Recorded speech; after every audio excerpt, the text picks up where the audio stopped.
Secretary is about to arrive. May I request you all to please be seated.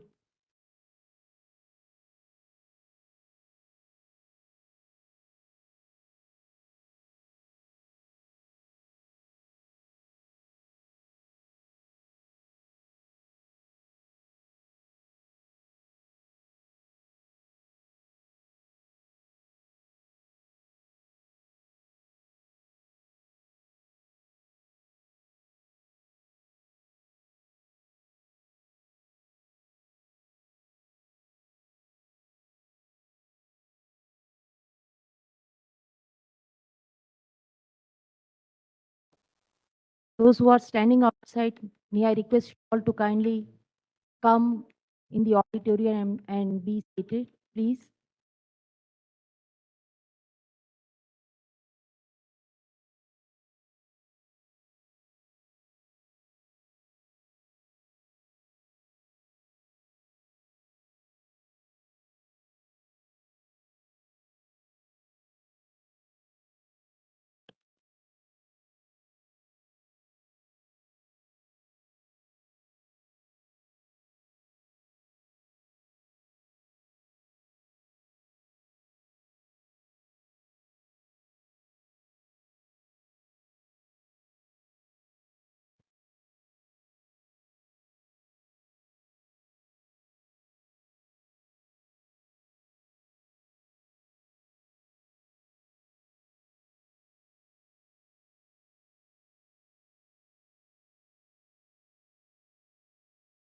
Huh?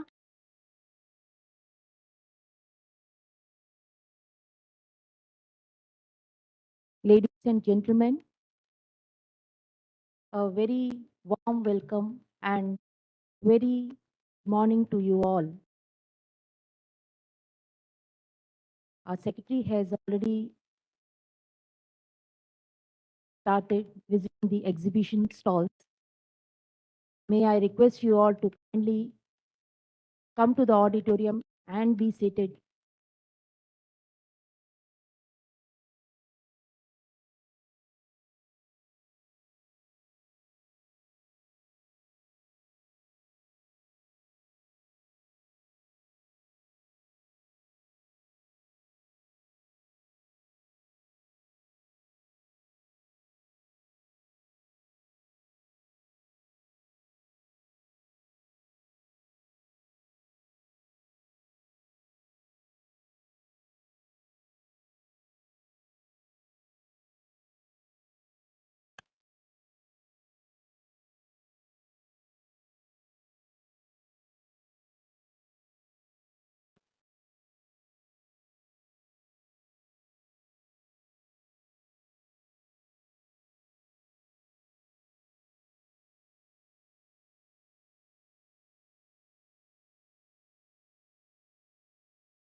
This program is live on many channels and many have joined live using our virtual platform.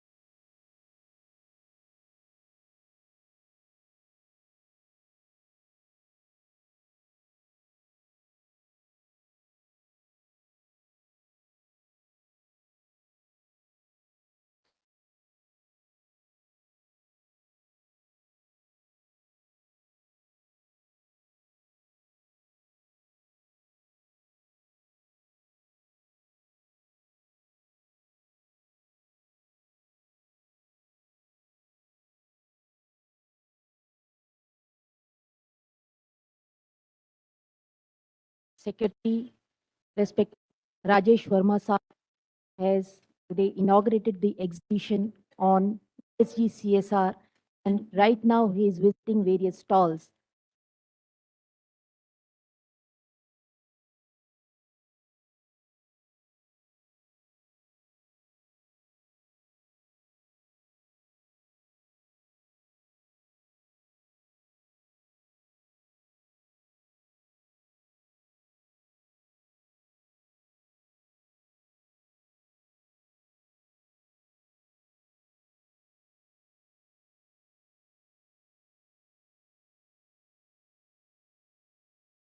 Requesting all of you to put your mobiles on silent.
Please put your mobile on silent, please.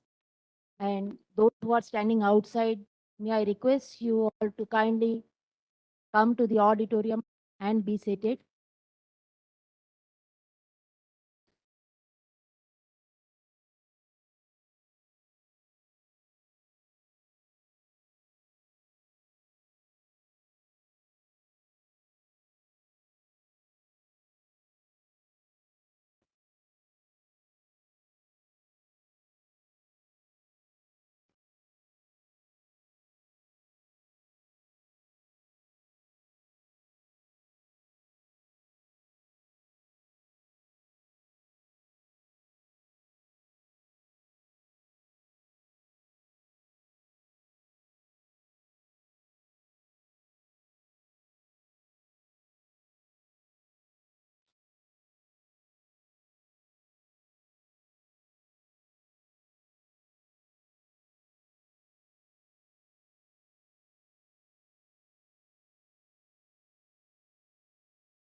Calls on ESG CSR best practices.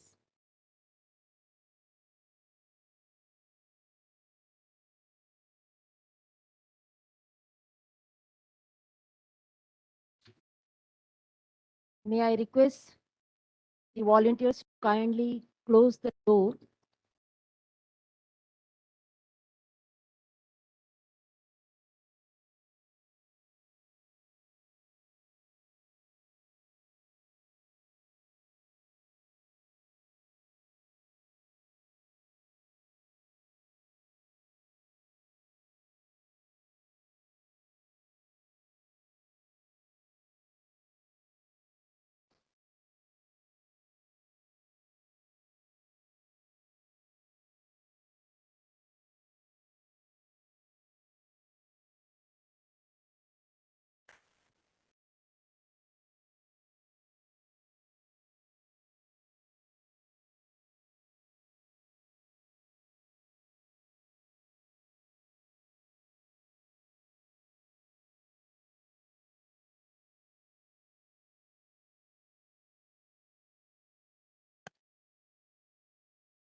Requesting all to kindly put your mobiles on silent mode.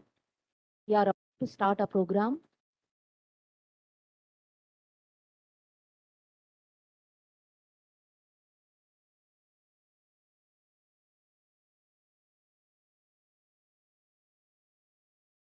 We are live in many channels, and also many have joined virtually through our link.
may like to see that.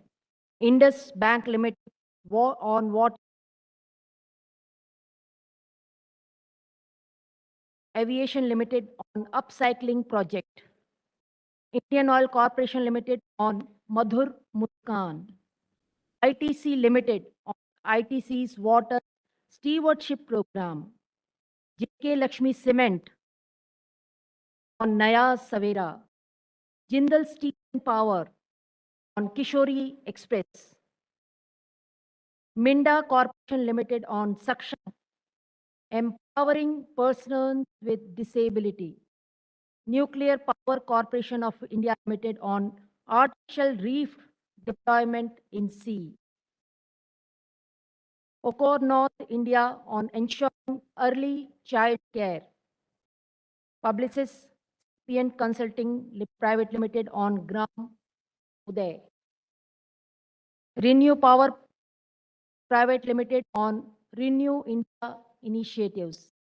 3R Zero Waste Private Limited on a world without waste. SAP on Code Unnati.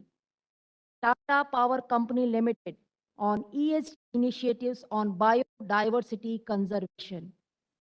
Tata Consultancy Services Private Limited on building greater future. Vedanta Limited Delhi on Nand Ghar. So these are the companies who are participating in this exhibition.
Our exhibition important initiative to show commitment of companies towards environment, society, or sustainability. There are many people, organizations who are doing remarkable work, but either they do not want to showcase their work or their work is not visible somehow. This exhibition shall help spreading awareness about such best practices. So do visit this exhibition whenever you find time and see the companies who are doing CSR and ESG.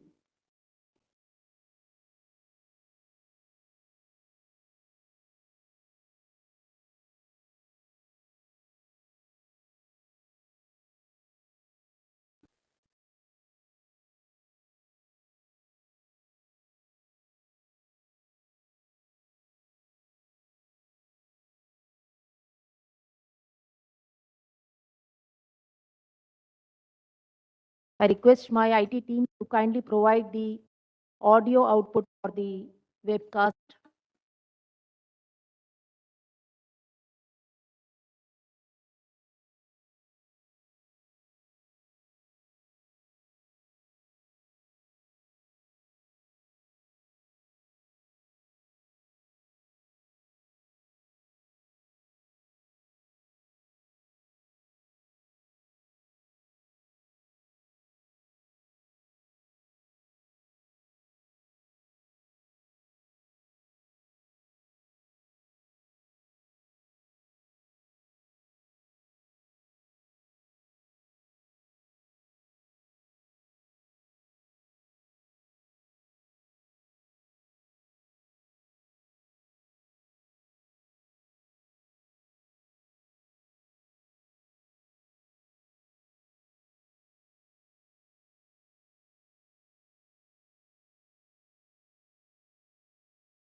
It may arrive at any moment. May I request you all to kindly put your mobile on silent mode.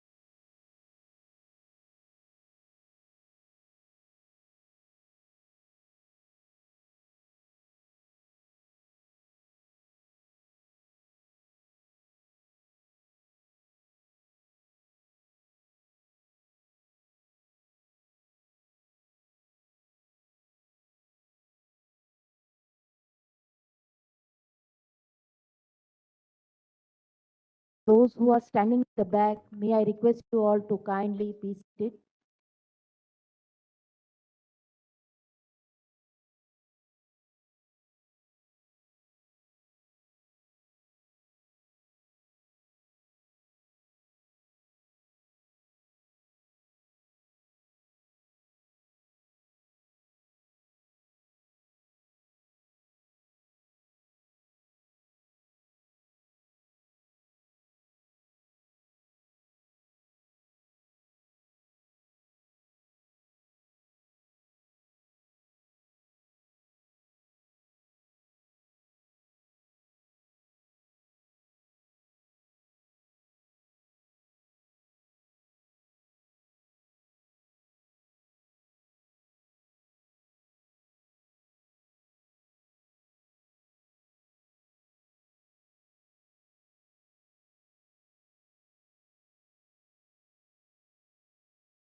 request you all to kindly be seated.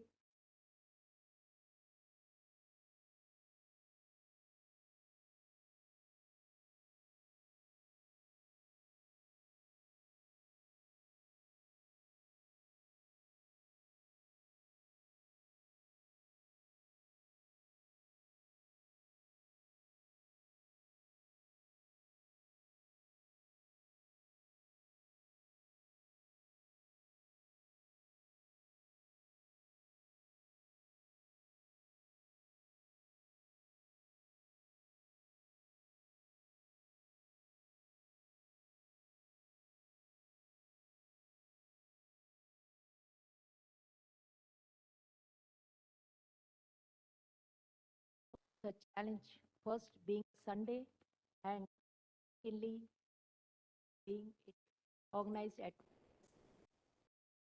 very happy to see you all and delighted to welcome you all today.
ACA has been playing a pivotal role planning, framing policy, capacity building programs, teaching and research, and also in strengthening the ecosystem of the corporate affairs.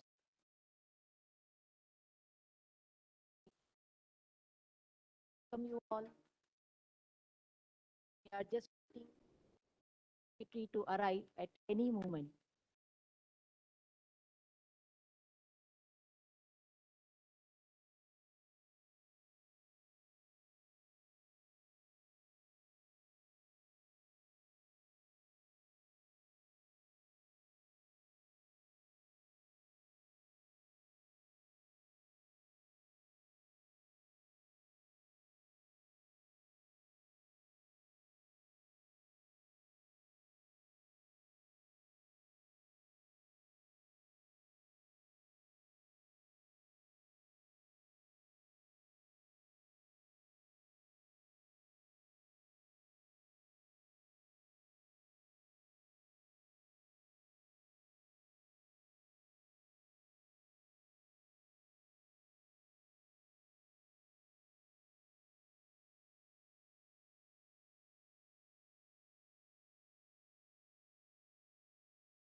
Warm welcome to our respected Secretary, sir.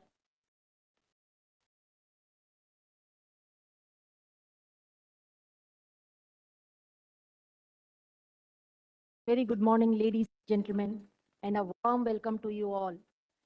Delighted to see you all today on this Sunday morning for this event, promoting impactful CSR and good governance in light of requirements under Amrit Kaal.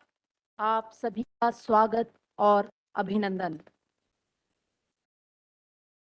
We are today honored to have the virtual presence of Honorable Chief Guest,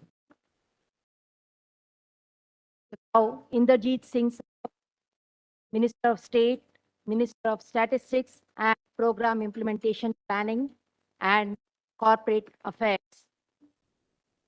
We have with us our respected Secretary, Ministry of Corporate Affairs, Shri Rajesh Verma Sahab. Shri Rajesh Verma is a 1987 batch IAS officer of the Odisha cadre and is currently serving as the Secretary, Ministry of Corporate Affairs, Government of India. Sir, we welcome you and we are honored to have you here today. Mr. Aryan Devak, Deputy Representative, UNICEF. Madam Anita Shah Akila, member of the elite Indian Audit and Account Services, currently serving as Joint Secretary at Ministry of Corporate Affairs, and Madam Nandita Mishra, an IAS officer of 1993 batch, currently working as Economic Advisor at Ministry of Corporate Affairs. We will welcome you all and our respected DG and CEO, Shri Praveen Kumar sir. Ladies and gentlemen, please join me in welcoming them. Let them hear your applause. Thank you, sirs and ma'ams, for making it possible and for accepting our request and inaugurating this event, promoting impactful CSR and good governance in light of requirements under Amrit Kaal. Ladies and gentlemen, I, Dr. Lata Suresh, on behalf of IICA, welcome our esteemed guests and dignitaries today on the 12th June 2022, which is the iconic day of the week of Ministry of Corporate Affairs. The iconic week was inaugurated by our Honorable Prime Minister Shri Narendra Modi ji on 6th June at Gyan Bhavan, New Delhi. Today, IICA is privileged to host you all for celebrating this day-long event full of knowledge sharing, networking, and experiencing the best practices being adopted by the companies on ESG CSR. Please do visit the exhibition where you may expedite such best practices. As this is the inaugural session, we would begin by taking blessings of the Almighty. It is a tradition in India. May I request our dignitaries, Honorable Secretary Sir, Shri Rajesh Verma ji, DG and CEO, Shri Praveen Kumar Sir, Mr. Aryan Day, Madam Anita Shah Akila, Madam Nandita Mishra ma'am, to kindly light the auspicious lamp. Let's pray to God.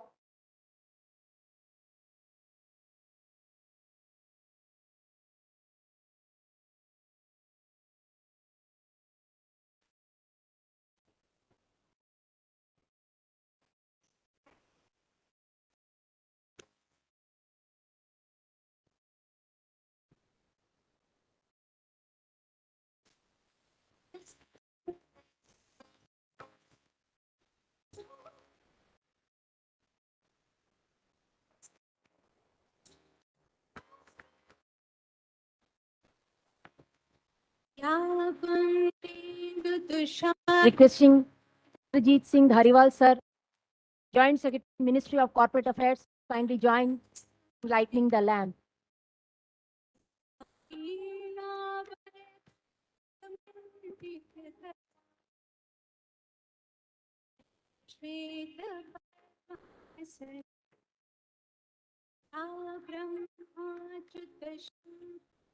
जैसे कि हमारी परंपरा है, किसी भी शुभ कार्य से पहले हम परम पिता परमेश्वर को ध्यान कर का आशीर्वाद लेते हैं, उसी परंपरा का निर्वहन हम कर रहे हैं।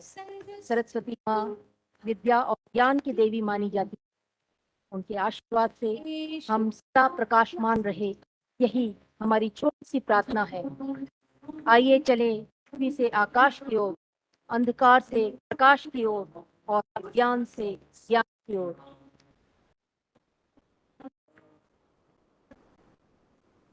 Pray to God that we may continue to burn the auspicious light that bring in happiness, prosperity, healthy long life to people of India and around the world.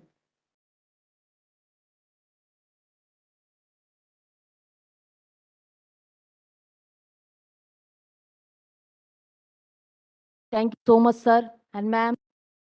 Ladies and gentlemen, after lighting the lamp, praying to God, it is a time to move on with a small token of gesture for esteemed dignitaries present today. As we say, Atithi Devo Bhava. यही हमारी प्राचीन भारतीय परंपरा रही है. I would now request our respected DG and CEO, Shri Praveen Kumar sir, to kindly welcome our respected Secretary, Ministry of Corporate Affairs, Shri Rajesh Verma sir, by presenting the shawl.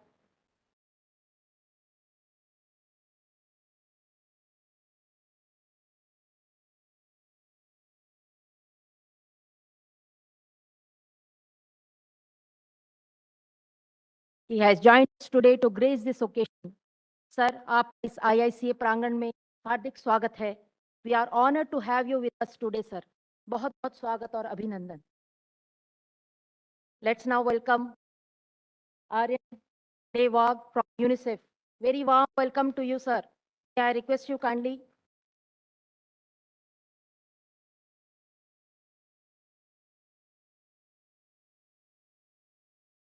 Wow, sir. Wow, wow. May I request our DG and CEO, sir, to kindly honor Inderjeet Singh Dhariwal Sahab, Joint Secretary, Ministry of Corporate Affairs.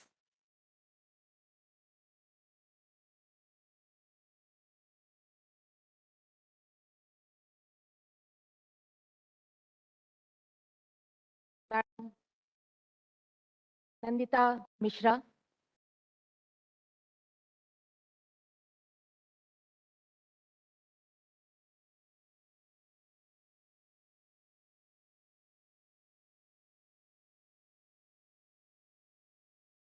Madam Anita Shah Akila.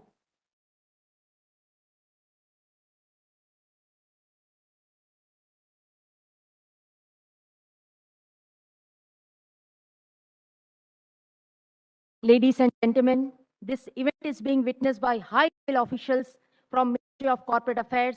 We have today with us Joint Secretary Inderjeet Singh Saab Dhariwal, Madam Anita Shakila, Joint Secretary, Madam Nandita Mishra from Ministry, and many others who are here witnessing this event, including Kamal Harjani Saab and Paula Rajan Saab.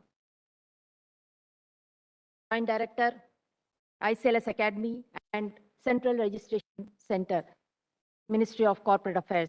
International and national experts of the different panels, officials from Haryana government, officials from the corporate world, academic institutes, banks, founders of the startup companies, our own faculty members and staff, and of course, our beloved students of graduate insolvency program. We have participants from Rajasthan, Bangalore, Chandigarh, and Assam too. So ladies and gentlemen, let's have a huge round of applause for you all could make it this happen today. The iconic day of AKAM at Indian Institute of Corporate Affairs. कहते हैं कि तोड़ना है हर पिंजरा, तोड़ना है हर पिंजरा, मेरी उड़ान अभी बाकी है, मंजिलें जमी भर नहीं, पूरा आसमान बाकी है, समंदर की लहरें नहीं उसकी बेबसी, बाहर खामोशी ही सही, लेकिन भीतर कई तूफान बाकी हैं.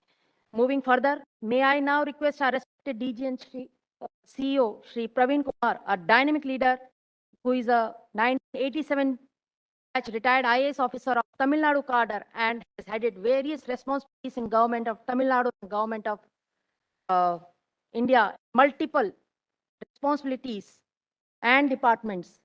to kindly address the audience.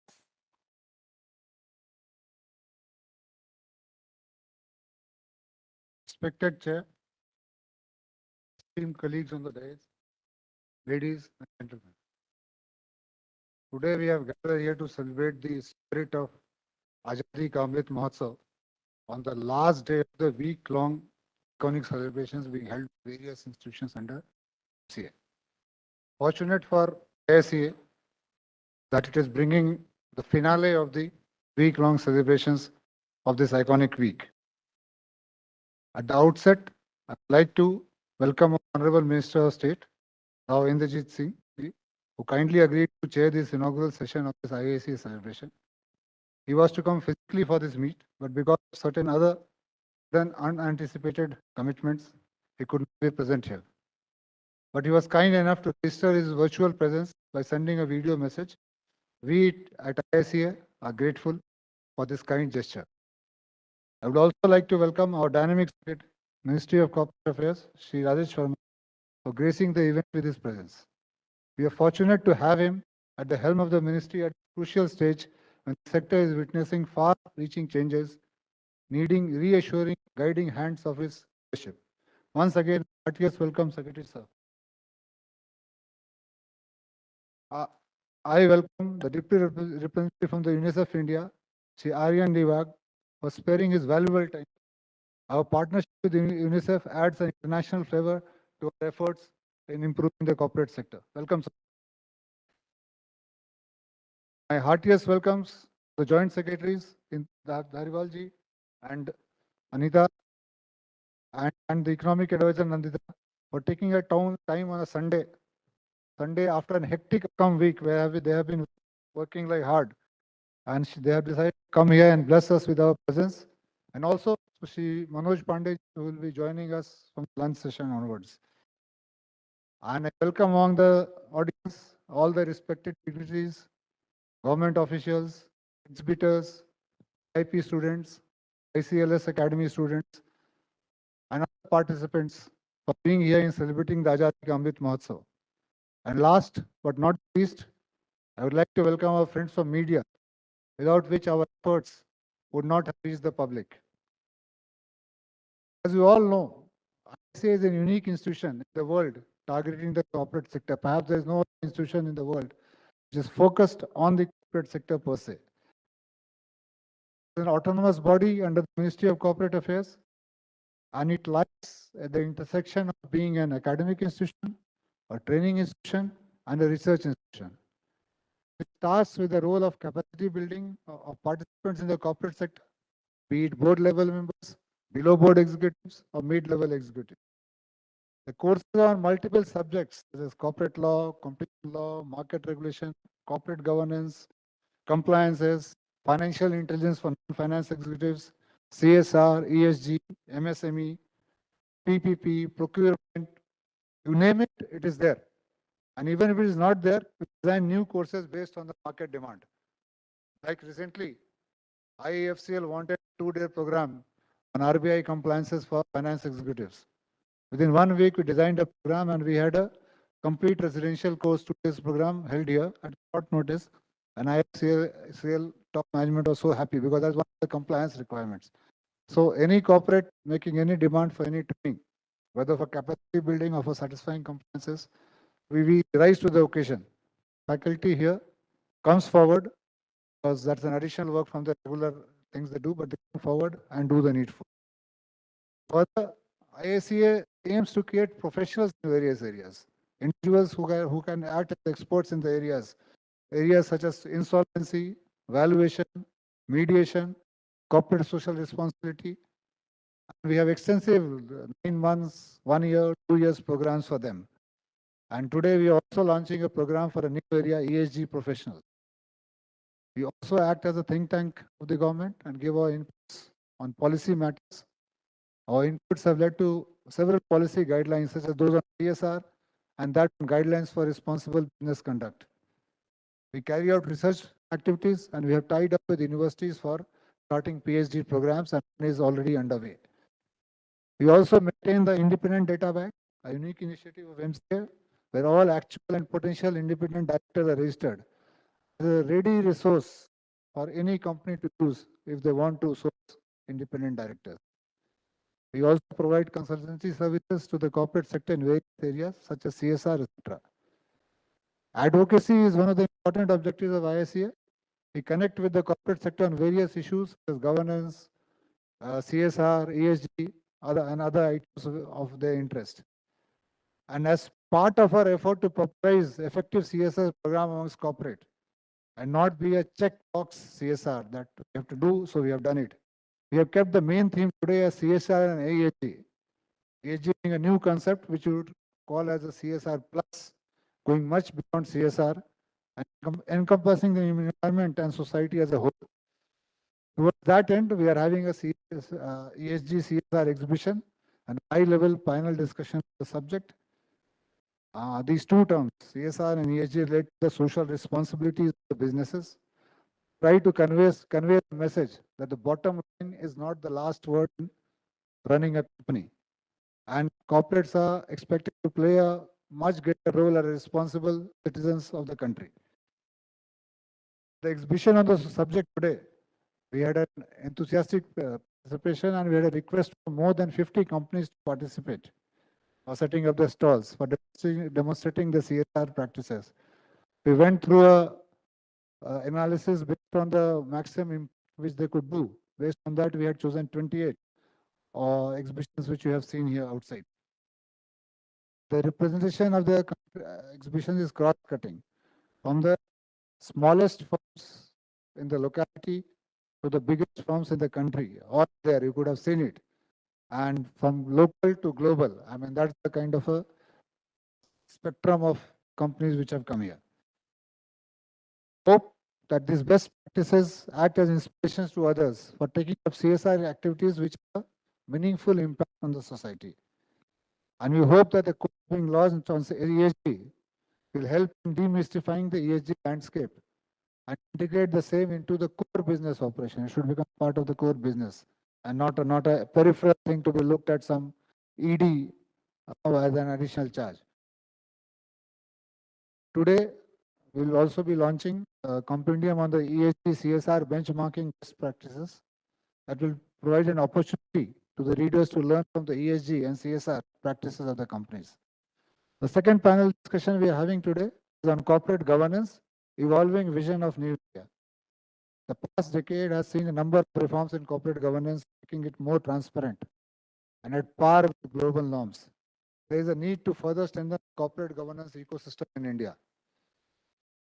Our Honorable Prime Minister has also stressed on the need of us planning for the year 2047, the 100th year of Indian independence, called Amrit Kaal by him. In the panel discussion, we would like to look into what would be the requirements of corporate governance in the year 2047. Apart from eminent panelists, we have adopted an innovative approach this time. And we called for an essay competition on the subject amongst youth and college graduates. The winners would be, there was enthusiastic participations and the winners would be presenting the vision today in the panel discussion. This gives us a chance to look at what youth thinks, the youth for which the future belongs, thinks about what they think about the 2047. Third panel discussion is on financial inclusion and literacy for women. Additionally, women face discrimination and are disproportionately vulnerable. That can be taken as evident fact. We don't need a study or any proof for that. Still, a study by IICA was done on financial capability on 2018. It covered around 11,000 plus respondents over 20 states, 20 cities. It revealed that women are disproportionately, much more disproportionately financially illiterate compared to men. And most of them are outside the formal financial structures of the country. Indicating that the need of the day is to have a drive for financial inclusion and financial literacy. Financial inclusion provides women the tools for accumulating assets, generating income, managing financial assets, risk, and fully participating in the economy. Hope the panel discussion leads to useful policy suggestions for furthering the cause. As we see, all the above topics have many opportunities that are still to be untapped. With this panel discussion, I hope constructive outcomes will arise, which will help in strengthening the Indian corporate scenario. Once again, I welcome all for the day-long events and hope you have an intellectually and emotionally satisfying time here. Thank you. Thank you so much, our DG and CEO, retired and joined IICA. He was working as Secretary, Ministry of Skill Development and Entrepreneurship. IICA is trying to align itself to the new generation and positioning the organization for the future under his leadership. IICA is moving away from hierarchical thinking to functional thinking, focusing on the accountability of the rules. Thank you, sir. Thank you for your blessings on your encouraging thoughts. Ladies and gentlemen, we have today with us special guest from UNICEF, Mr. Arjan de Wak.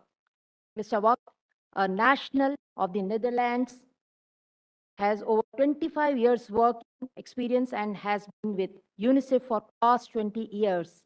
He holds a master's in nutrition and he was the UNICEF Global Coordinator on Orphans and Vulnerable Children.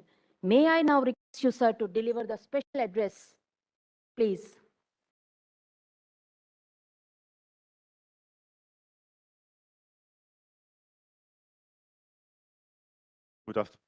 Good afternoon.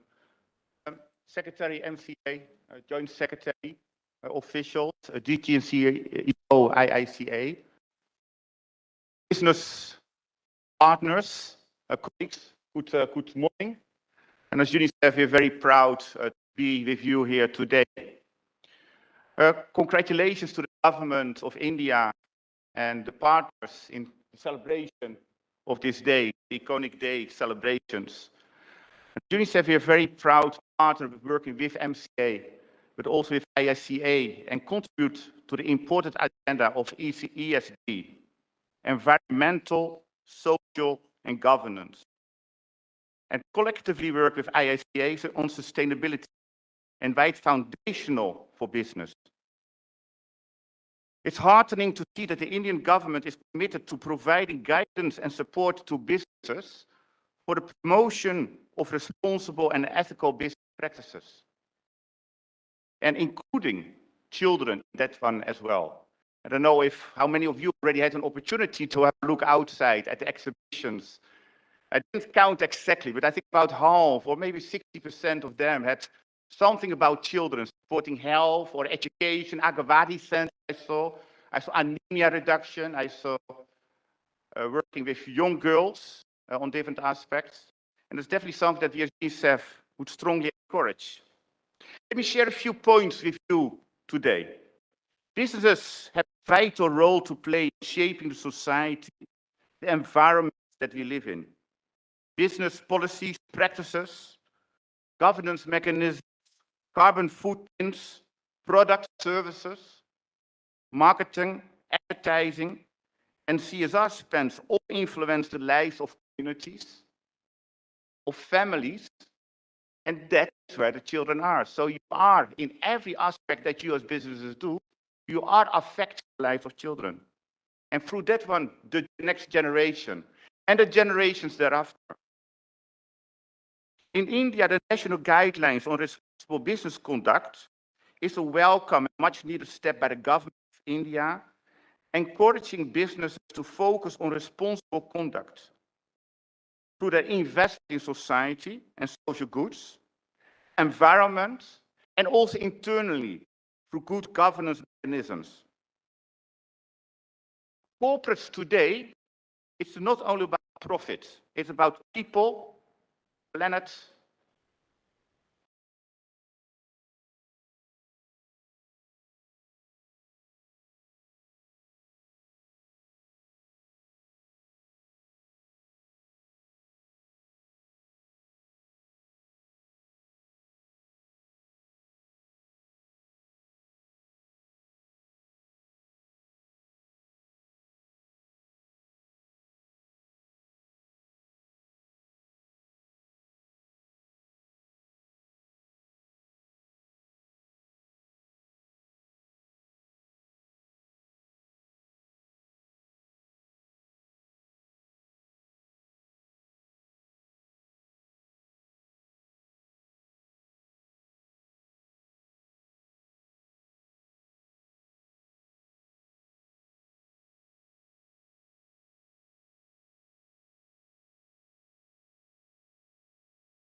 Employees are also people, communities, they also have families. And what are we as employers doing to also support they can do the best for children while they're working for our businesses? It's about businesses, it's about the cash, the CSR, and it's also about the employees. Can we educate them about certain practices, healthy practices for children? Can we create an environment that they can really continue going home to also provide care for the children when needed, for instance, when the child is ill? Over the years, we have actively worked with IICA for research and capacity development programs, for facilitating inputs into the business responsibility and sustainability reporting framework, and also enhancing the uptake of the national guidelines for responsible business conduct. UNICEF remains committed to the ESG agenda in India because that agenda can benefit children. Every child, every boy, every girl. The ESG CSR exhibition today is indeed a reminder of some of the excellent work that's already happening, and also inspires others on what is possible and how, indeed, we can look at the sea of children. As UNICEF, we look forward to continue working with IICA and MCA in this regard. I leave you again all with these thoughts. First of all, congratulations and thanking that you do not only look at the P of profit, but that you look at people, planet, and profit together. And while you invest in people and planet profit tomorrow, please invest in children today. 3 P's should not go without a C. I thank you very much, and thank you for being as a partner.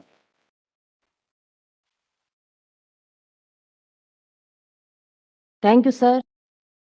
Thank you for coming and gracing this occasion with your encouraging words and sharing your views. Gaining knowledge is the first step to wisdom, and sharing it with others is the first step to humanity. Thank you for your valuable ideas and about the initiatives being taken by UNICEF.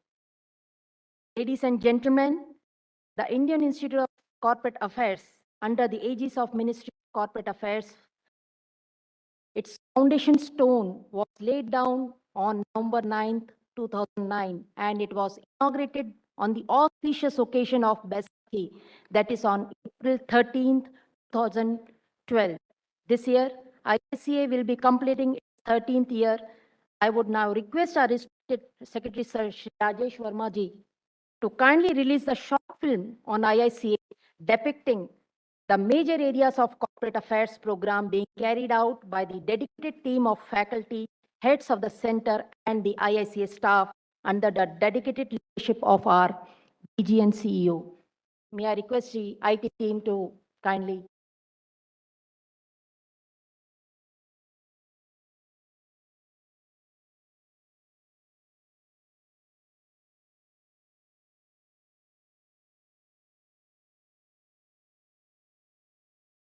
The world today is powered by knowledge, and the corporate sector juggernaut in India is bulleting ahead, gathering gigantic loads of information in its multinational incarnation. This garnering of knowledge and the growth it promotes is aided by progressive and enabling government that has revamped and overhauled the systems, bringing in fresh energy and direction. The Ministry of Corporate Affairs, in the role of developer of skills, knowledge, and delivery for the corporate sector, strengthened its agenda and transitioned from being responsible to responsive towards the needs of the sector.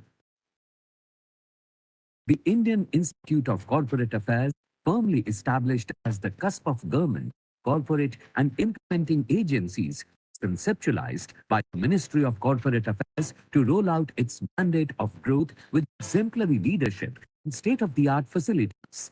IIC provides developmental inputs to all its stakeholders, from internal research and numerous on-board expert panels. These services are now also available for access by global beneficiaries. Indian Institute of Corporate Affairs is a unique institution, not only in the country, but perhaps in the entire world, which is focusing uniquely on the corporate affairs of the country. It acts as a think tank, a consultant, advisor not only to the government but also to the entire corporate sector, public and private. It has a number of schools and centers focusing on different areas of corporate affairs, and ambition is to convert it into an institution of excellence, which is regarded worldwide as the best in the sector. IICA offers consultancy services to a wide spectrum of chambers like FICCI, CII, SOCHAM, PhD CCI, and professional bodies such as ICI, ICNI, ICSI corporate bodies and consortiums. Since its inception, IICA has worked tirelessly towards creating a cadre of trained professionals, trainings and certification in business-related skills, thereby contributing to the ease of doing business. IICA School of Corporate Governance and Public Policies plays the role of an educator as well as an enabler. Strives to change the face of corporate governance in India through strong academic content, globally accredited certificate programs, research and survey supported by its connect with international institutions, training programs and conferences. The foray into visible and continuous growth continues with School of Finance engaging in executive education, research, consulting, and advocacy on contemporary financial and regulatory issues like valuation, mediation, investor education, banking, public-private partnership, financial reporting, and risk management. Governance would be incomplete without knowledge and adherence to the word and the spirit of law. In this context, the School of Corporate Law conducts research in contemporary areas, develops and imparts training in corporate regulation with an understanding of the related statutory, legal, and regulatory framework. The School of Competition Law and Market Regulation deals with policy, law, and practice of market regulation in terms of evolving competition law and policy and the impact of regulation on competitive market structure in various sectors.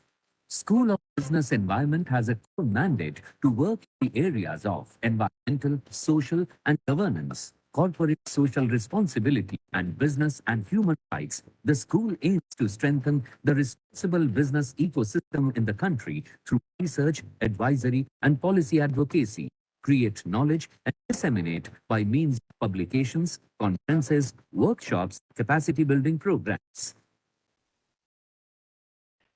The Center for Insolvency and Bankruptcy has been set up to promote research, develop a holistic approach to professionalizing education and training in the realm of insolvency and bankruptcy laws within the larger context of society and the economy. The center is also conducting a 2-year regular full-time program for insolvency professionals called the GIP, which is the first of its kind program for those aspiring to take up the discipline of insolvency professional as a career or seeking to take up other roles in the value chain in Indian and in foreign jurisdictions. Corporate social responsibility is one of the niche areas in which IICA specializes. In order to carry out its mandate, the IICA provides a complete range of advisory services to corporations. The advisory services provided by Center for E2E in CSR provides a host of back-end services to the corporate and implementation agencies, act as a one-stop shop and provide end-to-end or E2E CSR advisory services like CSR policy development, establishing baseline needs assessment studies, social impact evaluation, social return on investment studies, and capacity building. The Center for MSME supports the development of micro, small, and medium enterprises by building the capacities of MSMEs and chambers of commerce and industries to provide improved and sustainable services to the MSME sectors. Center for Independent Directors conducts capacity building and professionalization of independent directors.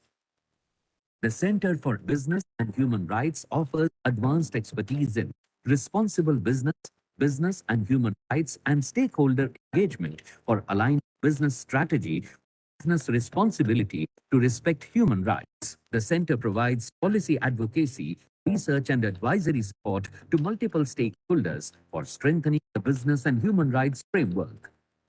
Center for Investor Education and Protection offers advocacy and research support to IEPF Authority and other leading stakeholders in the domain. Institutional Partnerships and Corporate Communications is a cross-cutting service center. The center facilitates collaboration and communication needs for IICA schools and centers. The ICLS Academy has the responsibility of conducting induction training programs for ICLS probationary officers selected through the UPS Civil Services Examination. The Academy provides orientation, professional knowledge development, skill enhancement programs, and certain mandatory programs to more than 1,500 officers, ICLS cadres, subordinate cadres, senior technical assistants serving in the field offices of the Ministry of Corporate Affairs. The highly active and industry interface centers at the IICA include a knowledge resource center that supports a comprehensive and competent knowledge management system. The primary purpose of the system is to leverage collective wisdom to provide easy access to knowledge repositories through most modern facilities. At IICA, we have the state-of-the-art 14-acre campus, which houses an imposing 8-story administrative building, residential and hostel facilities, and a state-of-the-art sports complex that includes a top-notch gym, a clay badminton court, and a world-class billiard room. While effectively taking solutions from lab to lab in the sector, it is also functioning as a one-stop total solution provider for the Ministry of Corporate Affairs. And IICA is all about inclusive growth. IICA is striving to follow the mantra, reform, perform, and transform of Honorable Prime Minister Shri Narendra Modi.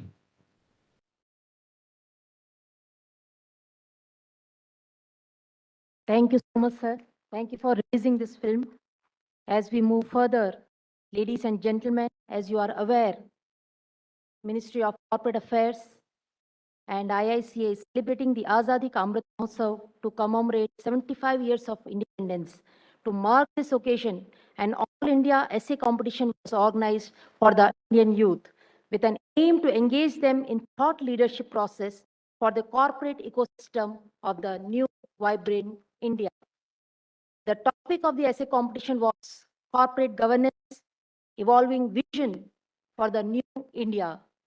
The contest was open for all the students and young professionals up to the age of 30 years in bilingual language, that is Hindi or in English. Tremendous response for this competition was received in terms of entries. The essays received were evaluated through a two-tier blind review process. Shortlisting was then done by our external members. The selection criteria was based on creative, innovative, influential, and relevant to the contest theme. We are now going to announce the winners. The three selected winners are, Dil Tham ke baithiye.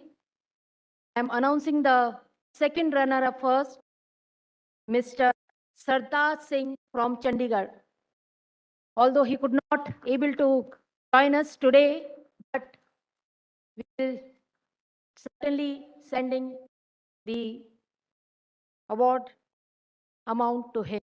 May I now request all the dignitaries to come forward to felicitate our winner, the first runner-up, Miss Nandini Agarwal from Assam. Check.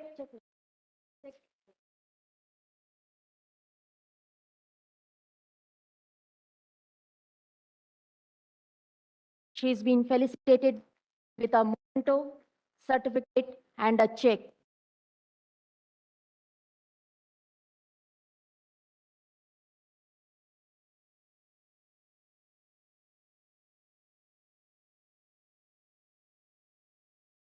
And now, the winner of this event Mr. Samyak Sangvi from Ahmedabad.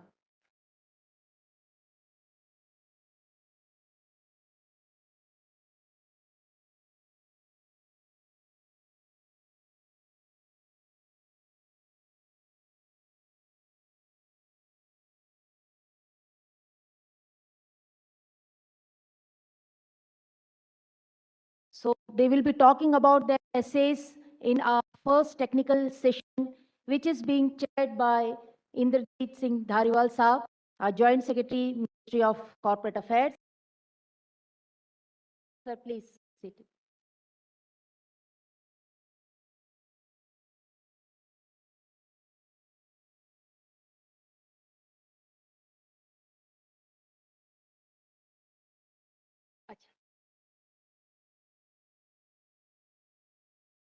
Sustainable development means taking a holistic view of the life where people profits by individuals or companies and the preservation of planet are interconnected and mutually affect one another. Sustainable development aims to strike a balance between economic development, environmental conservation, and promotion of equity, also called the 3 E's of sustainable development. A compendium on ESG CSR best practices has been edited and compiled by Dr. Garima Dadij, Associate Professor and Head of the School of Business Environment, and dedicated team, Dr. Ravijraj Atre. May I request all of the book provides an opportunity to readers to learn from the environment, social governance, and corporate social responsibility practices of the companies of different size and sectors. Thank you, sir, for inaugurating the book.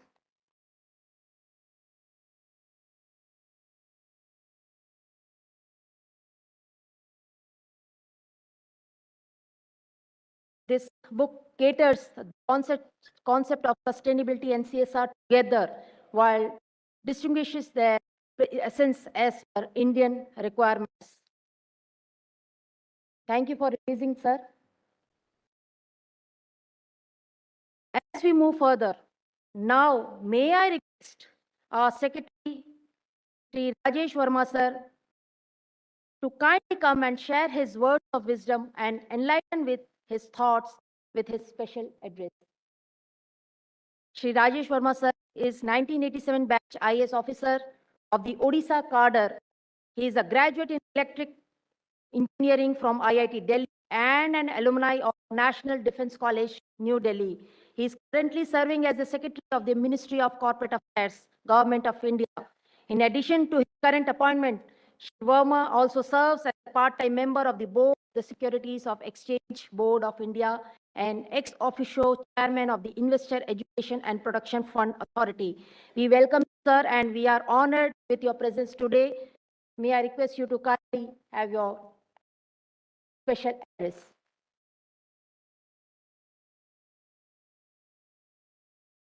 Morning to all.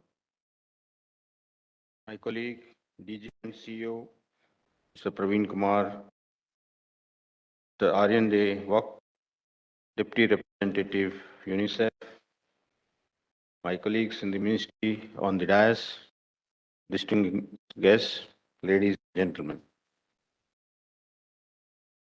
Today is the final day of our week-long celebrations of this iconic week for the Ministry of Finance and Corporate Affairs. We started our journey on 6th June, and we are ending this week long celebrations in this beautiful campus of IICA. We started with the program which was inaugurated by the Honorable Prime Minister. Next day, 7th of June, we had iconic day for the entire ministry, where all the organizations were there in the Vigyan Bhavan, inaugurated by the Honorable Finance Corporate Affairs Minister. All the organizations, and in fact, we have been attending all these programs during the entire week. In fact, we have attended many other programs in the run-up to this week. This is to commemorate the 75 years of India's independence and prepare ourselves for the Amrit Kaal, which is the 55 years when India at 100 in 2047. So we have to take stock of what our progress has been during last 75 years and also look forward to the next 25 years to take India to greater heights. IICA has been doing commendable job and has organized many programs in this Azadi Ka Amrit Mahotsav. They have done exceptionally well in organizing these programs. I uh, congratulate IICA and its entire team for actively participating in all these programs and organizing all these programs. Indian economy, the corporate sector is one of the key drivers of the Indian economy. They have also played a very key role, significant role in the remarkable growth story of India, and they continue to make exceptional contribution to ensure that the economy keeps attaining greater heights. Ministry of Corporate Affairs provides basically an enabling framework for corporates in order to make them effective contributors to national development.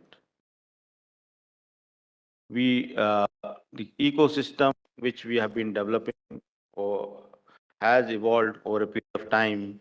In fact, earlier it was not even a separate ministry. We are part of law and company affairs, and then finance, and then now it has come as a separate ministry because the activities have really encompassed a huge, vast area of corporate governance. And after the uh, enactment of the Companies Act 2013, really the activities in the field of corporate governance have increased many fold, multiple folds.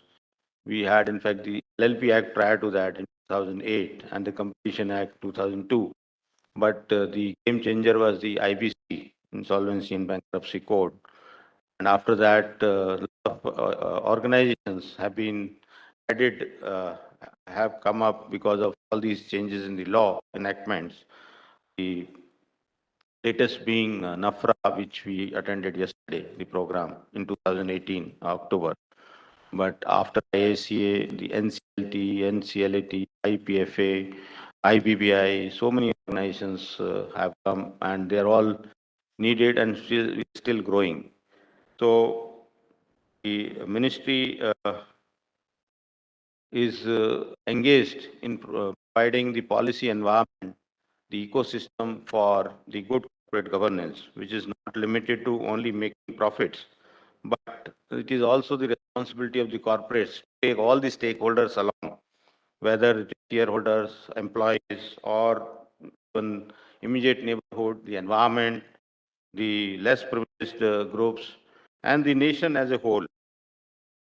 So it is very important to provide a nourishing ecosystem which will not only take care of the today's requirements but also future requirements.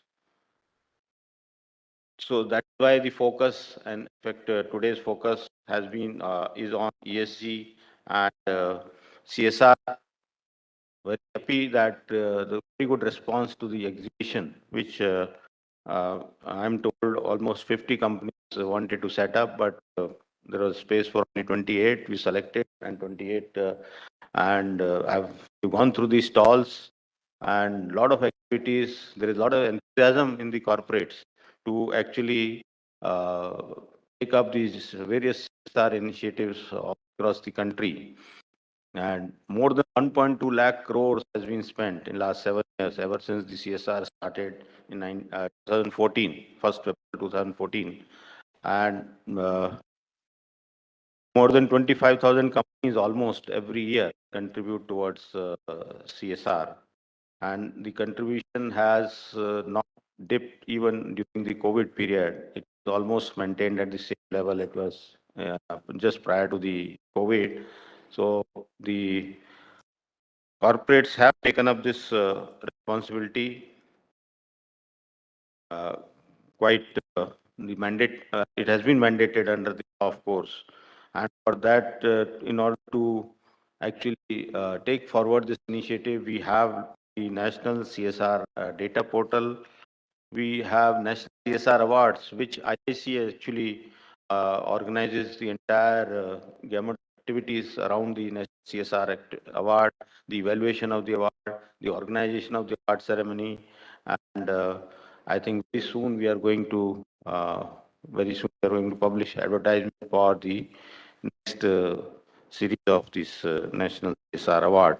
In fact, on 7th of June, on our iconic day for the ministry, we had launched a National CSR Exchange portal, also, which was launched by the Honorable Union Finance and Corporate Affairs Minister. And this will actually strengthen the CSR ecosystem, because this will make the matchmaking of the implementing agencies and the corporates can put their projects and really take advantage of the digital system which has been provided. Apart from the CSR, another important program which is run by IICA is Independent Directors Data Bank, and which is a very ready repository for the companies actually to enlist the independent directors who have a major role to play in good corporate governance. So that is another good initiative taken by the IICA. Of course, there are other initiatives which we have seen in the film today. Entire gamut of activities, and also narrated by the DG and CEO in his speech about various activities, particularly the GIP program, which is really doing well under the insolvency uh, pool of insolvency, and that program has really come up very well, and I'm told placement is also quite good. It is really popular, catching up. Responsible governance of corporates requires a constant emphasis on ethics, transparency, and accountability. And with these objectives in view, in fact, we have various standards and disclosures. We have through the Indian accounting standards, which we have imposed in the financial reporting. So it is very important for the corporate governance. But the objective of MCA has been to ensure that reporting goes beyond financial numbers and should reflect the actual achievement in uh, good corporate governance. In fact, the journey for this started with the issuing of national voluntary guidelines. I think sometime in 2009, we had issued these guidelines, which were later on evolved to national guidelines on responsible business conduct, NGRBC, in 2011. Today, we have, of course, the business responsibility and sustainability report, BRSR, on ESG parameters. This is the standard which has been now made mandatory for top 1,000 listed companies by the for this financial year from 2022 to 23, and it's voluntary for other companies, made mandatory by SEBI for the top 1,000 listed companies. These policies for CSR, ESG, BRSR, they focus on self-governance, but the flexibility is given to the corporates. Uh, like in CSR, we have this mandatory 2% of the net profit for the societal benefits, but the corporates are free to take up these projects. It is not that we have a broad list, Schedule 7 in the Act, but and we have certain funds and certain contributions. Also, contribution route is also open for them. So the corporates are free to take up these projects any part of the country, but preference to the local area, of course, which we saw in the exhibition that many of them are giving preference to the local area, and they are taking the projects surrounding the areas where they're actually having the manufacturing facilities and other uh, units. Similarly, in BRSR also, they have to perform on ESG parameters, but still there is a lot of discretion on how to actually they choose to perform. Corporate social responsibility, now businesses have realized that what is good for environment, what is good for society, is also good for the sustainability and growth. So this is this realization which has come. This is a mark shift, and companies, they know they can gain competitive advantage if they include social and environmental considerations in their strategies. Indian entrepreneurs and businesses also, in fact, we have a long tradition in India of working in the values which are now ESG and CSR. But India always had this, even the ancient tradition of larger objective of serving the overall social objective and well-being of all the stakeholders. This is part of the ancient Indian culture also. So this flows very smoothly into the corporate governance framework for the Indian companies. Today's program, of course, is focused on CSR and ESG initiatives being taken. I really congratulate the Institute for organizing this program. I'm confident that the companies which are present today and other stakeholders who are present today and those who are participating virtually uh, and through these sessions which we are organizing, technical sessions in the afternoon, through the discussion, we'll have innovative ideas that will help India in becoming strong, developed, and inclusive. Thank you all and wish you all the best. Wish all the IICA all the best in its future endeavors and wish this program all the success. Thank you. Many thanks, sir. Thank you so much by sharing your valuable ideas and the government initiatives on various projects and plans.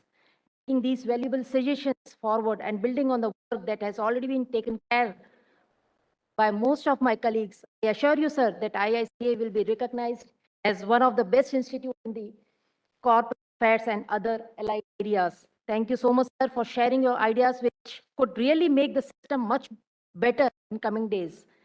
So you will be hearing uh, other panelists during our panel discussions. We have various technical sessions. The first panel discussion is on corporate governance, evolving vision, new India, where our respected Inderdeep Singh Dhariwal Saab will be chairing the session, and he is talking about corporate governance.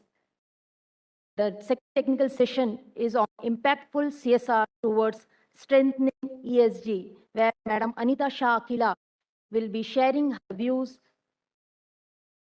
We have the third panel discussion on financial inclusion and literacy for women, where the special address will be delivered by Shri Manoj Pandey Saab, Joint Secretary MCA and CEO IEPF. So please do stay with us. Now, Government of India has taken various initiatives, as Sir has said, including revisions of the existing regulatory framework and also committed nationally and globally to achieving SDG goals. Ladies and gentlemen, now it is the time for me to take the opportunity to inform you all the Honorable Minister of State, Rao Inderjeet Singh Saab, who could not make it his physical presence, but he has shared his blessings through the recorded video. I request our IT team to kindly play the message, please. On Praveen Kumar, DG, Indian Institute of Corporate Affairs, other dignitaries, ladies and gentlemen. The Honorable Prime Minister Narendra Modi announced the Amrit Kaal for our nation on 75th Independence Day celebrations under Azadi Ka Amrit Mahotsav. The government's aim to fulfill Vision India at 100 by achieving specified milestones in Amrit Kaal includes focused growth and all-inclusive welfare, promoting technology and development, energy transition and climate action, and increasing private and public capital investment for the country's growth. The Ministry of Corporate Affairs is committed to making this vision a success. This ministry, being placed at the intersection of government and corporate sector, is ideally placed to harness the corporate potential in fulfilling this vision. Towards this end, our ministry has been focusing on promoting good corporate governance in the country. This has further facilitated ease of doing business in the country. Government lays strong emphasis on the reinforcement of minimum government, maximum governance, public trust, and ease of doing business. The government has repealed over 25,000 mandatory compliances and nearly 1,500 outdated union laws. The Amrit Kaal will focus on the next phase of ease of doing business and ease of living, and the government is following the goal of trust-based governance to improve the productive efficiency of capital as well as of human resources. While targeting this, government is conscious that growth needs to be inclusive and nobody should be left behind. For this, corporates will also have to be a partner. And by focusing on increase in profit and turnover, they should also see that the society also gets a stake in the movement. For this, corporates need to focus on sustainable development and not merely growth and development. Sustainable development is now recognized as a fundamental right of the people.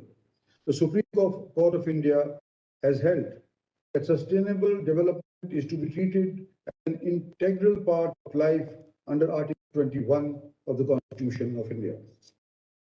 The Ministry of Corporate Affairs also made remarkable contributions in these domains by introducing corporate social responsibility and the National Voluntary Guidelines on Social, Environmental, and Economic Responsibilities of Business, and also an updated version of National Guidelines on Responsible Business Conduct.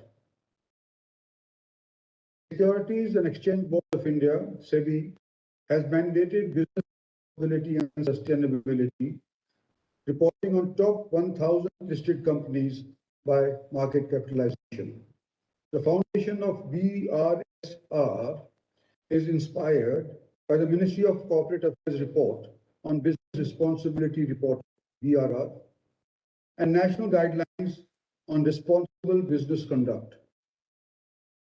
This move towards sustainability and social consciousness started with the concept of corporate social responsibility, which was brought in to a statute. Ministry of Corporate Affairs has also introduced more comprehensive provisions in the recent past. It has led to companies more actively participating in getting solutions to societal challenges. Companies' contribution to social development has gained traction in the country and is leading towards a revolution in global history. The CSR exhibition at IICA campus is just a small sample of what the corporate sector is capable of doing and is actually doing.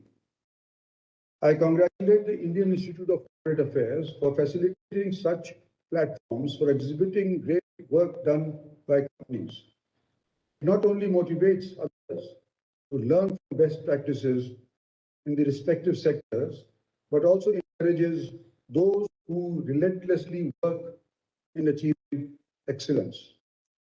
I congratulate all the companies participating in the ESG CSR exhibition and also those who arrived here to witness these excellent contributions. The essay competition organized by IICA is also a great example of integrating the student community into the vision of Amrit Kaal. I was told that there was enthusiastic participation and the three winners would also be presenting their essays here in person. All the best to all the participants. I congratulate the three winners. The three panel discussions scheduled over the day are also on on very relevant topics, and I hope all of them will lead to fruitful outcomes.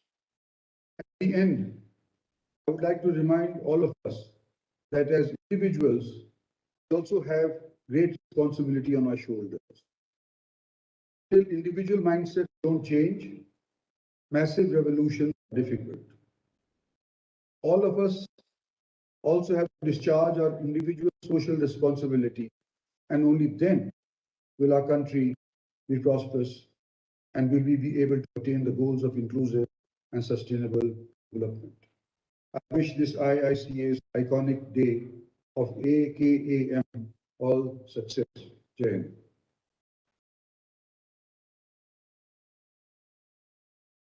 Thank you so much, sir. Sir, you have rightly said that all of us have to discharge individual social responsibility, and only then will our country will progress and prosperous. And you also said we have great responsibility on our shoulders. Until individuals' mindset don't change, massive revolution are difficult. Thank you, sir. Thank you so much for your support, and we are greatly encouraged by your inspiring address and words of wisdom. It is my proud privilege to propose the vote of thanks to all the dignitaries on the dais and off the dais. I, on behalf of IICA and all of us, would like to convey my gratitude and heartfelt thanks to our Honorable Minister Rao Inderjeet Singh Saab.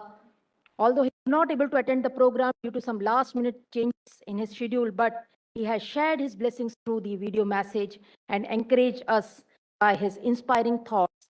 We are greatly encouraged and honored, sir. Thank you. My sincere thanks to respected Secretary, Ministry of Corporate Affairs, Shri Rajesh Verma, sir. Thank you, sir, for sparing your valuable time with us, and that too on a Sunday. It is a proud privilege that you spare your time today, and we are extremely encouraged. जब हमारे leaders हमारे साथ होते हैं तो एक अलग ही जोश आ जाता है. I would like to express heartfelt thanks to Mr. R. Devag from UNICEF for all your support, sir, and for being here with us today and gracing this occasion, and for your inputs in taking the agenda forward of strengthening ESG CSR initiative at both national and international level, and for your insights on the roadmap ahead. Your presence here is the testimony of your commitment towards ESG, SDG, CSR. Thank you, sir. I am extremely thankful to Madam Anita Shavila and Madam Nandita Mishra for gracing this occasion. You will be hearing their views during the panel discussions. I also extend my heartfelt thanks to Shri Indradeep Saab. You will be hearing him in the next session, next panel discussion on corporate governance. Sir, we are highly thankful to you for joining us. I also extend my heartfelt thanks to our Director General and CEO, Praveen Kumar sir, for his constant support and guidance. Thanks to his leadership and supporting, guiding, and encouraging us to organize this program in a well-planned manner. Thank you, sir. Yes, this was required. I'm extremely thankful to all my media friends, ladies and gentlemen. I would like to inform you that this event is live on many channels like YouTube, A1 TV, Doordarshan, and STV National. We are thankful to CEO Prasar Bharati. I would like to convey my sincere thanks to Mr. Angwan, Joint Director DPRO, Mr. Balu from STV National, Sri Anil Lodhaji, Channel Head ATV, Sri Sarvesh Bhatt, and other print and visual channels for covering this event. I'm sorry I might have missed few names, but it's a huge list, and due to paucity of time, it may not be possible to take all the names. I hope you will understand. I am grateful to my colleague, Dr. Garima Dadij, and her team for their constant support in making this event a great success and leading from front for successfully organizing this event. I shall be failing my duty if I do not express my sincere thanks to the administration and IT department and for providing the logistics and IT support. Today, the social media is handled by a very young colleague, Mr. Anil, who has joined this institute very recently. Thank you. So it's a huge uh, live social media which he's doing since morning. Last but not least, my sincere thanks to all the participants, dignitaries, students, and my fellow colleagues. May I now request all the dignitaries on the dais to please walk towards the media room for the media buy and request Dr. Neeraj Gupta, Associate Professor, Head Corporate Governance and Public Policy, to start the panel discussion on corporate governance, evolving vision for New India. The experts for the panel, as I already have mentioned, Sri Inderdeep Singh Dhariwal, Joint Secretary MCA, who will be the chair of this session, and Professor Ashish Bhattacharya, former professor, IIM Calcutta. He is with us today. Welcome, sir.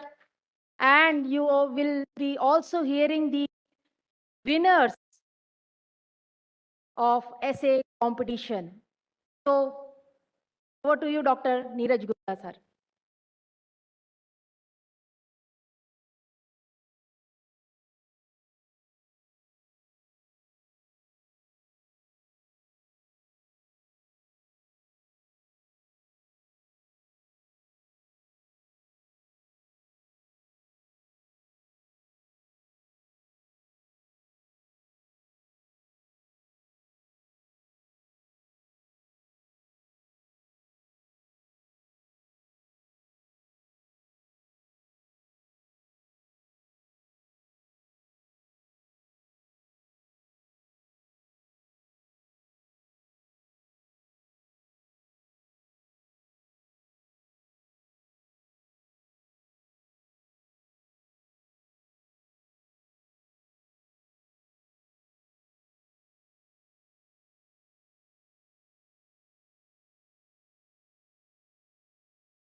beginning with our first technical session, corporate governance vision for.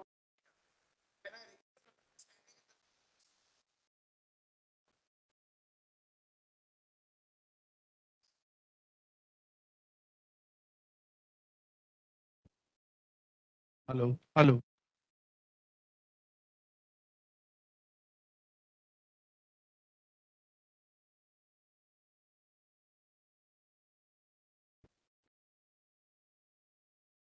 Can I request the guests to please settle down? We are beginning with our first technical session on corporate governance vision for new India.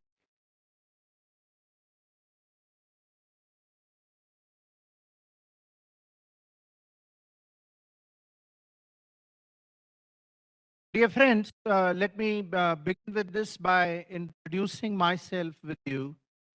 My name is Dr. Neeraj Gupta, and I look after the School of Corporate Governance and Public Policy, and also the Ministry of Corporate Affairs, two key initiatives. One on Independent Directors Data Bank, and another, the National Corporate Social Responsibility Awards. I take this pleasure in introducing the distinguished panel with you. Mr. Inderdeep Singh Dhariwal Sahab, Joint Secretary, Ministry of Corporate Affairs, just sitting next to me. I would request if we welcome him with a clap. Towards extreme left, we have with us Professor Ashish Bhattacharya, who had been a professor at Indian Institute of Corporate Affairs and the founding director of the School of Corporate Governance. Sir has also served as Professor IIM Calcutta, the Group Director, Institute of Management Technology, Ghaziabad, and presently serving as Professor Emeritus with Shiv Nadar University and HCL Initiative in Delhi NCR. Dear friends, I could see some of you standing in the back. I would request if you can settle down, please, because transaction of this panel is quite serious. I'm not requesting those who are outside, but at least those who are inside, I would like to have an active participation. Now, to begin with this, I have just a couple of words to say. India is a fast moving country in the developmental process. The ecosystem of the corporate governance has much changed since 1990, when the country has started focusing on visiting the frameworks on corporate governance we have. The Kumar Bangalam Bill Committee of 1999 set the footprints, which were followed by a number of committees which had been constituted as part of the reform process on corporate governance ecosystem. If we look at trends, there are multiple phases which have happened before the Companies Act 2013 was instituted. And even after the introduction of this act, reform process has not stopped. And there are a number of new regulatory initiatives have been taken at the level of Ministry of Corporate Affairs, at the level of Securities Exchange Board of India, and also the stock exchanges in India, for setting the tone of a framework which is an alignment with the frameworks evolving at the global level, so that it just not only help corporates to participate and contribute with a better corporate governance operating system, but also helps them addressing to their aspirations for the global investments, their aspirations to go global and partner with best-in-class institutions, so that we set a benchmark which is even much beyond than what regulatory institutions are expecting for. Setting up of Kotak Committee by Security Exchange Board of India, the clause 49 and its replacement by listing obligation disclosure requirements by SEBI, adoption of global best practices on integrated reporting, on responsible business conduct, on environment, social and governance aspects, which we were hearing during the inauguration, a couple of them, which have added as milestones for setting and raising the benchmarks of corporate governance standards in India. There is a lot which this panel is going to discuss. We also will have two young Turks who have contributed their thoughts by way of participating and contributing the winning essays in the essay competition we organized at the national level for the young professionals. As Dr. Tata Suresh has mentioned during the inauguration, there was a phenomenal response, and the final winners have been identified after adopting a blind review process, having evaluations both at the institutional level as well as with the help of external efforts. But before I invite them to present their thoughts, I would request the chair of the session, Mr. Dhariwal, to please deliver his chairman's address. Over to you, sir, please. My privilege to be amongst you. But Ms. Dr. Gupta has already given a detailed background, talks about all, including nature of corporate governance, history of it, and probably major ingredient in it. I won't be going to that.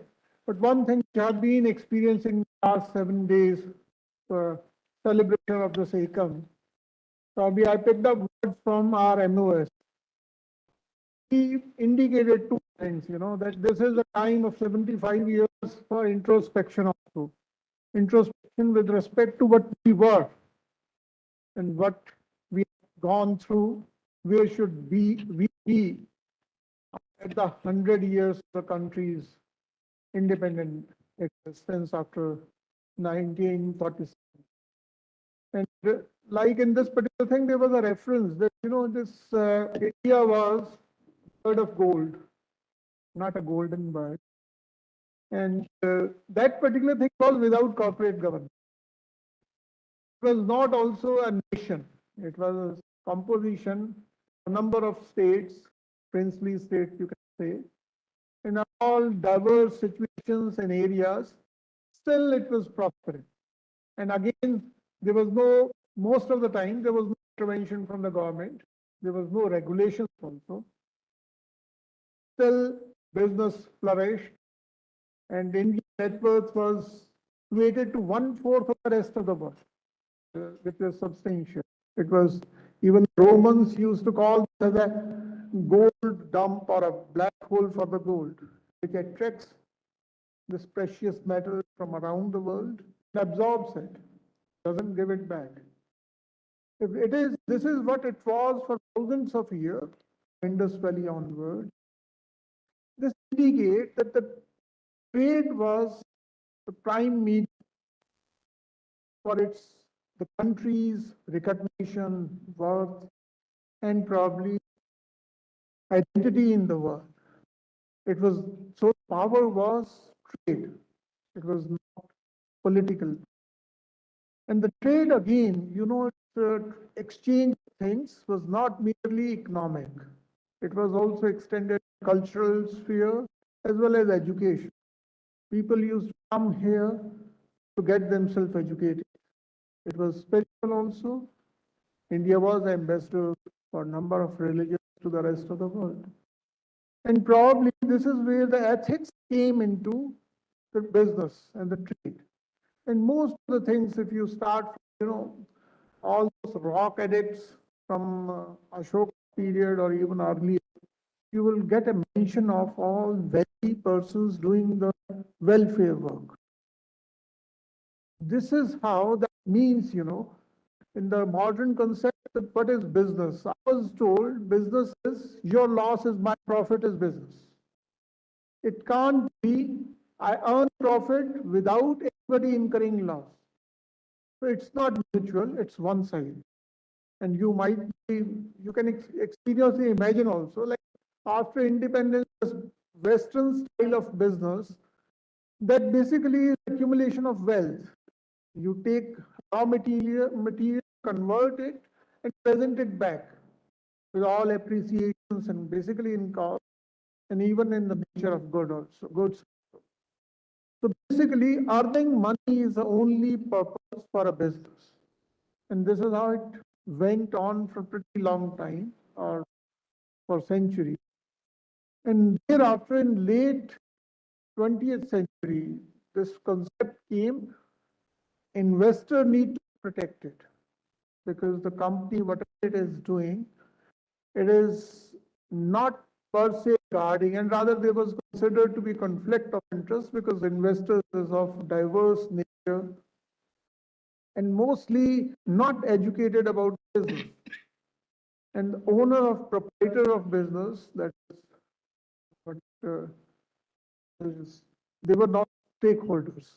So they were taking money, and the only relationship between the shareholder or the at that point in time stakeholder was exchange in term of value for money, that is return on investment. And if that is good, that was considered to be good enough. And as we saw failures in the business models, these corporate governance or the governance concept came in.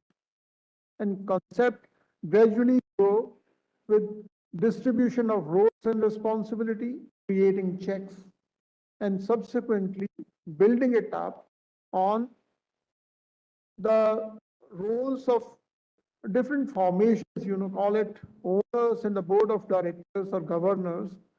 Then they were differentiated by like the, the, the financial sector that is being controlled, that is COE and COF.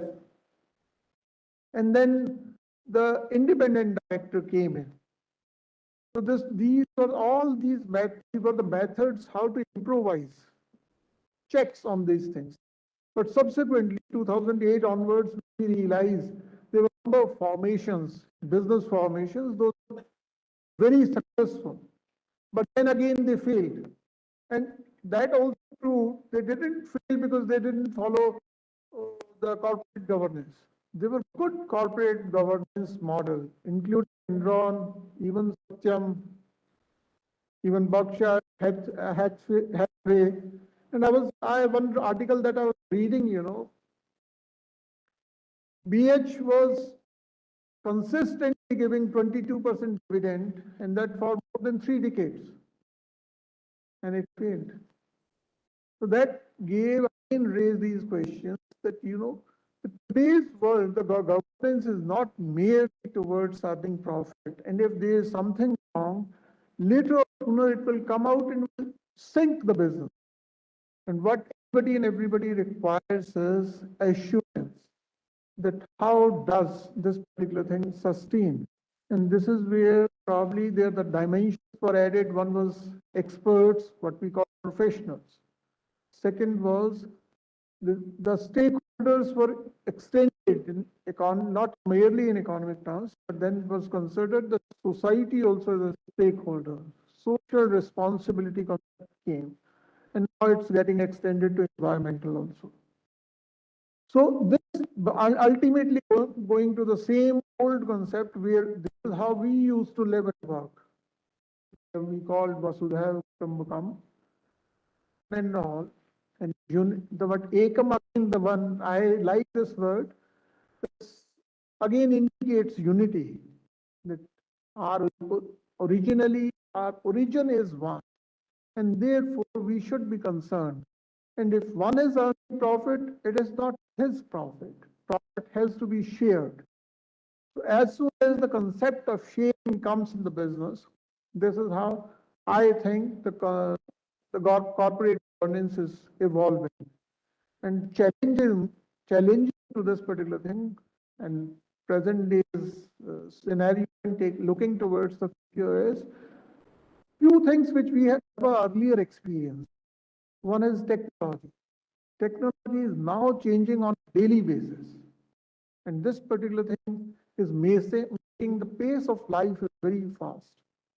Another thing, new generation that's coming up, which is exposed to this technology, is again openly very, I would say, dimensionally aggressive.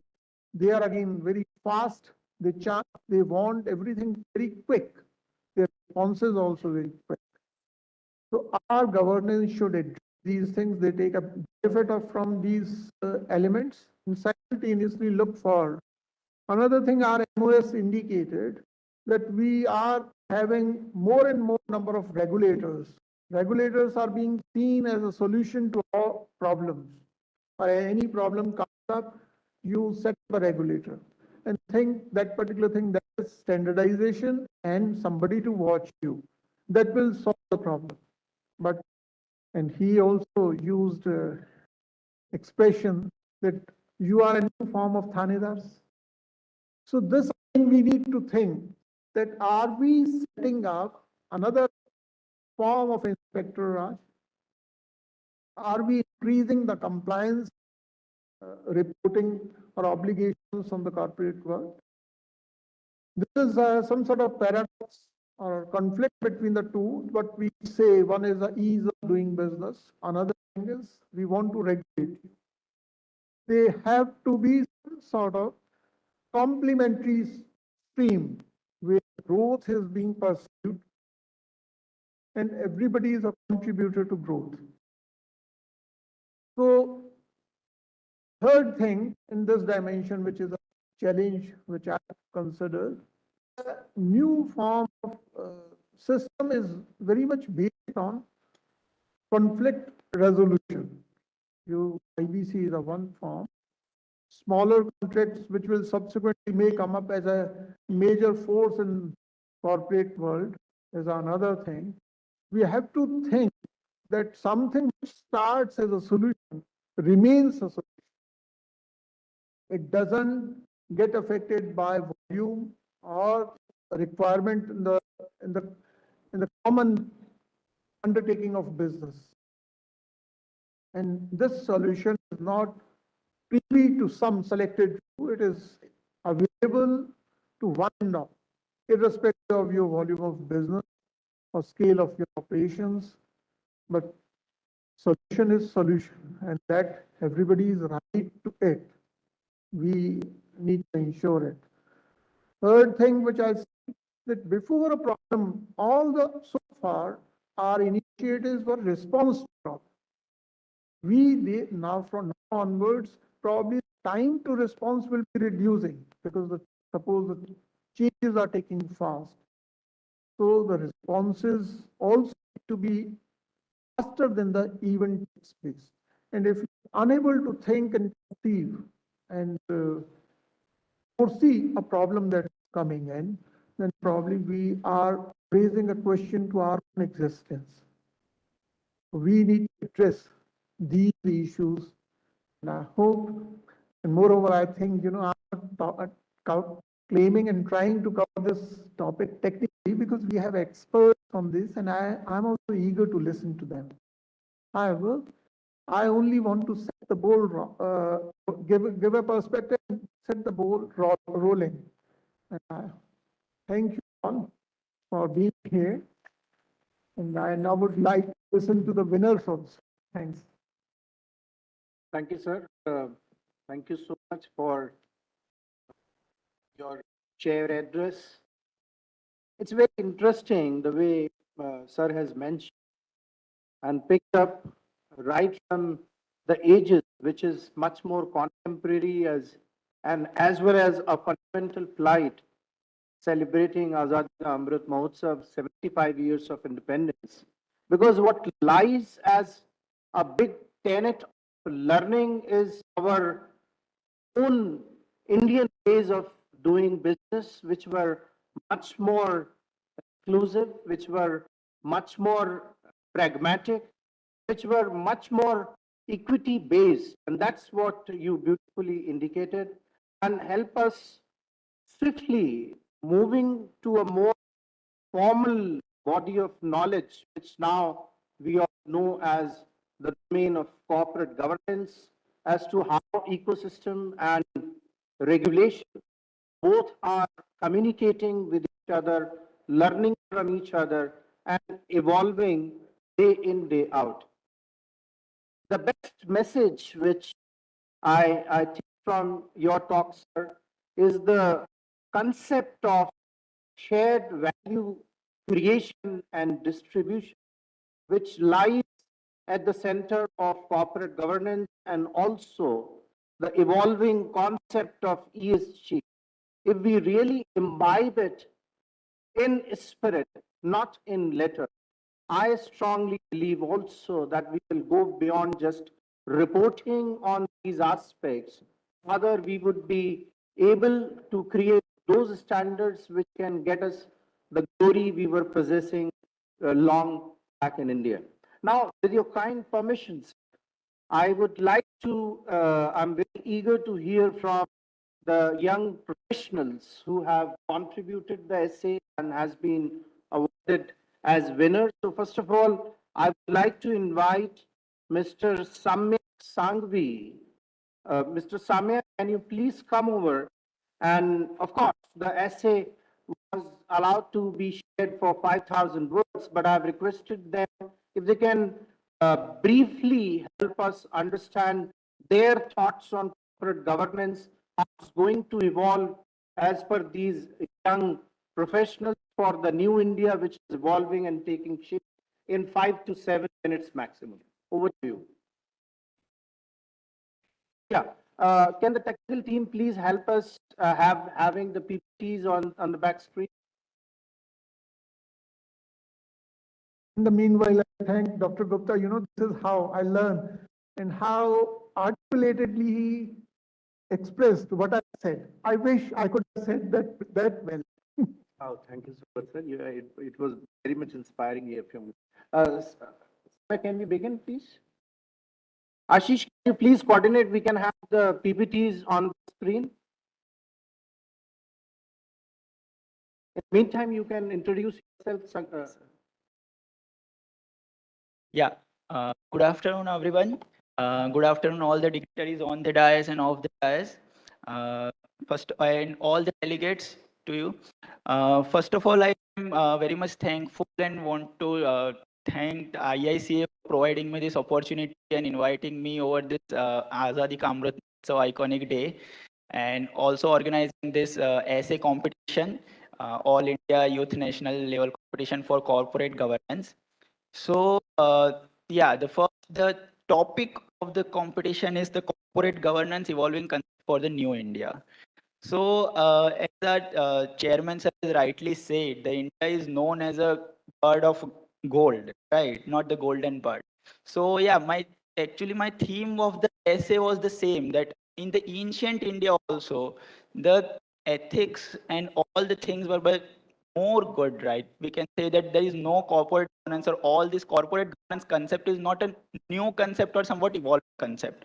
It is also mentioned in Vedas, Kautilya's Shastra. We can say that.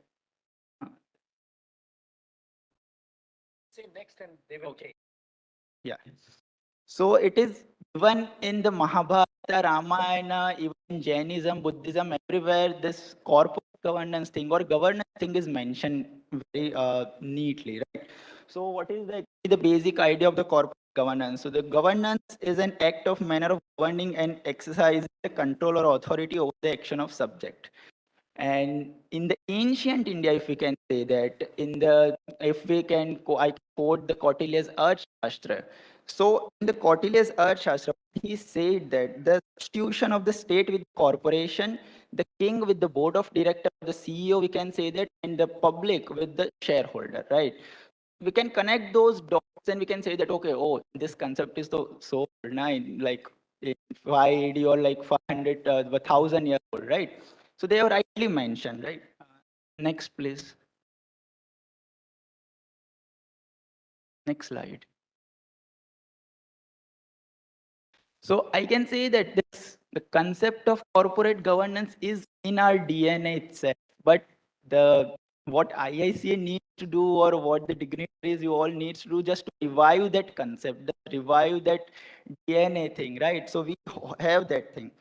So sir, next please, next slide, if you can do.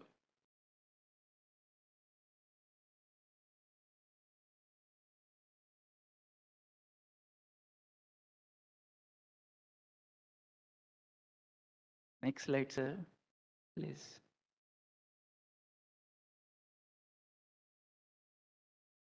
Yes, sir, please. Yeah.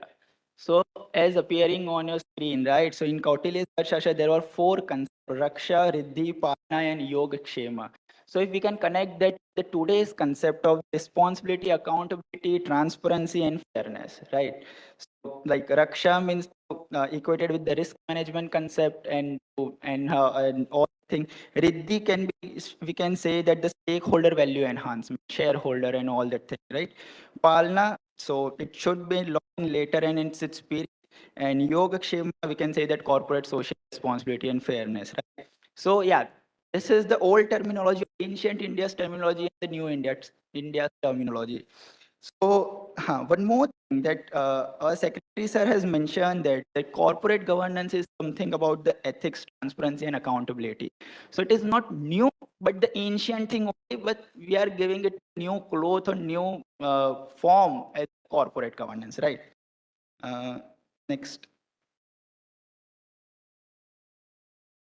So yeah, why the corporate governance is important, why it is important in New India. So I think this slide and next slide, the Miss Nani will cover in the detail, but I will give you the overview that in the need of the corporate governance has emerged because of the increasing concern about the non-compliance standard, right? As Sir has said, this youth generation, we need a very fast response, very fast growth. So we want all, okay, shortcut hai, okay, take thing, right? So there are somewhere we are lacking the thing of corporate governance, but we should need to overcome that thing. So sometimes takeover and merger, sometimes we can say that hostile takeover. If we this hostile takeover was in news at the time of Twitter, if you must be knowing, right? So mismanagement and corruption, it is also very much there in this corporation somewhere. We can say that high salary CEO is taking very high salary and all that thing. Then the globalization link with the international market, like Indian companies are also listed on the international market. So we need to be at the global standard, at a like American standard. We can say that they are like very good at the corporate governance. So at the global level, right, we need to go. And efficiency of management. So we have already discussed that hostile takeover and all the things we need to avoid, right? Please, sir. Yeah. So corporate governance and importance, we can say that the corporate governance is directly connected to the risk mitigation and the compliance. Yeah, I can say that, okay, it is not directly connected with the shareholders value or shares price. But yeah, for risk mitigation compliance, it has a direct linkage.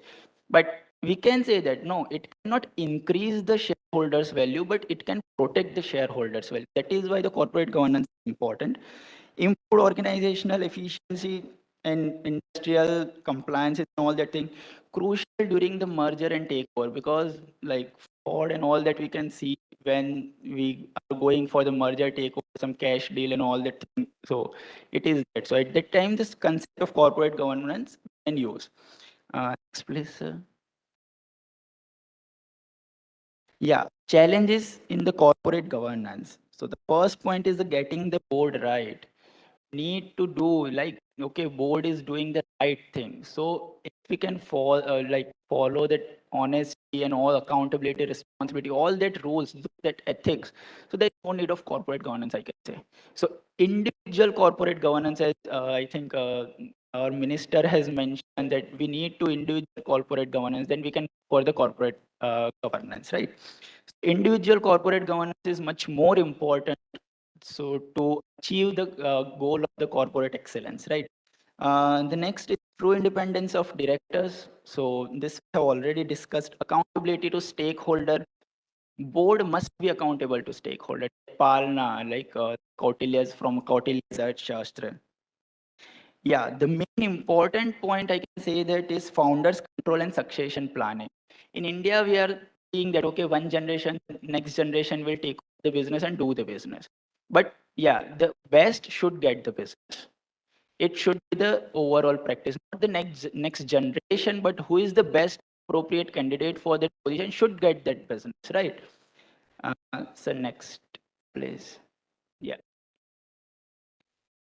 So yeah, as we have discussed, corporate governance is somewhat unseen force. So we can say that, okay, it is a hidden force which can enhance sometimes the share value, but always the protect the share value, right? So due to the lack of trust on the governance, investment sentiment go awry, resulting into a reduced market price. We know that.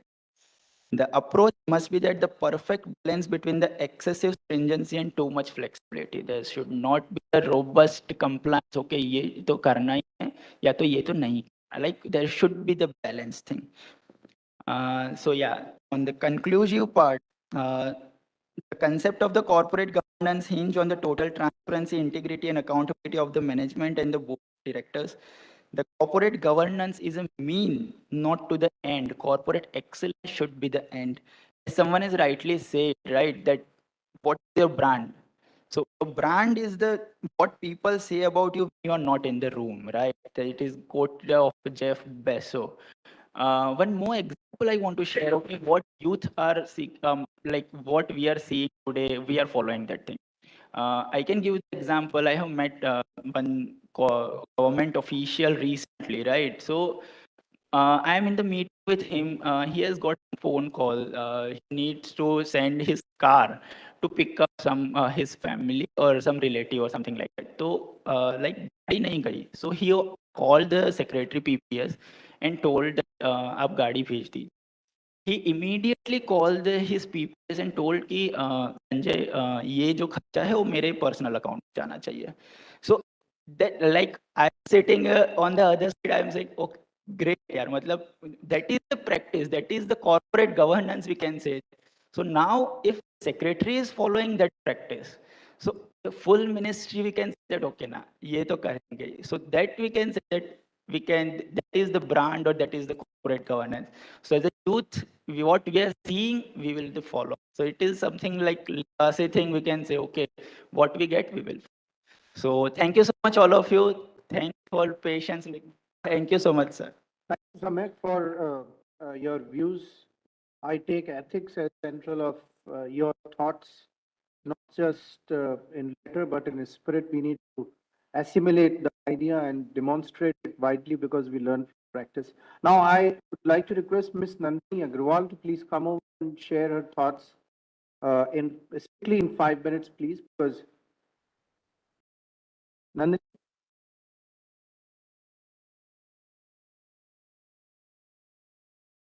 She is the second prize winner of the essay competition. We have third prize winner, Mr. Sartaj Singh. He is from Chandigarh, but because of some commitments, he could not join. So we'll have just two winners to listen from. Good afternoon to one and all present here. Firstly, I would like to thank all the members of IICA for inviting me here, and I feel very happy that I was able to secure the second position in the IICA Youth Competition. First, so I begin with giving a glimpse of my essay. And firstly, I will begin with explaining the meaning of corporate governance. Corporate governance basically is the system by which the companies are directed and controlled. Corporate governance in India is a set of internal control, policies, and procedures which form the framework for the company's operations and its dealings with stakeholders such as customers, management, employees, industrial bodies. The board of directors are mainly responsible for the proper management and regulation of the company. As our chairman here also said that corporate governance is an increasing trend concept which will be able to expand further in India. And as the people are becoming more and more concerned about the regulation of corporates, in the upcoming times, we can see more strict legislations which will be enforced. So corporate governance has evolved around certain principles which form the base for the rules and guidelines set for the corporates. I would like to highlight some of the basic principles of corporate governance. So first is transparency. Transparency is an essential component at all the levels of the entity, especially at the top level management, where major decisions are taken and major plans are formulated. Second is accountability. Accountability means a willingness or an obligation to accept responsibility for one's action. It gives the shareholders as well as the general public confidence that in case it leads to an unfavorable situation, the ones responsible are dealt with in an appropriate manner. The next is independence. I believe that independence is the most important principle of corporate governance. Since a company is an artificial legal entity, it all depends on the board of directors, how they can act independently and how they can manage the company well. The fourth principle is social responsibility. This is an additional principle apart from the main principles, which obligates the company to fulfill certain social demands and contribute positively to the society. Since a company uses a society's resources, it is the duty of the companies to contribute something positively to the society. So, I shall now give a brief summary about the evolution of corporate governance. As Neeraj Gupta sir has rightly said now, corporate governance has evolved in many stages. So, the initial phase of India's corporate governance was aimed at making the boards and audit committees much more transparent and independent. In 1996, CII, taking up the first institutional initiative, took a step towards corporate governance.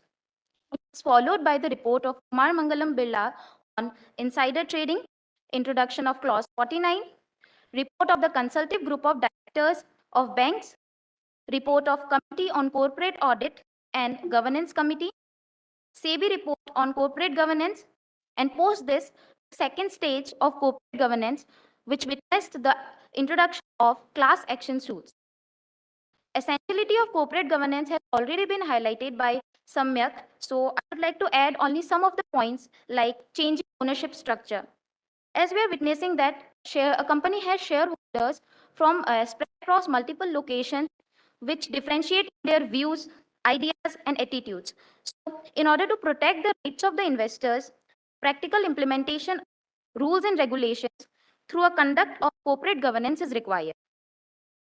And after this, one more point is that huge increase in top management compensation. We are seeing that in the times the remuneration of the directors are being increasing and the top management is grabbing an exorbitant share of the company's revenue. So we need to regulate this, and I believe that a strong corporate governance is required in this sector. So India also has a strong regulatory framework in place for the proper regulation and control of the corporates. These include the Companies Act 2013, Securities and Exchange Board of India, accounting standards issued by ICAI, secretarial standards issued by ICSI, standard listing agreement of stock exchanges. All these enactments try to provide the investors confidence and protect their interests. Corporate governance reforms have significant importance for India, which is moving towards a more transparent and accountable system of economic governance. India is among the first country to implement the mandatory corporate social responsibility, and this will also set precedents for other countries for strategic implementation of corporate responsibility policies. Corporate governance in India will be applicable in every company in the coming times, advanced modifications and policies. As we all know, the more the level of corporate governance, the more is the value of the company in the eyes of the shareholders.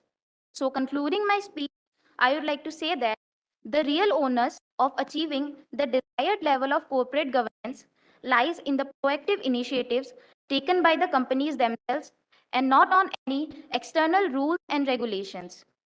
Much more needs to be done for the entrenchment of good corporate governance standards, such as improving leadership. Indeed, there is a need for advocacy and awareness. Thank you. Thank you, Nandini. I would like to congratulate Samyak and Nandini and also Sartaj, who is not present for being the winner of this competition. Now, taking the transaction of panel forward, we have with us Mr. Bhattacharya, After the chair setting the tone and after hearing from these two scholars, there are multiple areas which have been pointed out during these speeches. What I understand personally in corporate governance ecosystem, especially for the new India and the new developments which are taking place, the boards are becoming more sensitive and focused on building the capacities, deliberating on the issues which are gradually taking the front seat from what they put on the back seat, especially strategy, risk management, developing resilience, competency, skill orientation of the board, diversity of the board are again some of the issues which are taking a big shift. As far as the key institutions are concerned, that is the directors and the board, there is much which is being talked about on both executive and independent positions and their significant role in the boards for having that sort of leadership within the company, which, as one of the participants has said, could lead us to the corporate excellence. Yet there are some new areas, as the chair has also indicated, towards the evolving areas of artificial intelligence, technology, the fast pace of changes which are being realized and impacting the way corporates operate and the way they are impacting the business models again is something which has taken centrality to the discussion of corporate governance. Much is being done, yet there is a lot to be done. We really want to help pace up with the speed of development of corporate growth in the country. Professor Bhattacharya has extensive experience in this area, and I'm sure an experienced person can only chart out the vision for the future as to what has been done to be assessed as well as what is yet to be done so that we leave with this panel some key thoughts in your mind where we can further work upon and contribute wherever and however we are contributing to the system. Professor Bhattacharya, please. Happy.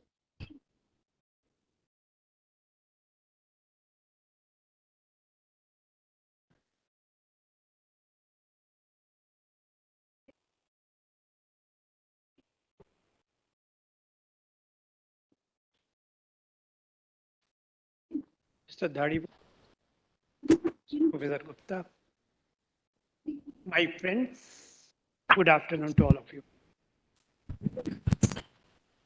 Today we are here to discuss that how corporate governance can really take us forward from here to new. That is the focus of today's discussion.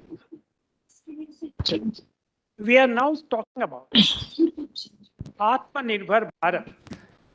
First of all, what is the India we are dreaming of when we talk about Atmanirbhar Bharat? And then we can discuss about how corporate governance is important to achieve that goal. Unless we are clear about what is the dream we are dreaming about the Indian future, for example, 20 years, 25 years from hence, or 20 years from hence, we shall not be able to understand why corporate governance is important for all of us. What is the Atmanirbhar Bharat we are talking about? Is it that we are going back to protectionism, which were there when India became independent? Then it was command economy. The economy was closed, consumers were short-sighted, and there was no competition. It was licensed, then you can do whatever you want to do. Of course, that was needed at that time. Then we have changed. From 1990, we are an economy. And therefore, perhaps we are not trying to say, when we are saying vocal for global means, that purchase only Swadeshi. No. That was pre-independence area, much needed to get independence. Today, we are not in that situation. We are not saying, when we say vocal for local, does not mean we are propagating that if we are producing defense goods, then the components should be Indian components. That is not happening, not that is desirable. What is the Atmanirbhar Bharat we are talking about?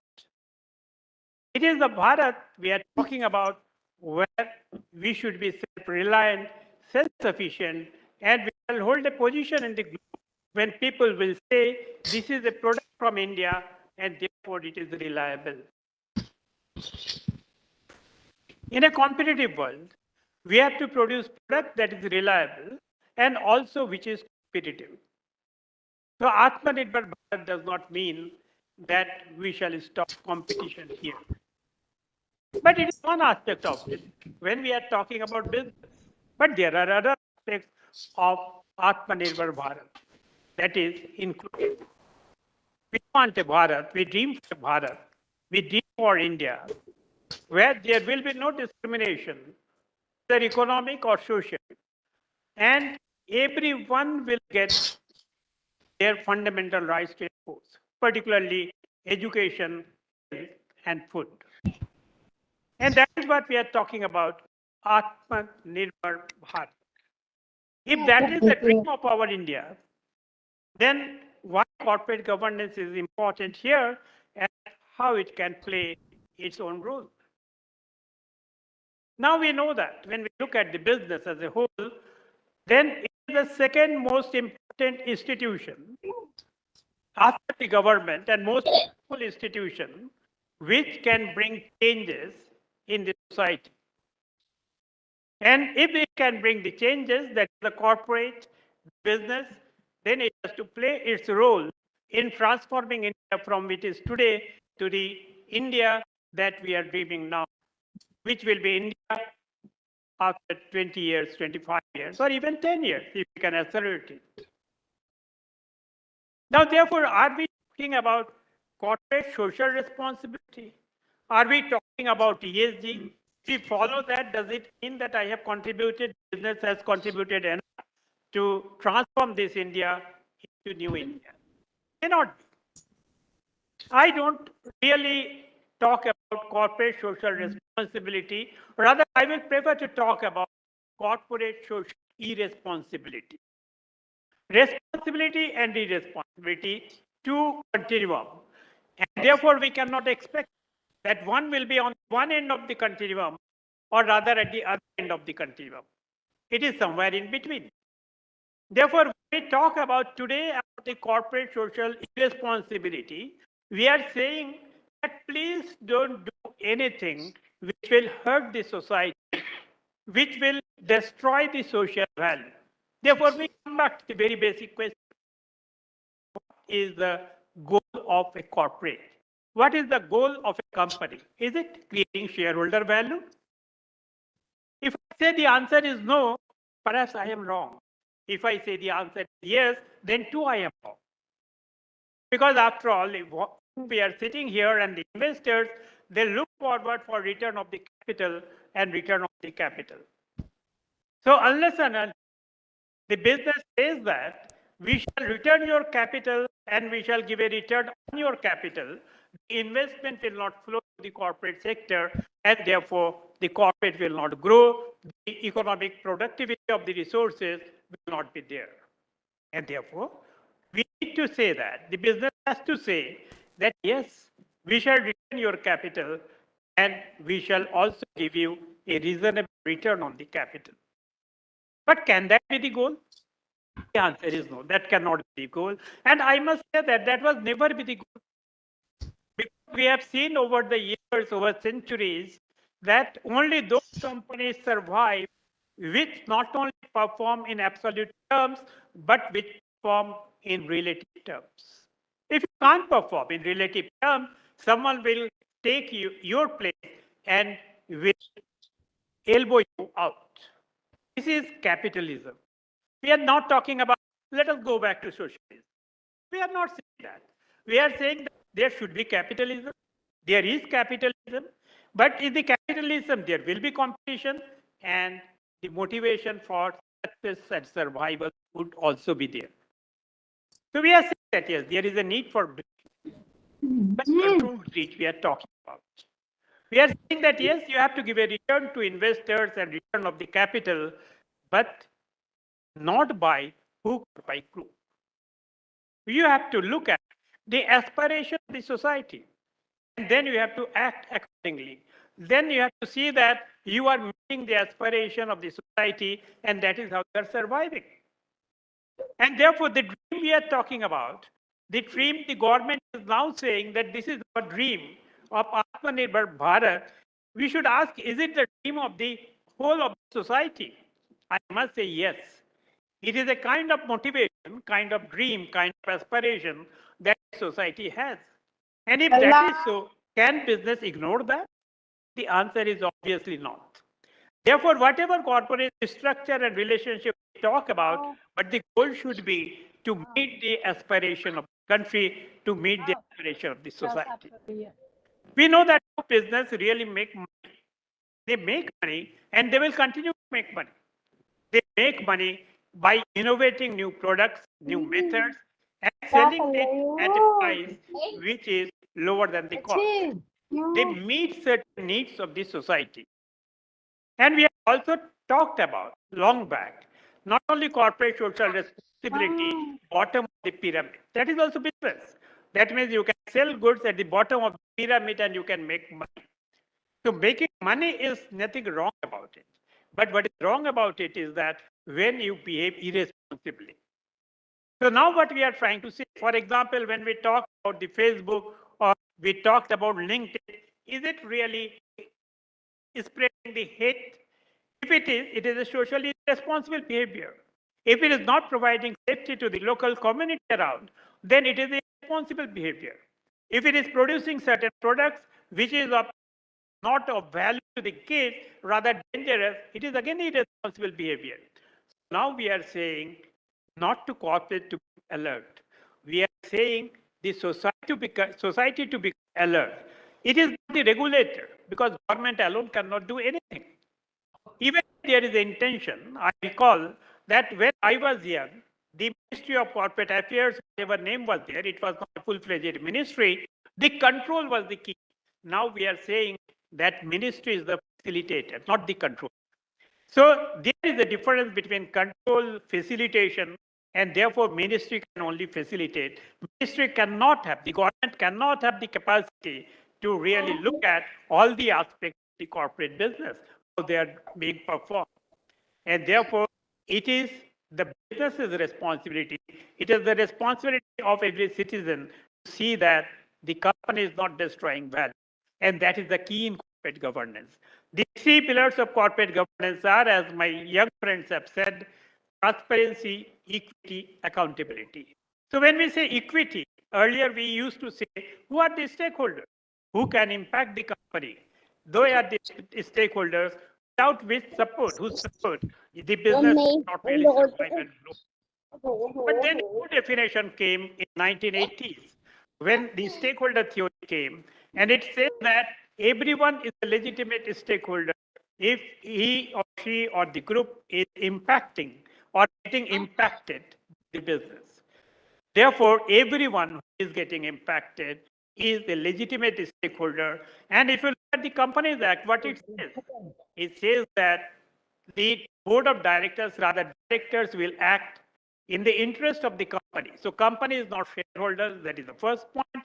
Company has many stakeholders, and in the interest of the shareholders, the community, the employees, and environment.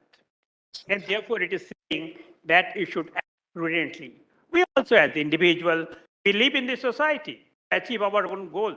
But what a prudent person does, he doesn't hurt the interest of others. And therefore, the law of torts has really come to play and say that you live, but let others. That is the basic mission of corporate.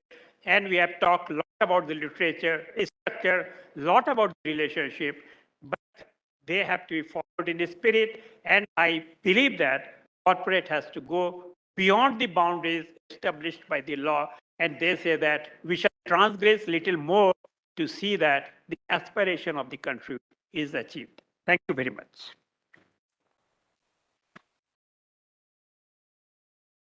Thank you so much, sir, for guiding and inspiring us with your thoughts, which are filled purely with your experience and working in this area.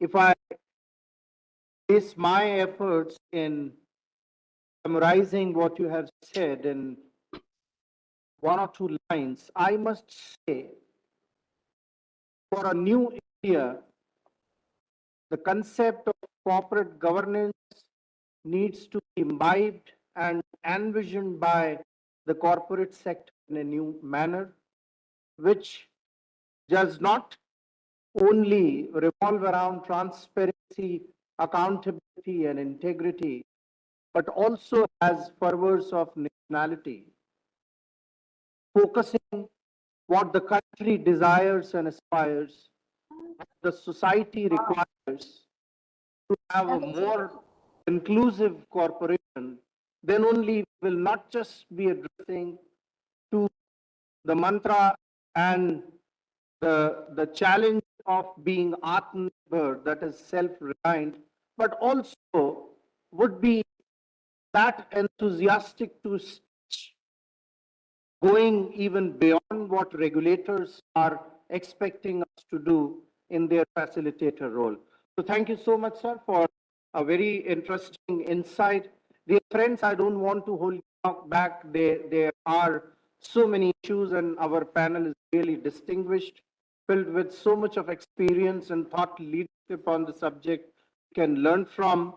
So with underlining what the chair has said, to have more inclusive corporate governance, more country-centric ethos to be focused, to have glory back, and mixing with the thoughts of Professor Bhattacharya, I would like to close this panel and break for the lunch. But I would request IICA team to help us with the mementos for our distinguished panelists. First, for the chair, Mr. Dhariwal.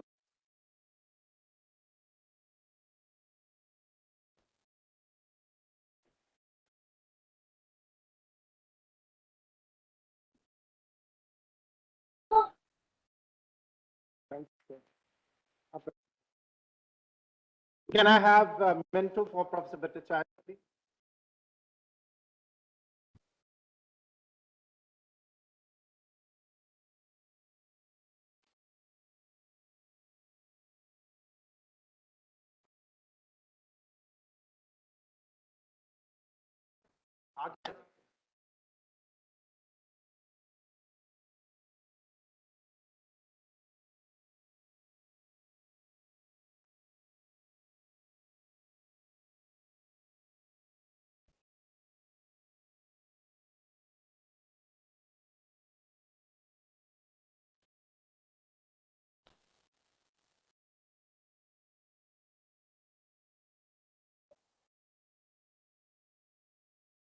You all are requested to kindly proceed for lunch, please. We'll be gathering in another 45 minutes, same hall, for the technical session being chaired by Madam Anita Shah Akila. Thank you so much.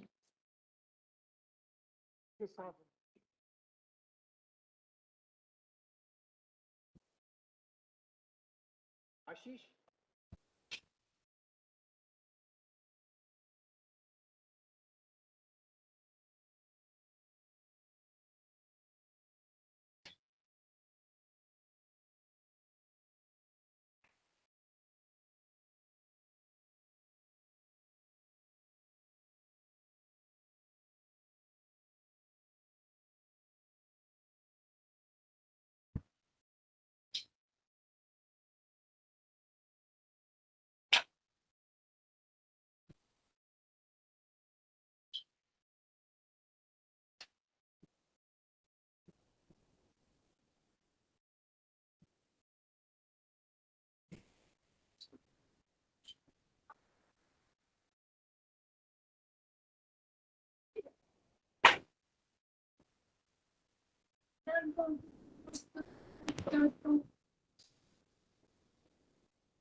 Hello.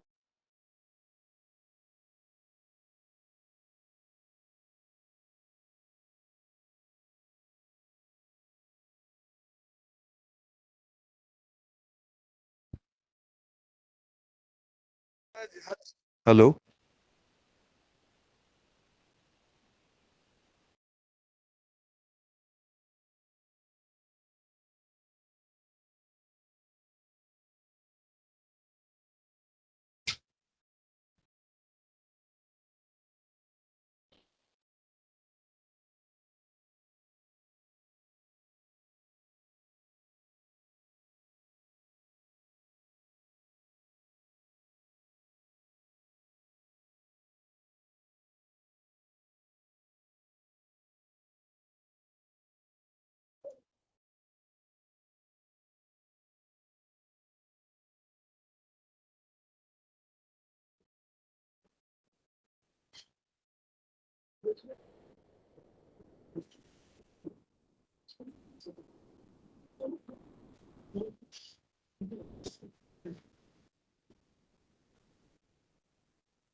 मैं बनाऊंगा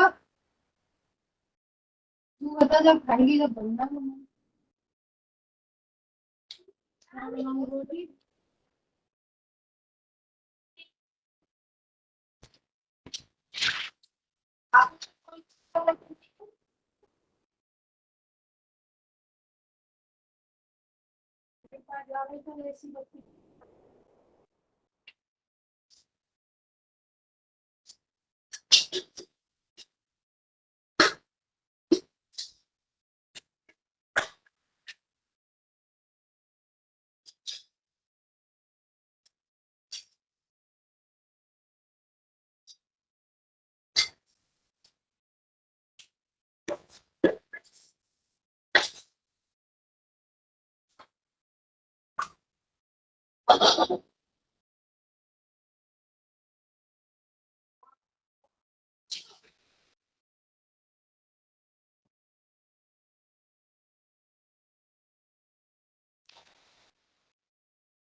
Suranjali Tandon and Ms. Neetu Ahuja from Axis Bank. May I request you all to kindly join?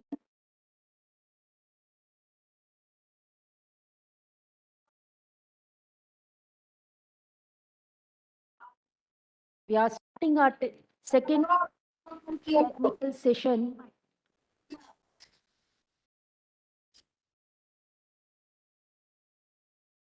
Madam Neetu Ahuja, You are requested to kindly come on the dais, please.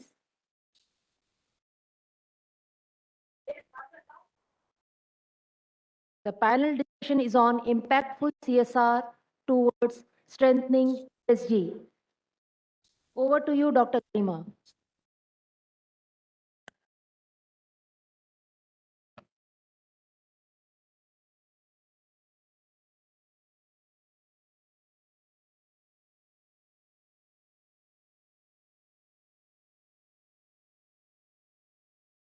Very good afternoon. Post-lunch session is always a most challenging one, but let me assure you that it will be most interesting as well. Let us begin with a brief introduction of the esteemed panel members we have today. We have today with us chairing the panel, Ms. Anita Shah. Ms. is a Joint Secretary, Ministry of Corporate Affairs, a member of Elite Indian Audit and Account Service, experienced financial advisor with a demonstrated history of working in the government finance sector. Thank you for agreeing, ma'am, for chairing this session. We also have with us virtually Ms. Nainalal Kidwai, a well-known personality in ESG. She is a chartered accountant by profession and an Indian banker and business executive. She is leading a lot of ESG initiatives, and she is the first Indian woman to graduate from Harvard Business School. We will be hearing her virtually through a message. We have with us Ms. Namita Vikas, founder and managing director of AKAM ESG. She's a very senior business lead with 30 years of diverse global experience in climate strategy and sustainability across sectors, including banking, technology, and FMCG, with a specific focus on sustainable climate and green finance, climate action, ESG, and climate risk management. She was instrumental in launching a number of green, sustainable, wholesale, and retail financial products, and has contributed to raising over USD 1 billion as capital and credit lines. Under her able guidance, the first ever green bond of India was issued in 2015, and accreditation was awarded from Green Climate Fund, known as GCF. She founded Octus ESG in 2020, a global expert advisory on sustainable finance and ESG, which was awarded India's SME Leadership Champion by UN Women 2021 Asia Pacific. Welcome you, ma'am. We also have with us Sarabjit, who's working at UNICEF as a disaster risk reduction specialist.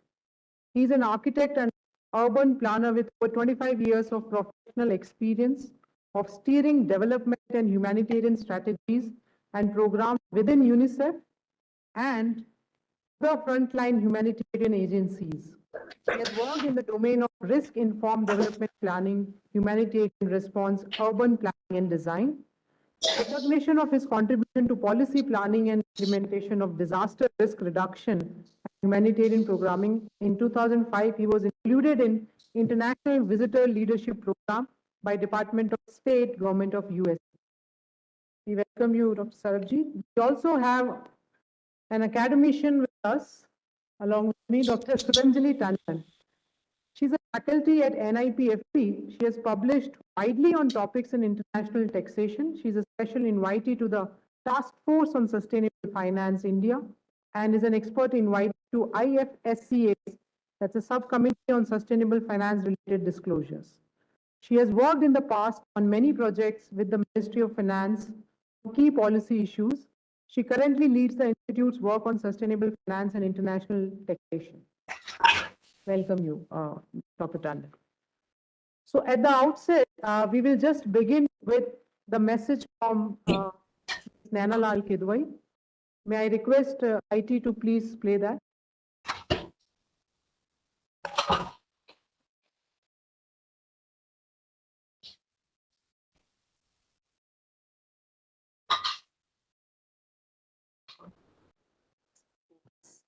Forward the whole area of ESG. And we all recognize that CSR is part of ESG, but important to understand that ESG is much bigger than CSR as we have understood it, and indeed have great examples of, I'm sure, from many of you companies that are present today. But how can you grow that CSR experience to be far more all-encompassing, to be what ESG requires, is what I will address today. So there was a new study out just as recently as May 15th this year. And the study was provided by IBM, and it gives evidence that CEOs, and this global CEOs, some 3,000 of which were included in this study, and some of the highlights there suggest that almost half of the CEOs cited sustainability as one of the highest priorities for their organization in the next 2 to 3 years. It was up from just a third of CEOs last year. So we are seeing a huge embracing of ESG and a big jump up from year to year. And more than half cited sustainability as their greatest challenge in the next 2 or 3 years. So they recognize something needs to be done, but it's also a challenge to get there. And that, more than half that are saying sustainability is the greatest challenge, is up from just 32% last year. And it's ahead. The other challenges, regulation, which was at 50%, cyber at 45%, and supply chain disruptions at 38%. So ESG was right up there, higher than any other challenge as seen by global CEOs this year. CEOs say the greatest pressure is sustainability. Where is it coming from? From board members, 72%, followed by investors, 57%, ecosystem partners, 49%, regulators, 49%, and government, 46%. So all the stakeholders are there in at least half, 50% level, but there is pressure coming primarily from the boards and investors in the ESG compliances that are being required of companies now. And then there's a new UN panel devoted to simplifying net zero emission standards for businesses, and it's been put there partly to fight greenwashing, where stakeholders from ESG and analysts, investment bankers, academic researchers, investor advocates say a solid set of recommendations from the panel could mean more disciplined net zero forecasts and trackable metrics. Pressure now, bodies like the UN, many regulators, to come up with very comprehensive numbers so that companies cannot just get away with talking of commitments for 2050, but have to be far more specific in the way they are looking at this. So this trend is here to stay. Companies have embraced it, and indeed regulators are not far behind in making sure. Just in case, you're wondering, is it just stakeholder capitalism is woke? There is this issue that no, this is really just one of those things that is happening right now and it will die. In fact, Larry Fink of BlackRock says, and he has this annual letter this year, which I would suggest is worth reading. He says that the concept is not a social or ideological agenda. We focus on sustainability not because we're environmentalists, but because we are capitalists and fiduciaries to our clients. So the way we have to view ourselves as players, as corporates, as investors, is to understand our role as fiduciaries for our clients and as capitalists. And therefore, this decarbonization imperative, the shift towards a low carbon economy, which is underway, will begin to look at hard to abate industries, both from technical and business model gaps, as the decarbonization plans of whole sectors become critical for the very survival of the sector. So we, in India, companies operating here have to recognize these global trends that are here to stay. And the challenge for us now is to ensure that we become very much part of that journey, indeed, maybe even lead in that journey.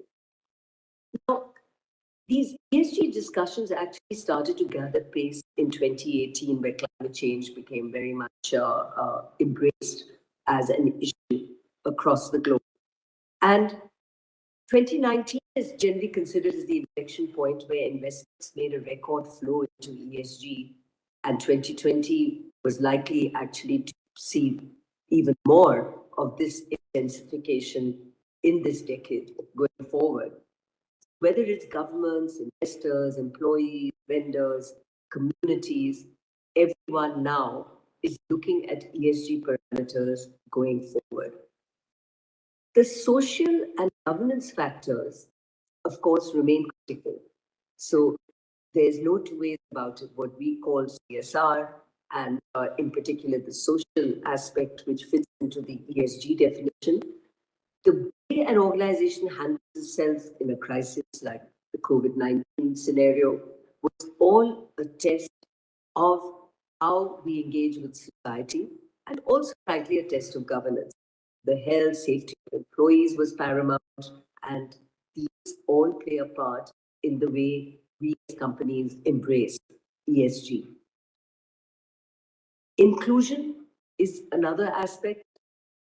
And then when millions are out of work, there is obviously scrutiny around how we engage with our employees, how did we deal with excess staff, how have we compensated people through these periods. So what we have done will all become a measure of how we have done, not just in terms of CSR, but also how we deal with our employees and society around us through crises such as these. The European Commission actually has an action plan on sustainable finance, which is an indication of some of the major regulatory changes which are on the way. And the action plan of the European Commission is around reorienting capital flows towards sustainable investment. And the purpose there is, of course, to achieve sustainable and inclusive growth. So if you're a listed company on the stock market, you're likely to feel the impact of some of what is being laid out by the European Commission. And the other purpose of the European Commission is to manage financial risks stemming from climate change, which could be because of resource depletion, water, energy, etc., environmental degradation, and social issues. So these are some of the very important factors driving change, which become important for us to therefore understand that these are permanent, they're here to stay, and they are going to come through in terms of the regulation, like climate risk. And so, we are at a point where in India, the Reserve Bank of India is also looking at all of this. It in fact issued its first circular on banking and sustainable development way back in 2007, which encouraged adoption of best practice and greater transparency.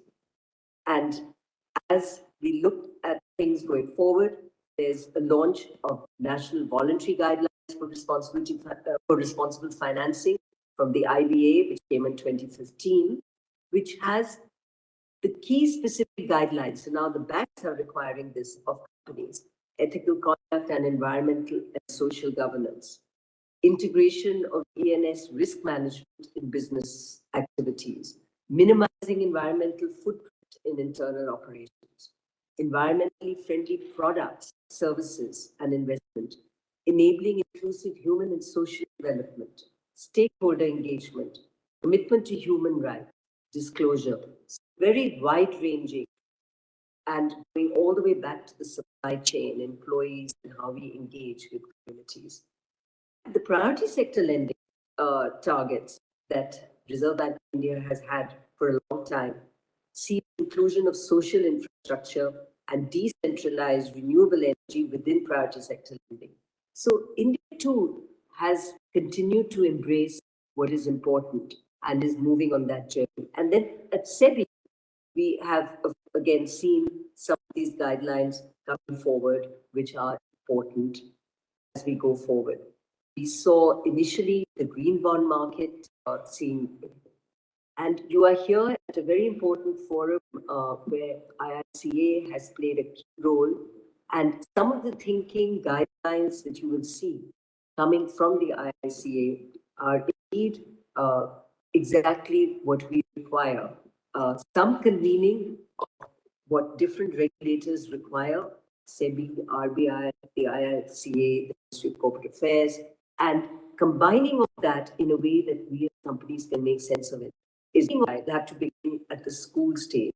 Curriculums will need to be bolstered with courses that enable generations to understand sustainability in their daily lives, to seek accountability from companies they are buying from, demanding improvements, and develop a more value-driven approach. But the other, we as companies have to set the stage and indeed play in what is a very important agenda.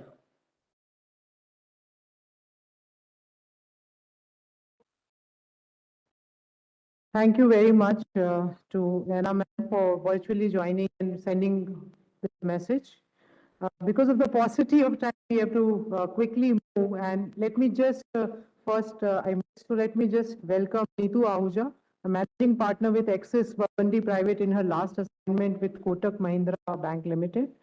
She was Senior Vice President, Regional Head, Public Affairs and Government Business, having over 20 years of working experience across banking and financial service sector with global and national financial institutions.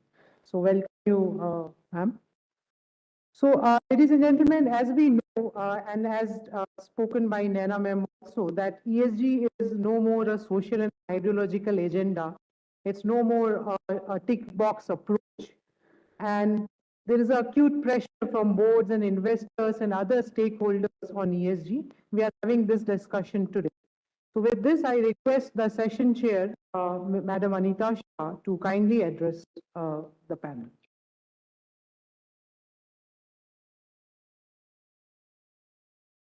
Thank you, Garima, dignitaries on the dais, and my colleagues and friends of the dais. Corporate culture has never been more transparent or important than it is now. Sustainability leaders, investors, employees, and consumers are choosing companies that align with their values. Corporate social responsibility and environment social governance policies guide business practices, inform the public about the values, goals, and risk of the company. Corporate social responsibility covers overarching social, environmental, and economic concerns in a company's policies, practices, and decision making. CSR commitments serve as keystone for corporate culture, give the employees, investors, and consumers an insight into the company values. Through CSR is about accountability mainly. The qualitative nature of CSR makes it very difficult to pin it down to what exactly is being done. The will, the values, spirit of corporate culture can be captured by CSR, which serves at best as a starting point to get to the next step of measurable data-driven change. Herein comes in ESG, which uses the environmental, social, and governance factors to evaluate sustainability practices within a company. While CSR aims to make a business accountable, ESG criteria makes such businesses' efforts measurable. ESG criteria focuses on the quantitative results that help the investors make better decisions about the risk and the ethics of a particular company. The reporting also helps the consumers to decide which business to support and which not by giving them an indication if or what a company's practices and actions align with their own values. ESG metrics have quantitative performance indicators aligned to the particular ESG criteria. The Ministry of Corporate Affairs for more than a decade has nudged companies to be socially responsible and ethically responsible in their operation. We had in 2009 the voluntary guidelines on corporate social responsibility. This was the first step towards mainstreaming the concept of business responsibility. Then thereafter, it was further defined by having a national voluntary guideline on social, environmental, and economic responsibilities of business in 2011, which was essentially a set of 9 principles that offered Indian businesses an understanding and approach to inculcate responsible business conduct. Principle 7 of this NVGs was of inclusive and equitable growth, which focused on encouraging business action on national development priorities, including community development initiatives and strategic CSR based on shared value concept. This principle of NVG was subsequently translated into a mandatory provision of the corporate social responsibility under Section 135 of the Companies Act of 2013. India was the first country to introduce mandatory CSR for a certain class of companies. The Companies Act provided a statutory framework to engage the corporates as partners in social development by leveraging their managerial efficiency, best practices, technology, and innovation in the delivery of public goods and services. Now, where does CSR and ESG, where do they converge? CSR architecture as it exists is currently within the Companies Act, is currently focused on mandating the companies to spend a certain percentage of their profit in furtherance of the socio-economic development of the country. The CSR is therefore just a subset of the ESG, which has introduced a paradigm shift in the way businesses operate and interact with the shareholders. ESG compliance focuses on making the business more responsible and accountable for their own actions. The philosophy of business has now changed from shareholders to stakeholder model of governance, and the companies have to align their business strategy along the triple bottom line approach, which gives importance to people, planet, as well as profit. CSR is thus considered as a precursor of ESG. CSR is a form of self-regulation, ensuring a company's actions have positive impact on the environment, communities, and the public sphere. ESG, on the other hand, takes on the CSR and builds on it in a manner that takes it out from the realm of philanthropy, a concrete set of numbers which can be used by investors and consumers alike in understanding a company's philanthropic, social, and internal governance practices. In other words, CSR aims to make a business accountable. ESG criteria make such businesses' efforts more measurable. There is a need to strengthen ESG. The current and emerging challenges which are facing humanity, such as COVID-19, climate change, scarcity of resources, and growing inequality, have taught us that an interdependent world can only survive and thrive if everyone behaves responsibly and is accountable to each other for their actions. With several global companies being larger than even some nation states in terms of their turnover, the responsibility of businesses to their stakeholders will only increase in the coming years. COVID-19 has reaffirmed that the business has to be inclusive and sustainable. It has provided us an opportunity to revisit our relationship with the nature. It has taught us many lessons to reorient our strategy, not to remain in silos, to become resilient, to act responsibly, and to become inclusive and sustainable. Hence, companies are not required only to grow in an inclusive and sustainable manner, but they also are required to address the concerns of different stakeholders and changing their business philosophy. Businesses are measured as worthy on the basis on how they function in the best interest of the company, its employees and shareholders, the community, and for the protection of the environment. This has been incisively captured in Section 166 of the Companies Act 2013, wherein the fiduciary duties have been cast upon the directors of the company.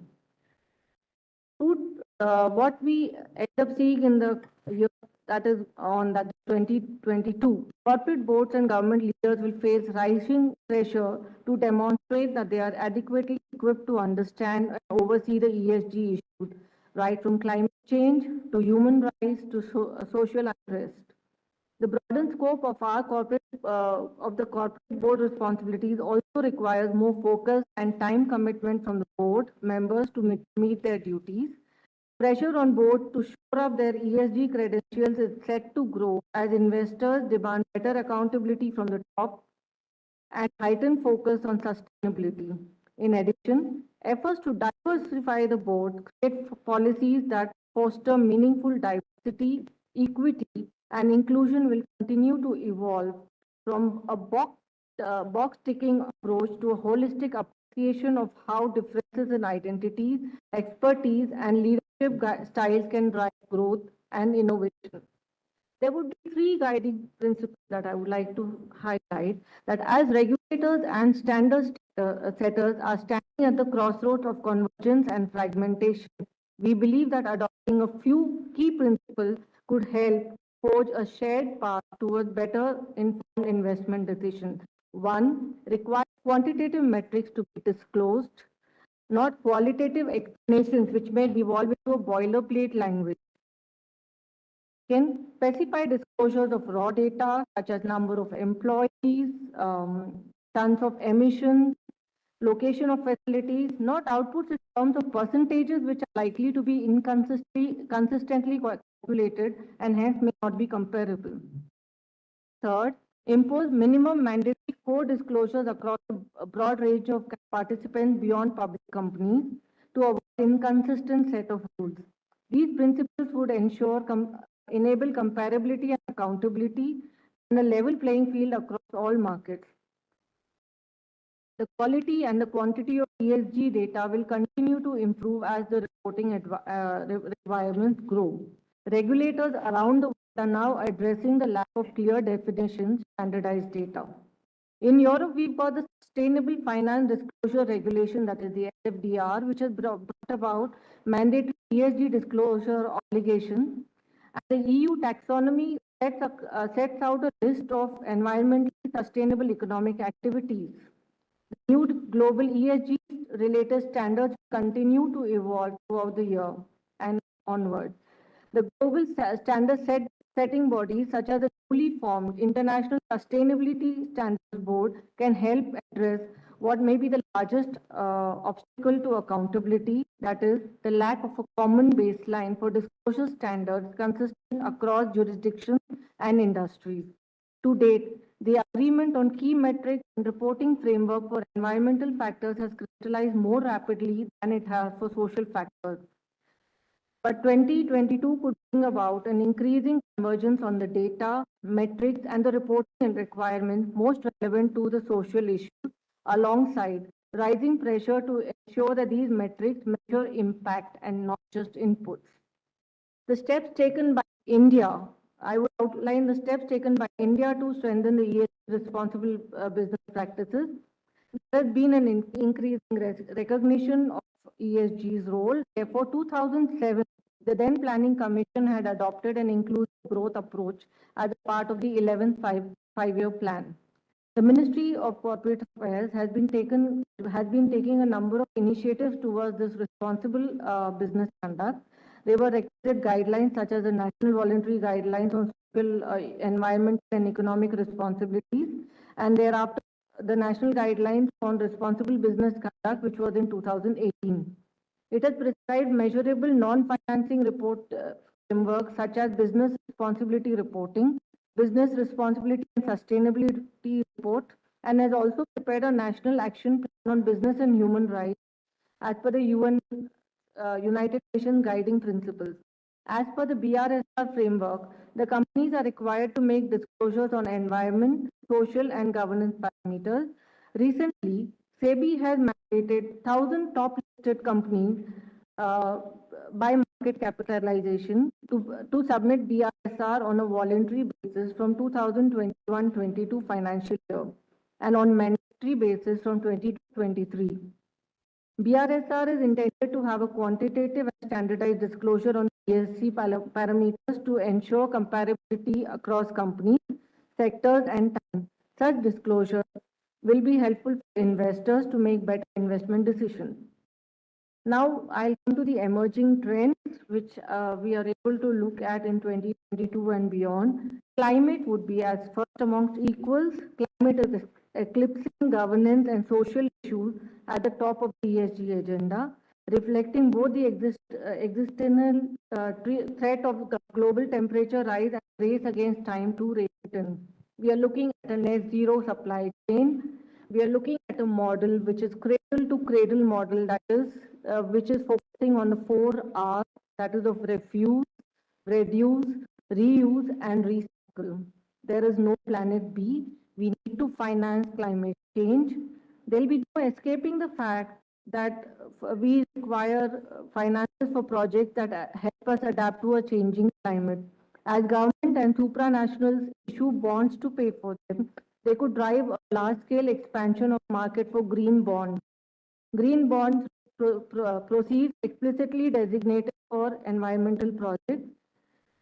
Historically, most of the bonds for climate change were mainly looking at curbing of emissions, reducing the carbon footprint.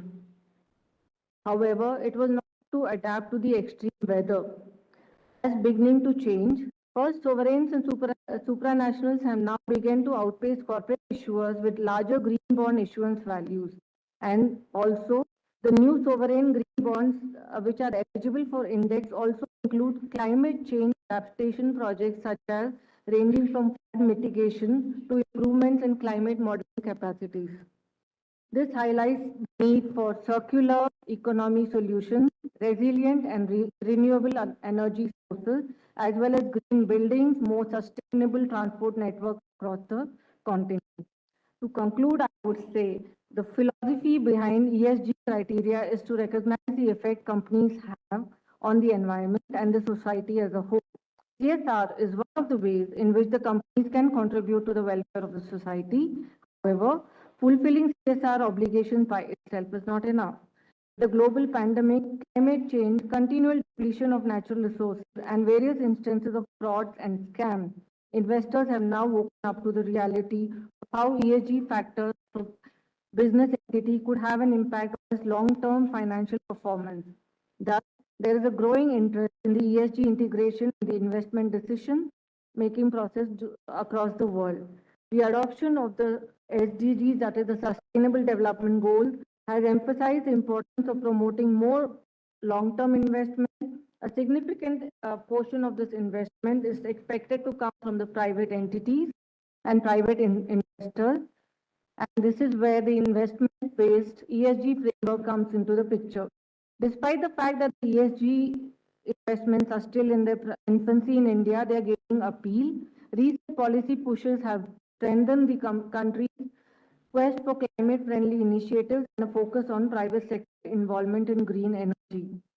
Even the Government of India's Economic Survey of 2021 has acknowledged the need to integrate climate and finance policy and outlined a number of measures that are boosting ESG investment in India. To conclude, given India's developmental aspirations, incorporating ESG factors into investment decision-making business processes is becoming more increasingly important in order to solve the lingering socio-economic issues as well as rising environmental and climate risks that are being faced by the country. Thank you. Thank you very much, ma'am, for providing 360-degree understanding of ESG, be it the trends, emerging challenges, and even way forward. So, ladies and gentlemen, we have ESG stalwarts sitting here, only the time is less. So moving directly to Ms. Namita and, asking some very relevant questions such as that ESG has emerged to the forefront very quickly and we all are recognizing that. So what are the trends that are shaping its future and its potential impact on companies? Thank you very much, Garib, and it's really a pleasure to be here. Thanks a lot for the invitation.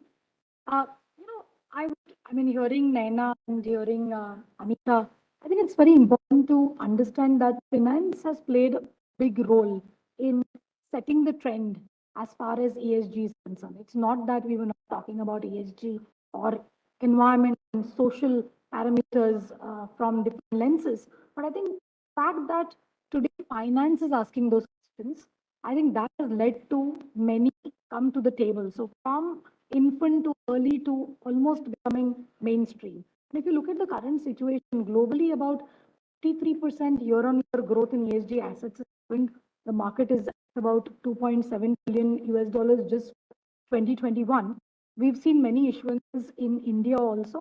And rises with investors, portfolio managers, sell-side analysts heavily engaging on industry. Uh, in India also, we saw 2020 about seven ESG equity funds being launched. And the AUM of these funds has risen to 4.7 times in the last 2 years to over 1.5 billion US dollars. So there's a lot of demand that has got created, and when demand gets created, surely there's supply that will come, right? I think there are a few things that need to be looked at from the force behind all of this. One is, the new sustainable finance ESG related guidelines, principles, standards, regulations that have come world over. Naturally, the cascading effect is happening across markets. Investors are coming together, institutional investors, the Net Zero Asset Owners Alliance, and many such alliances that come together, especially COP26, where the future growth is being oriented towards low carbon economy, and therefore investors, multilaterals, bilateral funds will need or maybe even force companies, financial institutions to look at ESG at the base level. So that's really one of the first aspects. Second is increased awareness and rise in demand for climate friendly finance as well as non-financial products. I think that's an important point. So strong product development with over 266 new sustainable funds have been launched just in the Q4 of 2021. And asset managers are continuing to repurpose, rebrand conventional products into sustainable offerings. We've seen how regulations are pushing the agenda, right? I mean, our own BRSR, which is mandating disclosures on material ESG risks and opportunities, the financial implications, and the approach to mitigate and adapt these risks. I think that's a very important point. And it was a big breakthrough as far as this, disclosure standard was concerned. And what would it do? It would really enable investors, banks, intermediaries is the data on ESG and climate related issues as far as borrowers are concerned. So greenwashing to a large degree would be very much limited, right? Like I said, the rippling effect, there's also a lot of pressure from peers. So everybody's taking commitments. Everybody's gone around COP26 saying, I want to be net zero. I want to be, decarbonize my portfolio. So there is a rising pressure in the market where when you go for capital raising, naturally there are only these many green funds that are looking, and they're looking at specific disclosures by companies. There is high return on investments for financial institutions that have looked at. I mean, we know that ESG funds, those companies that focus on ESG have been performing very well on stock markets, right? Better governance, better brand image. I think all of this is pushing the envelope. What we need is very robust, forward-looking approach on assets, bringing in more as far as not only companies are concerned, but also their supply chains, because that impact will happen across the board, right? Thank you. So ma'am, how do you see, I mean, you see companies need to do for preparing for such situation is disclosure, or is there any further suggestion to, see for the future of ESG? That's a very important question, because I said that without ESG, non-financial data, without the non-financial data, investors are not moving, right? And I think what the what has started to happen is we're looking at ESG from a risk standpoint, but I think it's important to look at ESG from a opportunity standpoint. So when the green bond market was very very nascent, and we figured in India we could look at issuing a green bond from ESG opportunity perspective, and that's how the green bond was issued. I was reading only yesterday a very interesting McKinsey quarterly, and I would recommend everybody to pick it up. It is spoken about, to answer your question, how is ESG facilitating the top line growth? I think that's important. How is it reducing costs? Because ultimately, towards environment, resource efficiency needs to be brought down, right? carbon footprint needs to be better, be brought down. So therefore, how do you look at, then there's a direct correlation as far as costs are concerned, right?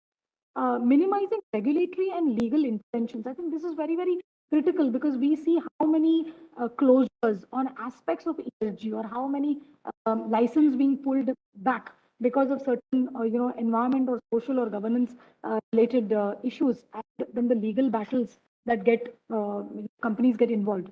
Increasing employee productivity. I think that's important. And these days, there are many employees who are looking at how companies place ESG and they make the decision. That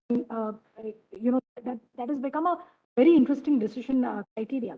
And then you're optimizing investments and capital expenditures. I mean, investing today in a sustainable plant, looking at all the aspects, is going to, in the long run, deliver on better returns on investment, right? So I think these are some of the aspects that need to be looked at with that. I mean, though we have less time, but again, it's very important. What are some of the issues that are disrupting ESG and the practices that are working well? See, at the larger level, one is there's no universal, uniform definition of ESG, right? And there are different definitions, and therefore there are gaps.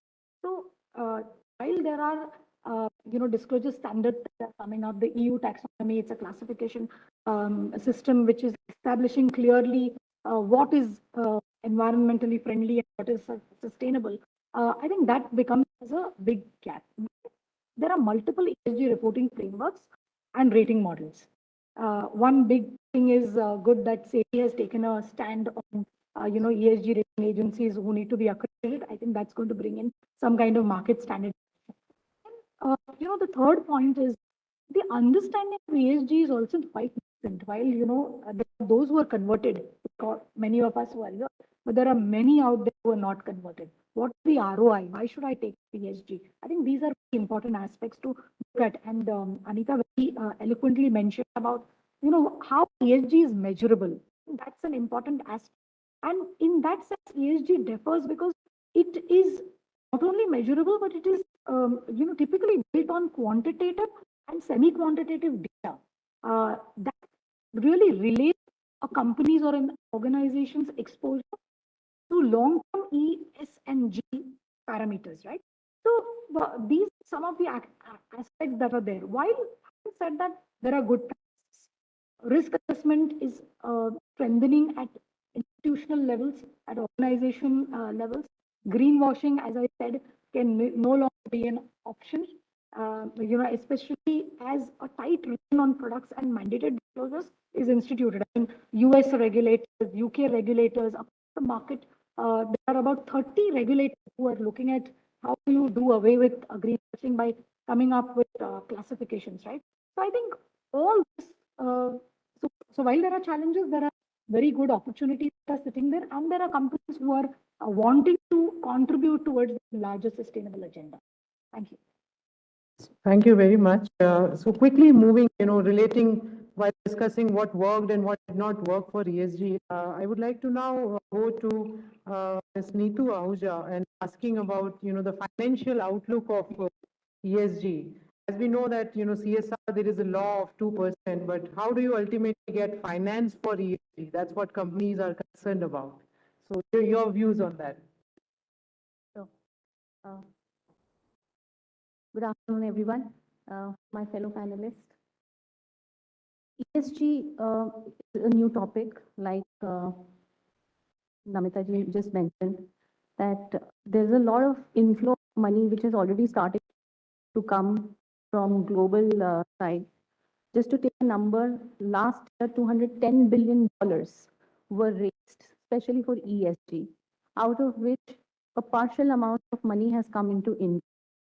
So if as a country, we are looking to grow from international capital, which today seems to be a challenge for a country like ours, we need to focus our efforts both at the country level as well as the corporate level towards ESG norms. While there is a SEBI paper which has come, and there are norms which are there already about what companies can do, but globally, if we look at the trends, most of the technology companies are becoming bigger, gives us an indication that these technology companies with revenues larger than some of the countries would eventually be gearing up the growth globally.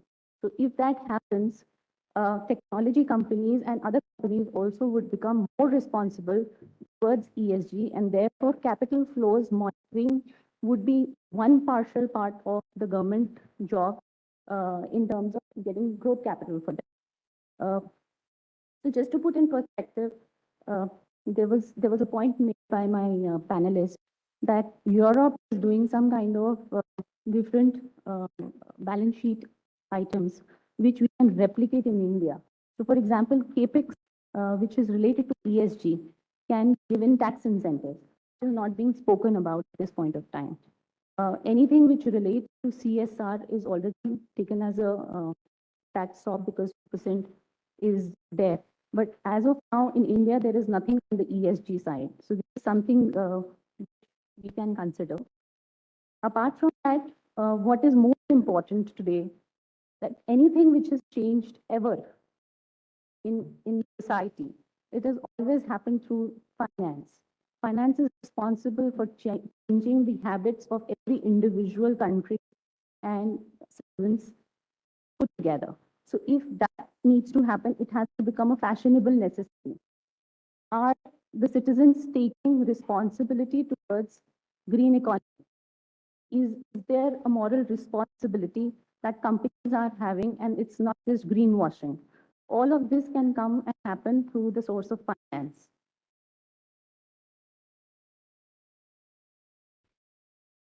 Thank you. Thank you, Setu. Moving just to ask, that so how do you feel that that corporates needs to do to navigate the ESG scenario? Can you also share your views of how how corporates navigate their scenario from CSR to ESG? Like we've already discussed, that CSR is a subset of ESG. We did a study, and this was the first study done in India. There is a report on Burun, in which I was one of the judge in terms of finding out India's top 50 companies, listed companies, which are there on the ESG platform, and how are they rated in ESG. Just to share out of experience, it was such a difficult task that everybody amongst us had a hard time asking listed companies for data points. So it is at this point of time so nascent that most of the companies are not maintaining data, one. If the data is maintained, it is not standardized. Two, three, there are different sectors and there is no one common benchmark which we can relate to. So the most important problem in finance is always problem of benchmarking. Unless we have benchmark for ESG, it will be very difficult for India as a country plus finance in India to imbibe the values as well as profitability mechanisms attached to it to raise money in the country.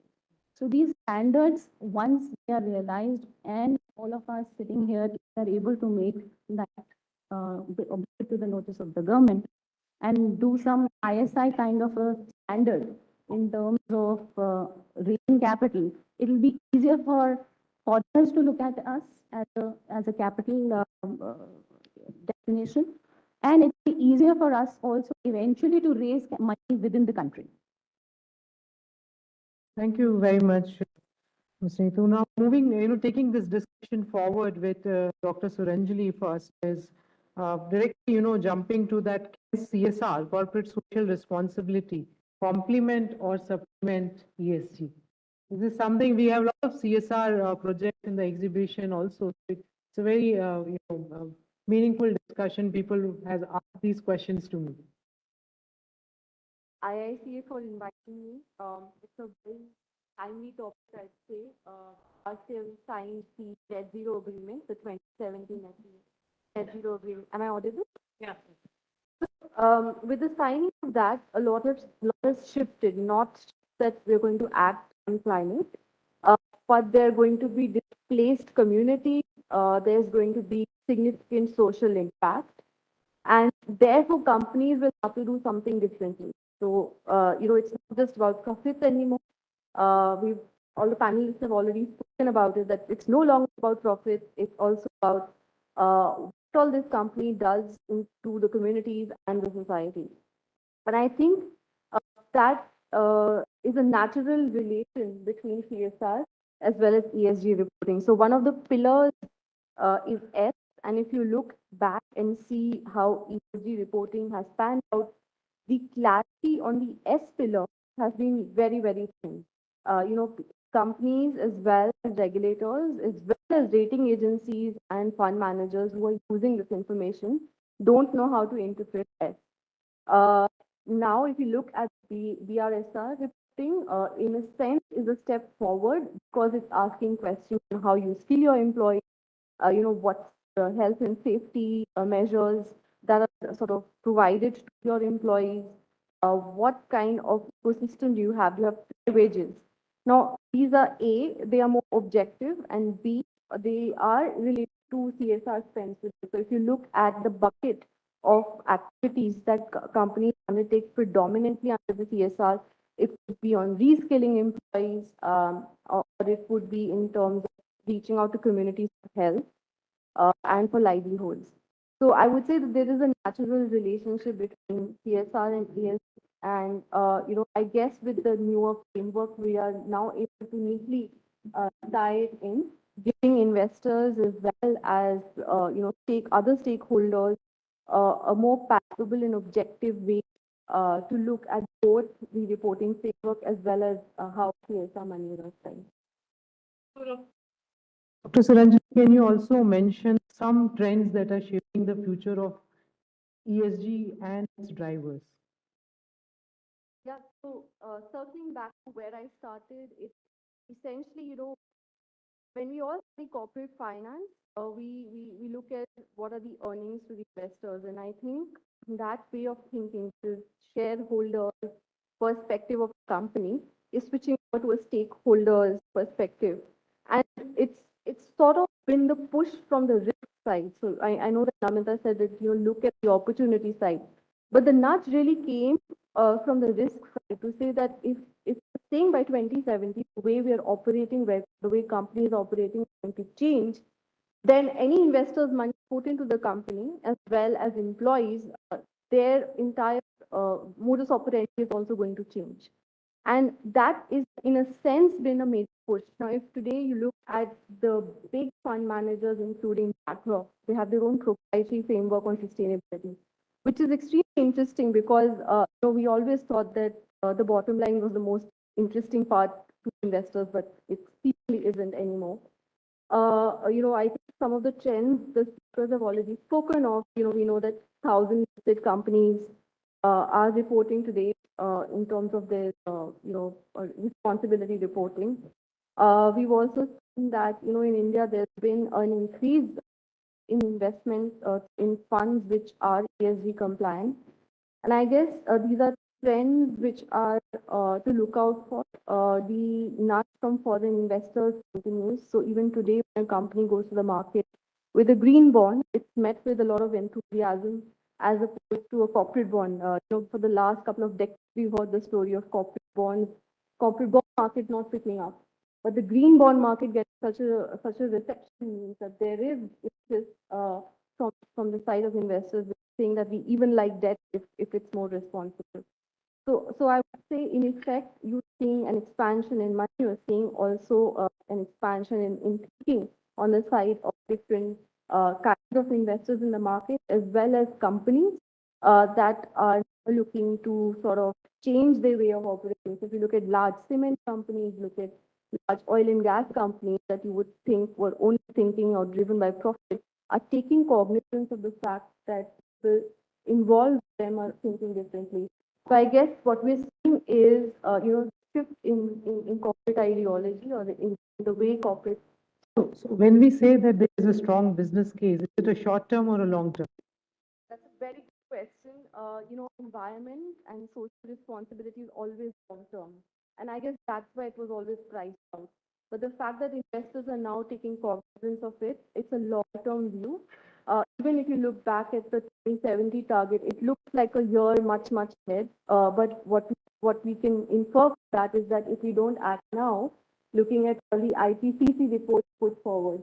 So if we don't act now, even businesses today that are reporting profits are paying dividend up to investors, tomorrow have stranded assets, which in effect will have reverberations across the economy, across the financial system. So I think it's a long-term view with more short-term doses of action across the economy. Right. Thank you, Dr. Sanjali. Moving directly now to Dr. Sarabji. I would just like to know your thoughts on this, the overarching umbrella of responsible business. And, you being an emergency specialist and disaster risk management, do you find any connect with disaster risk management and the responsible business agenda?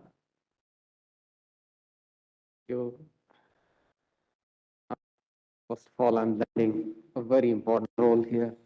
I'm lending gender balance to this team. So yeah, you can clap for me.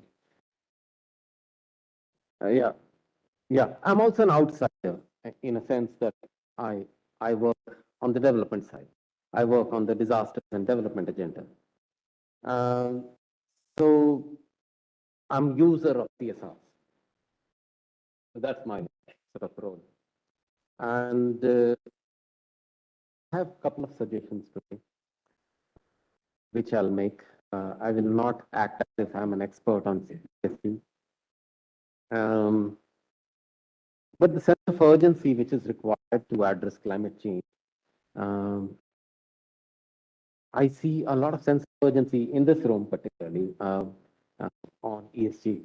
And all of you have come together to evaluate, to discuss, and to brainstorm on ESG. That sounds exciting to me. And now, how can we kickstart the multiplier effect of? I think that's on the mind, because the kind of money you guys are talking about is, and CSR's mind-boggling.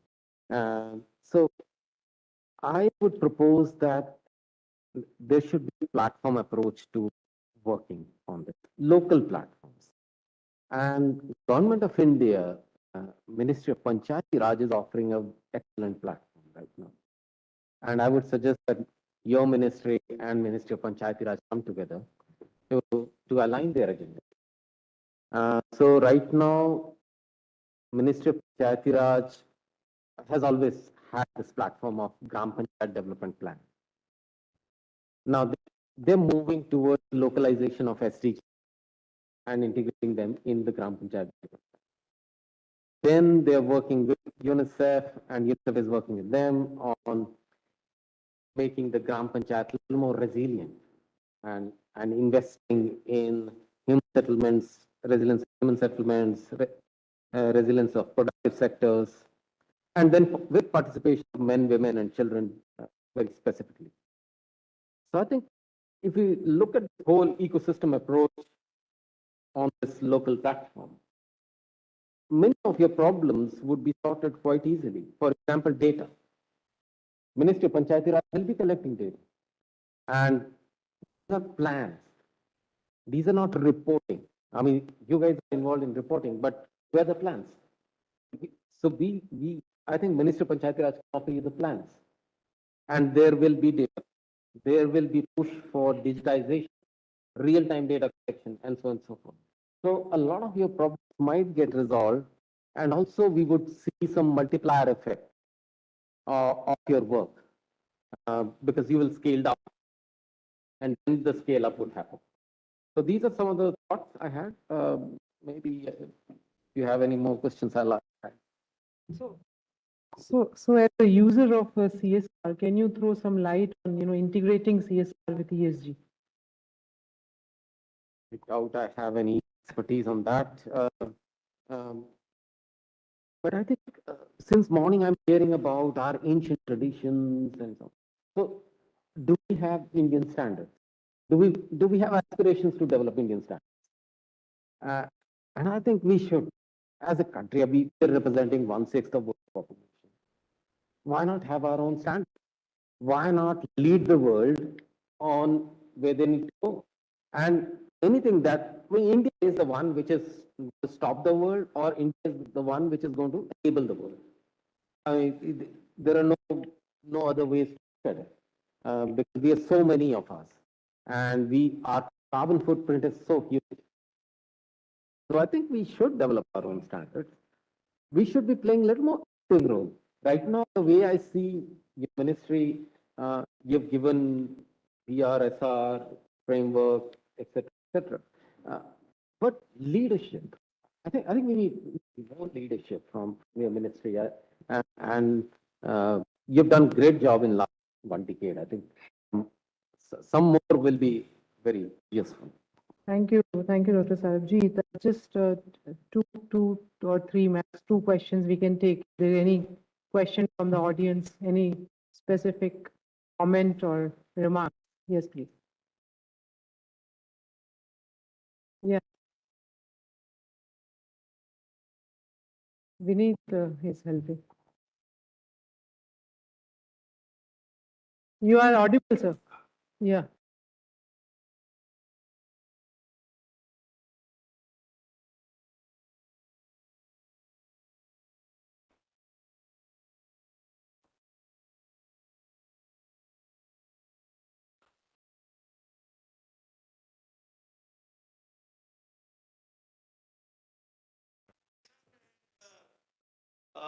ESG, I think it's causing some confusion also, some overlapping also, whether CSR first or ESG first. So if CSG is a new word, new terminology, then obviously CSR is first and ESG is to follow. Now, if you look at this, the Schedule 7, I mean, there's many examples with regard to, society. I mean, if we pick up S from the ESG and E also from the environment, there are a lot of things which are there. Whether the environment is the physical environment, or we want to include the business environment also, which is linked with the profitability. There's some overlapping which is there, because the budgeting part is also being talked about. So 2% is already there. What's the need for additional budget? So these are some overlappings. I mean, I would like to get some concrete answer, as well as there are some suggestions. I would like to know with which official, with which body I should send a list of suggestions that can be incorporated from the future point of view, and also integration of the CSR and ESG. So maybe it's more that on those lines. Thank you. Thank you. To answer your question, as all the panel members, beginning from the chair itself, we highlighted that CSR and ESG are not non-separable. CSR falls under the social element of ESG. So CSR is just a 2% which the companies are or have been doing it now since years as a mandate. But ESG is something more broader than that. There are certain environmental responsibilities, governance, and within social also there are several other things which falls under this ESG. So ESG, the framework is, I can say it's evolving now, and we do have a BRSR which has been mandated by SEBI. So the 1,000 listed companies are reporting based on the BRSR from this financial year.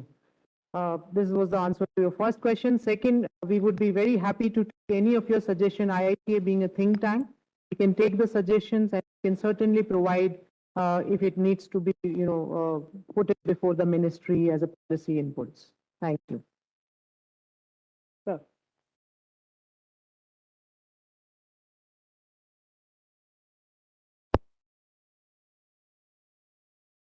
I think this confusion of CSR, ESG, I'll try to put it into one perspective. This is between the internal and external. CSR is something which you do outside your system, outside your company. ESG is something you internalize all your operations, your production process, whether how is it going to impact the society, the environment. It's much more than CSR per se. CSR is an altruistic thing. From the profit, you are helping the society around you without affecting your processes, the company processes at all. In ESG, you internalize everything. Suppose you are producing something, what the impact is going to have on the environment? How is it affecting society? So that's the crux of the difference, I like to say, between CSR and ESG. So ESG is much more broad. It permeates through the entire company. It's not something you do externally. That's how I'll put it. But experts are there, they will have much more differentiated answers which they can give. Hello. Layman, I will say this is the difference I realize. So last question, please. Time. Yeah. Yes. Dinesh Agarwal, sir, please.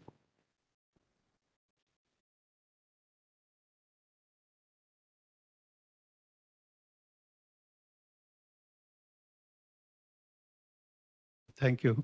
When we are talking about ESG, we are talking about the BRSR report. You're not audible. When we are talking about the ESG, we are talking about the BRSR report. For me, BRSR report is something like a GRI report. It's not a rating system, whereas ESG is a rating system. And in the rating system, we have seen what happens when the company like Tesla is brought out of the scope of ESG.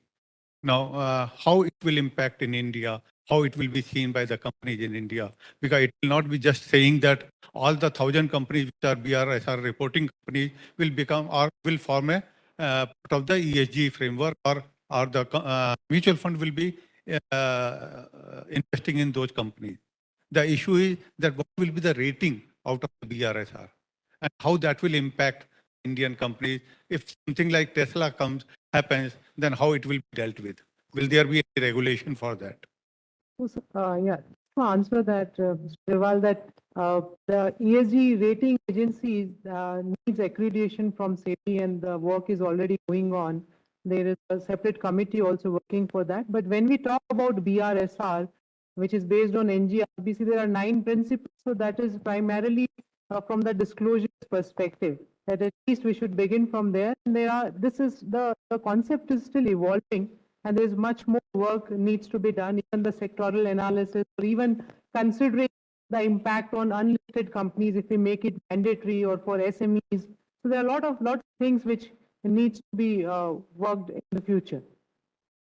So thank you very much. We are running out of time. Next panel members are already waiting. Maybe I can just mention a concluding remark from Amrit Vikas. Thank you very much. I think, there's a lot of discussion that we had on CSR and ESG. I think to simply put it, it's 2% versus 98%, 2% versus 100%. And that's what we need to focus on. That's one. Second is, strengthening the top-down and bottom-up approach. I think that's very, very important. So not just at the grassroots level or at employee level, but also at the board level. How are we even looking at KPIs of the board as far as ESG is concerned? I think that is an important point that we need to take into consideration. Ultimately, all this has to add up, and the adding up is with India's decarbonization commitments of 2070, the SDG commitments that are there, or the NDCs that India. So it has to add up. So it's like a pyramid, right?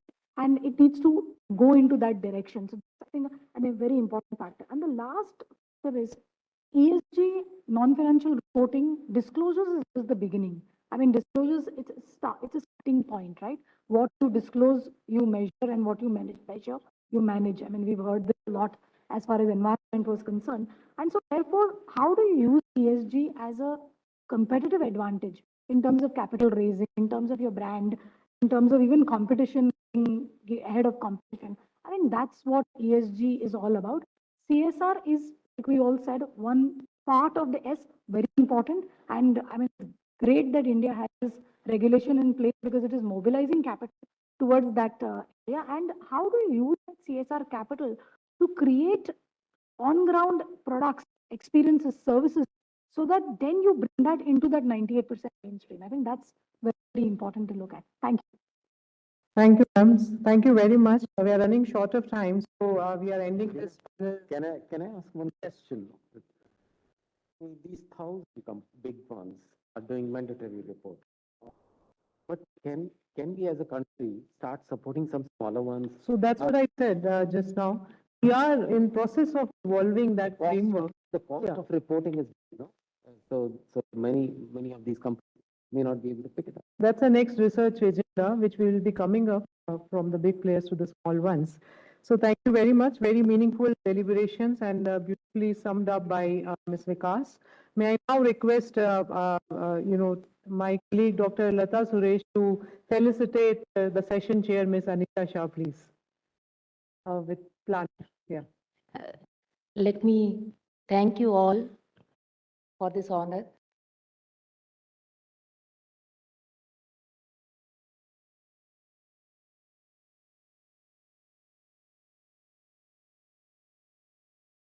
Requesting my another colleague, Dr. Abha, to please felicitate Ms. Namita Vikas.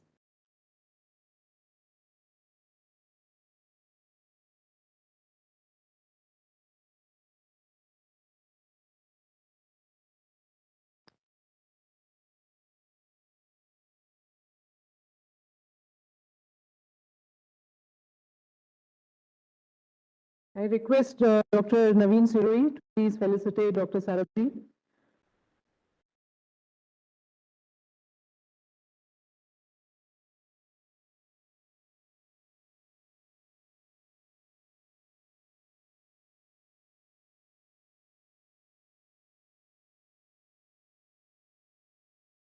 And my another colleague, Dr. Paila Narayan Rao, please kindly felicitate Ms. Neetu Ahuja.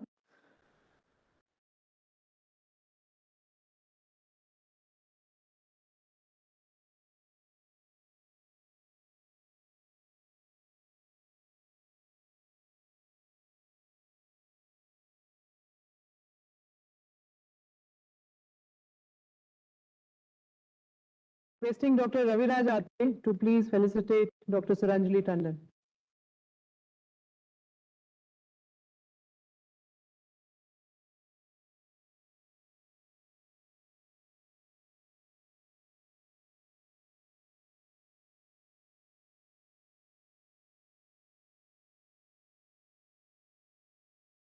Thank you all the panel members, and certainly you've seen the people who worked behind making this success by all my colleagues. Thank you, everyone. I took you for granted and took your name without asking. Apologies. Thank you so much.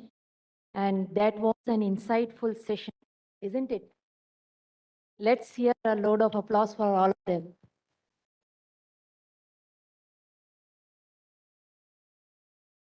Please come forward for a good photograph.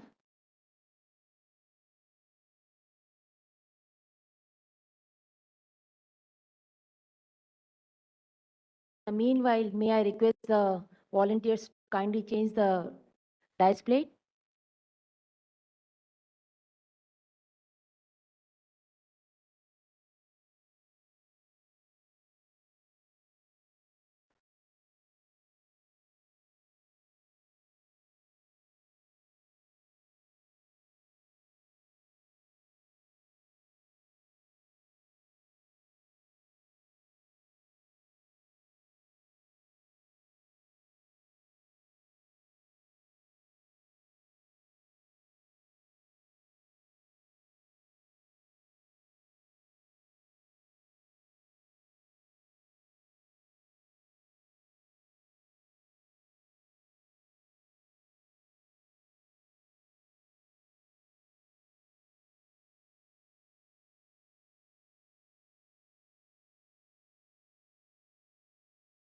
So now we are moving further for our technical session number 3. Financial inclusion and literacy for women.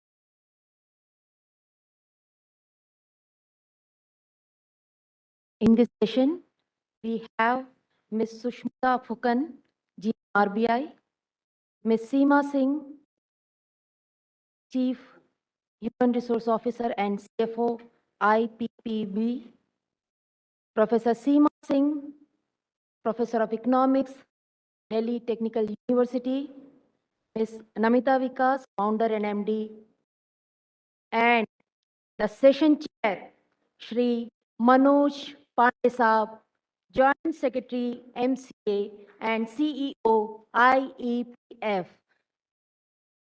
May I request you all to kindly join on the dais?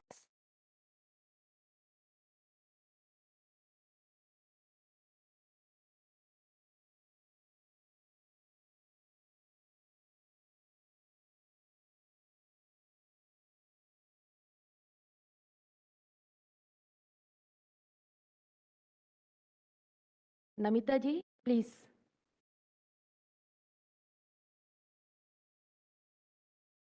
I am now handing over to Dr. Naveen Sirohi, Associate Professor and Moderator of this session. Please.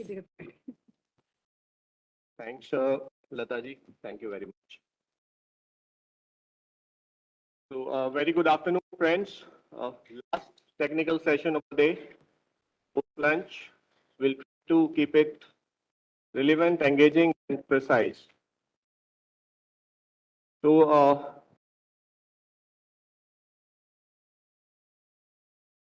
it's a great privilege to have a wonderful panel with us.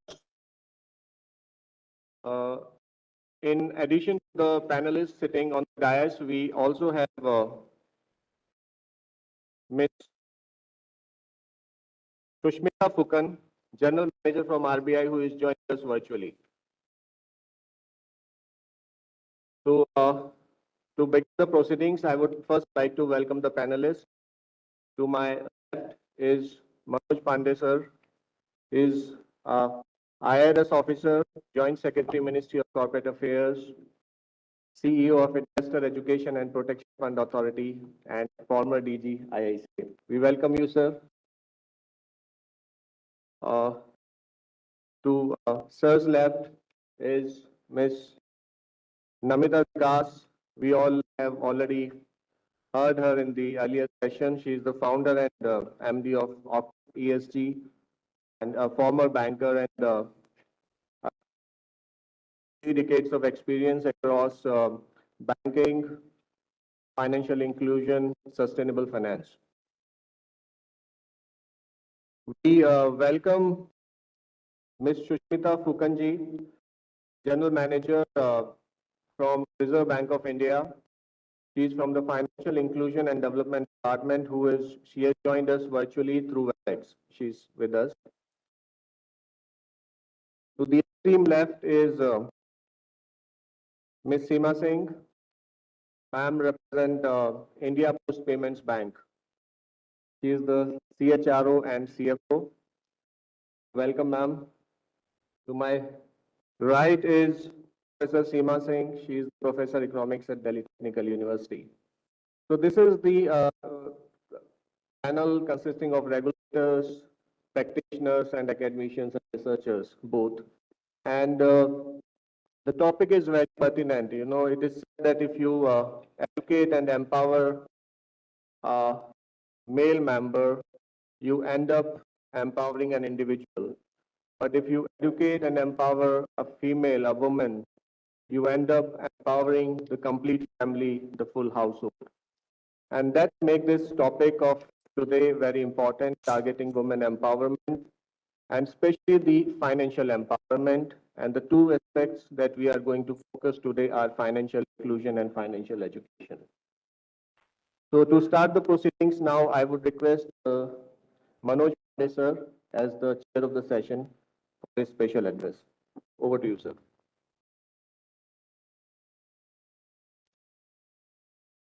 I'll be rather brief. Good afternoon. Holding the audience after lunch break is always very difficult. Let me be very brief, and then I think the other panelists would be discussing this subject.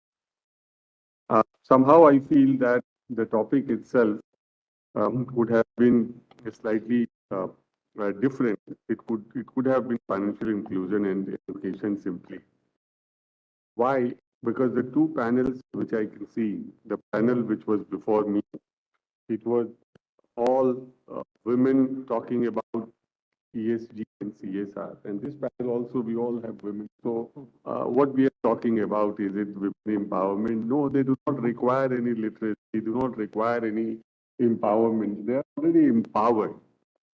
What actually we are lacking is financial education, adequacy of financial inclusion and education in the country as such. It's not, it's gender neutral for India or for any developing country. Naveen rightly said that if you educate a male member, then you are basically educating an individual, pointing out that it's a individual centric. When you are educating a woman, probably the children are also taught and the entire family is taught. I'll give the two examples which two or three examples I give, and that I think will give some insight about Indian households. A real example. We have a maid.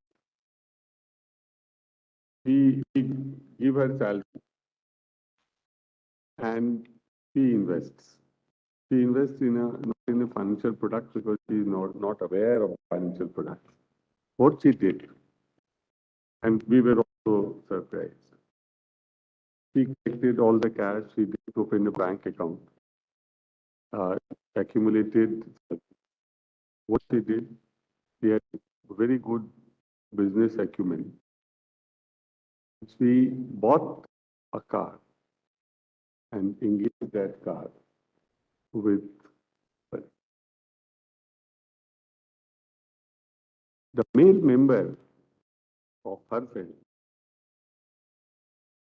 is not aware that what business acumen is, what are the financial products. That, in fact, her savings could have been channelized into bank account or could be a better product. But she invested on her own. In fact, as per her business acumen, but she has done quite well. In a sense, she is earning a money now out of that capital. Second example, and all male members, I would also agree here who are in the audience, that many of us would not be aware of the sophisticated financial products which Ms. Namita would be aware. So there is a need to make the entire population aware of the sophisticated financial products. Because it's agnostic. The need for a better investment, need for financial literacy. I'm not talking about financial inclusion itself. It's gender neutral, it's agnostic, because you have to have that kind of knowledge. You see Indian Post Payment Bank, which is being the CFO, Ms. Seema Singh, would be also talking about these financial inclusion programs of IPPB and financial literacy programs which they are running all over the country. Similarly, I think from Professor Economics from Delhi Technological University, she might be talking about the need for investments in the classes. And it's a female both. And Namita, we have heard in last session about ESG and niceties of ESG and CSR. What exactly is the problem? The problem is, if you see national NCFE studies, that we have 27, 28% people who are financially literate in the country.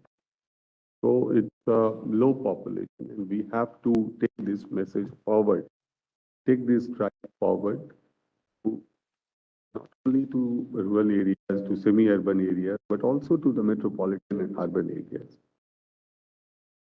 In the pockets, we have to first bring everybody into a fold of financial inclusion, and then we have to educate them, and then make them aware of the products available.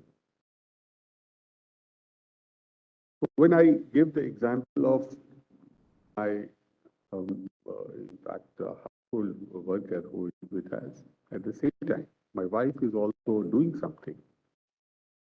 Like me, she is also not aware of the financial products which are available. So I'm not saying that I would to be aware of all the derivative products and all the sophisticated option and put options which are there in the market. Maybe we are aware of LICs,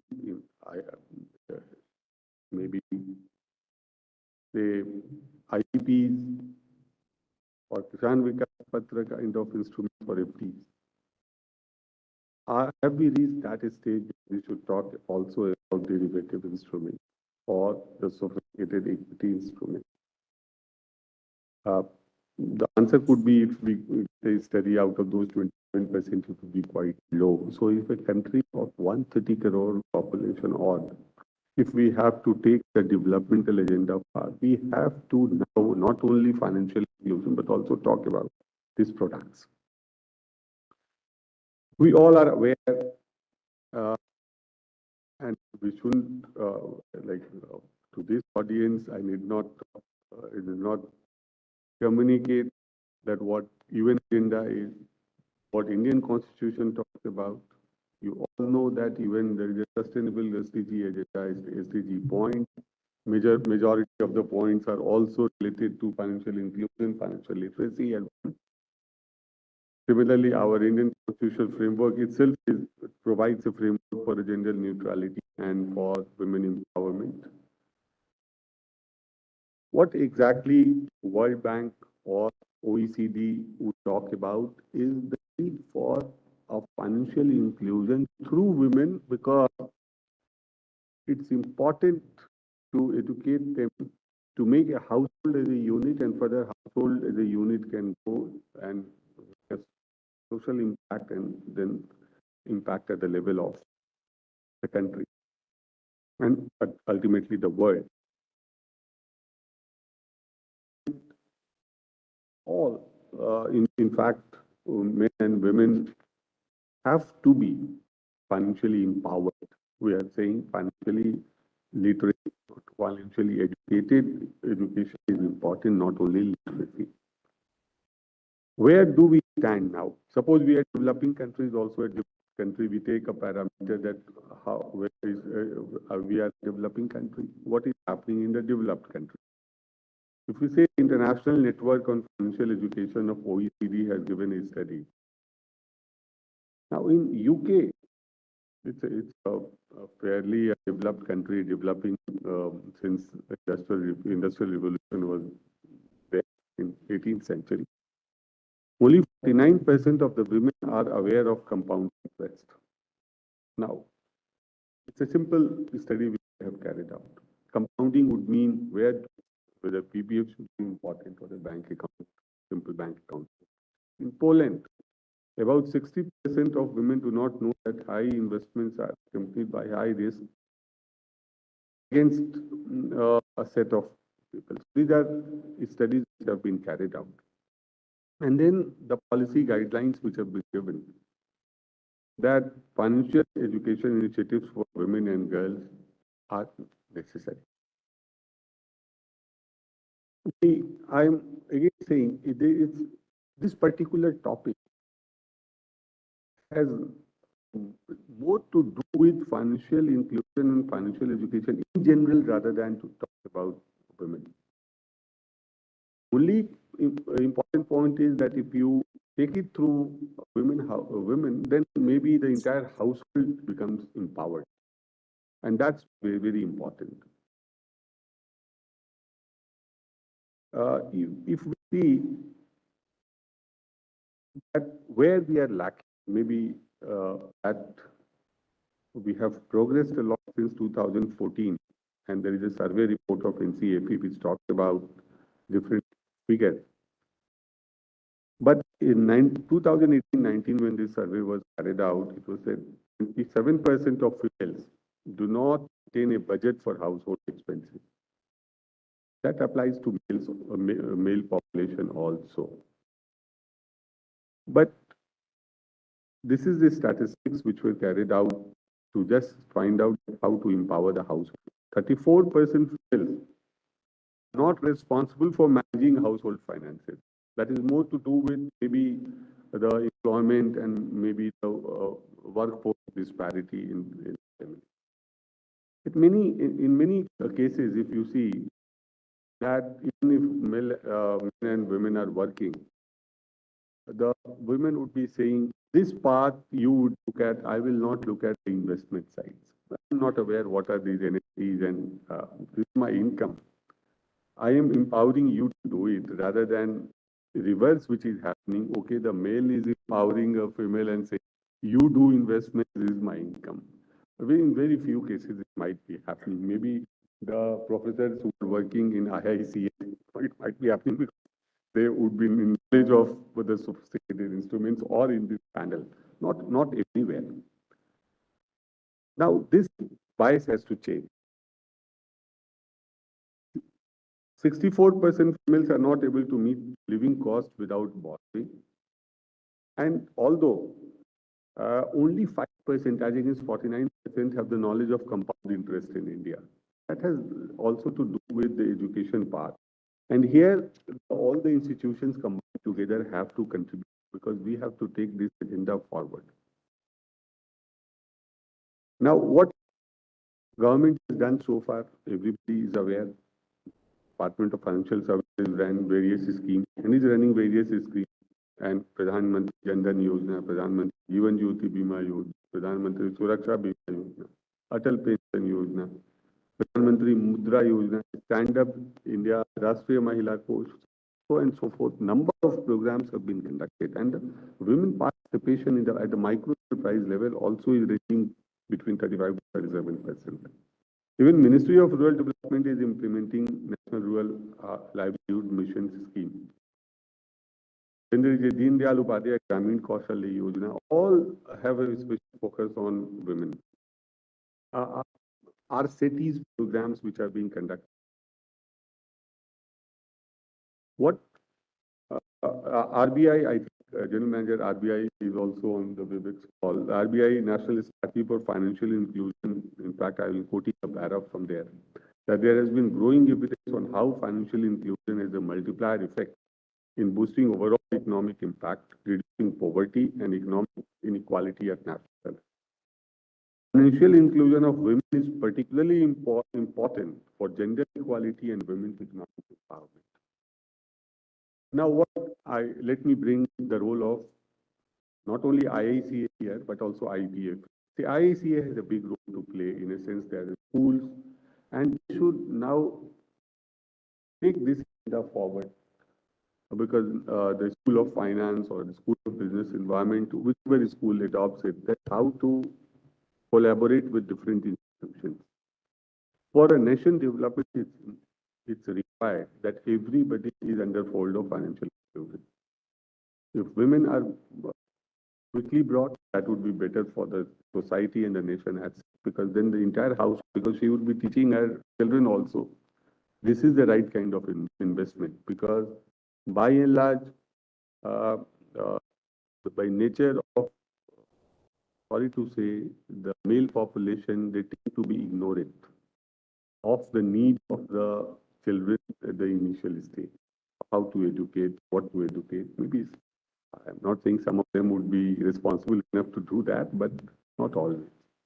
All becomes women-centric, very important. So IICA, think about it. The IPFA Investor Education Protection Funds Authority, we are partnering with India Post Payment Bank also, which Madam Seema would be aware. Our ED from RBI, we have ED from RBI and SEBI also on our board. What exactly we are doing? We are partnering with different organizations, going to semi-urban areas, going to rural areas, and also so the focus there also can be towards female and male population in the rural areas, particularly because the example which I gave is a live example that they have a cash. I used to ask my household worker, how much cash did you have at your home? I'm not giving her that much cash that she can 1 month. salary she can buy a car. Said, I had 4 lakh rupees. I said, where did you keep it? He said that in my bed.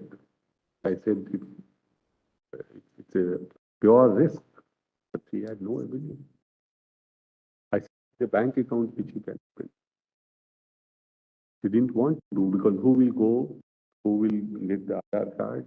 So now that is the role of all the agencies. That is the role of India Post Payment Bank. That is the role of the bank. That is the role of the academicians. And the role of Investor Education Protection Authority and institutions like IICA.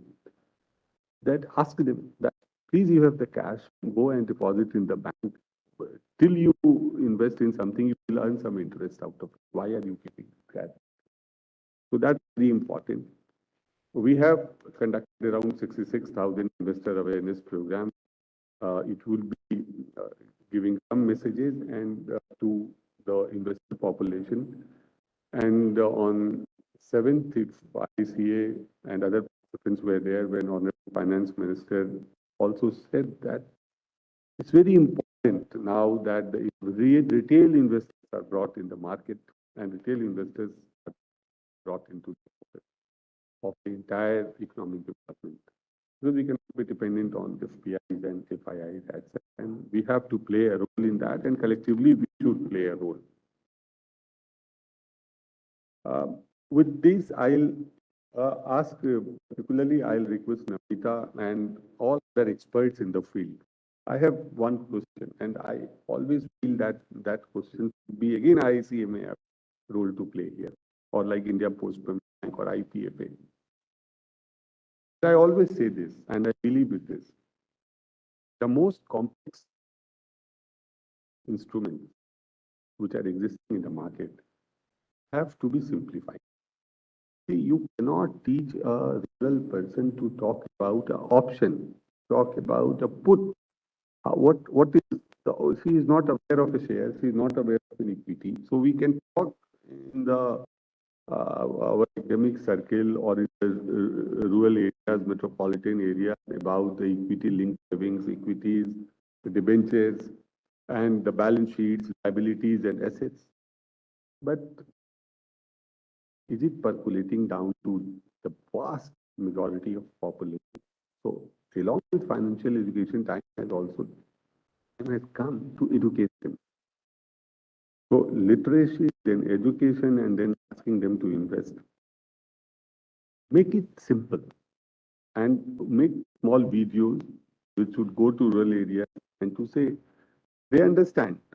Everybody is using a smartphone now in rural areas, also in semi-urban areas. Also, make a small video to say what is equity, why equity investment is required, what is a company, where do you invest, how do you open a bank account to get dividends and get a share. So these jargons will not democratize the economy. If you have to democratize the economy, you have to make it simple. The political democracy, this is how it works. Because then you are speaking a common man's language. If we speak a language which is alien to the common people, you are not going to bring them into investment fold other than a simple bank account. We have to now, next 25 years, we are targeting 100th year of, which will be 100th year of our independence in 2047. We should reach that level. We should that commitment. Let us make the financial world simple. Jargons be removed because in the economic times, business standards, these are read in the news in the metropolitan areas by few. In the regional areas where, in the rural areas, the regional languages are there, the small words are told. There we make this story that this is how you can have a better. So thank you very much. I have taken a lot of time. I said the esteemed panelists with us, they will be in fact discussing much more about. I have given some practical insights that what. Thank you very much. Thank you. Thank you, sir, for setting the context and the idea of simplification, the idea of empowering retail investors and linking it to economic development of the country, and the collaborative approach where all stakeholders come together for the common problem or rather the common mission. This is the key takeaways. They are well noted, sir. So my first question is now to Ms. Sushmita Fukan. She is with us online. Uh, Sushmita ji, RBI has been dealing with this issue for a quite long time and playing a leading role. What has been the general experience of the RBI regarding financial education and including inclusion of women, general and women also? Am I audible? Yes, ma'am. Yeah. Good afternoon. So, Sri Manoj Pandey, then Professor Naveen, my distinguished co-panelist, Ms. Seema Singh, Ms. Namita, and Dr. Singh. It's indeed a pleasure to be here. I'm sorry I could not be there in person, but this topic is something which is of very, very pertinent, in fact, for the central bank and also for the government, as you all are aware. So it's really a pleasure to be discussing this topic. And I must say that Shri Pandey ji, he has already set the tone for the discussions, outlining all which is important in this area. So to start with the very basics, I think financial inclusion is increasingly being recognized as a key driver of economic growth and poverty alleviation the world over. So we are very much aware of it. And Sri Sena also mentioned like financial inclusion and literacy is relevant not only for women but for everybody. I think taking a cue from that, I would like to just very briefly list out some of the very important initiatives which RBI along with the government has taken for furthering of financial inclusion over the years. Namely, these are the priority sector guidelines, the lead bank scheme, the promotion of self-help groups, then implementation of the business correspondent model, liberalization of the opening of branches, ATMs, and so on, so many, and use of, and in the recent past, the increased use of technology for providing solutions like the concept of account aggregator, regulatory sandbox, setting up an innovation hub, a payment infrastructure development fund. So all these, the list goes on because it's an evolving area, and the solutions are emerging, how we can further financial inclusion while also including financial literacy. So here, as far as government is concerned, the JAM Trinity, the Jan Dhan, Aadhaar and mobile, that has brought about a major shift in the field of financial inclusion. We all are aware. And also the evolution and adoption of technology has led to deepening of financial services. Now, Sinha mentioned about the national strategy of financial inclusion. And this is a 5-year strategy from 2019 to 2024. And along with that, we also have a national strategy for financial education, that is 2020 to 25, NSFE, which is being implemented by the National Center for Financial Education. So these two strategies together, they provide a coordinated approach towards financial inclusion, financial literacy, and consumer protection. So we know that financial inclusion is the need of the hour.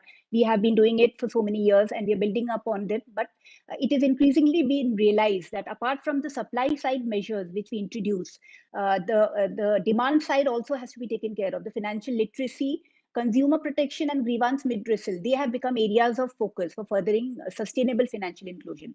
So in this regard, the setting up of the National Center for Financial Education by the 4 regulators and also implementation of the Center for Financial Literacy project of RBI are very 2 recent initiatives for furthering of financial literacy. So I'll talk about it more in detail, but I just wanted to, because this is a panel for women-centric initiatives, I thought I'll just in brief talk about some of the women-centric initiatives here. Some data points, like there's, according to an IFC report, nearly 20% of all the MSMEs in India are owned by women, out of which 75% rely on informal sources of credit to run their business. So there's a huge untapped potential for offering credit. Then the credit offtake to women in MSME sector by scheduled commercial banks stood at 10.74 for the financial year 2021, while for 2020 it was 10.68. And it is observed that the micro enterprises constitute majority of credit extended by banks to women in the MSME sector, that around 71%. And then we find on the deposit side, on the liability side, there has been substantial progress in opening of bank accounts under the Jan Dhan. We are all aware it's a massive exercise and also for women beneficiaries through this government mandated program. But while for availing of the services, if you recall the Global Findex 2017, it said that while 43% of women with an account reported having made no deposit or withdrawal, for women it was 54%. Then again, the World Bank report on financial inclusion for women-owned micro, small, and medium enterprises in India, they pointed out that lack of access to capital is the biggest constraint faced by women owning SMEs in India. So, considering the significant role played by women entrepreneurs in advancing economic growth of the country, I feel there's substantial scope for improvement in credit offtake. Now, to deal with this, we have been taking various measures.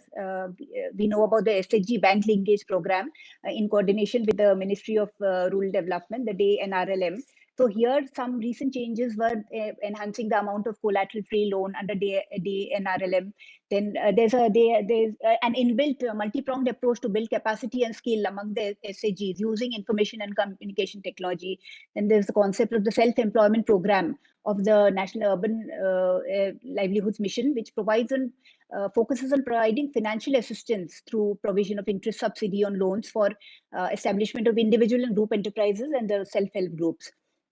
And also the use of credit cards or mudra card through banks to meet the working capital requirement of micro entrepreneurs, including women.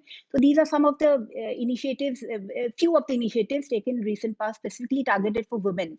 But as Sri Sinha very aptly described, like the supply side measures have to be supplemented by the demand side. Only then these will bear fruit, because if the end users are not aware, if they don't know what all is available for them and what is appropriate for them, then it'll come to naught.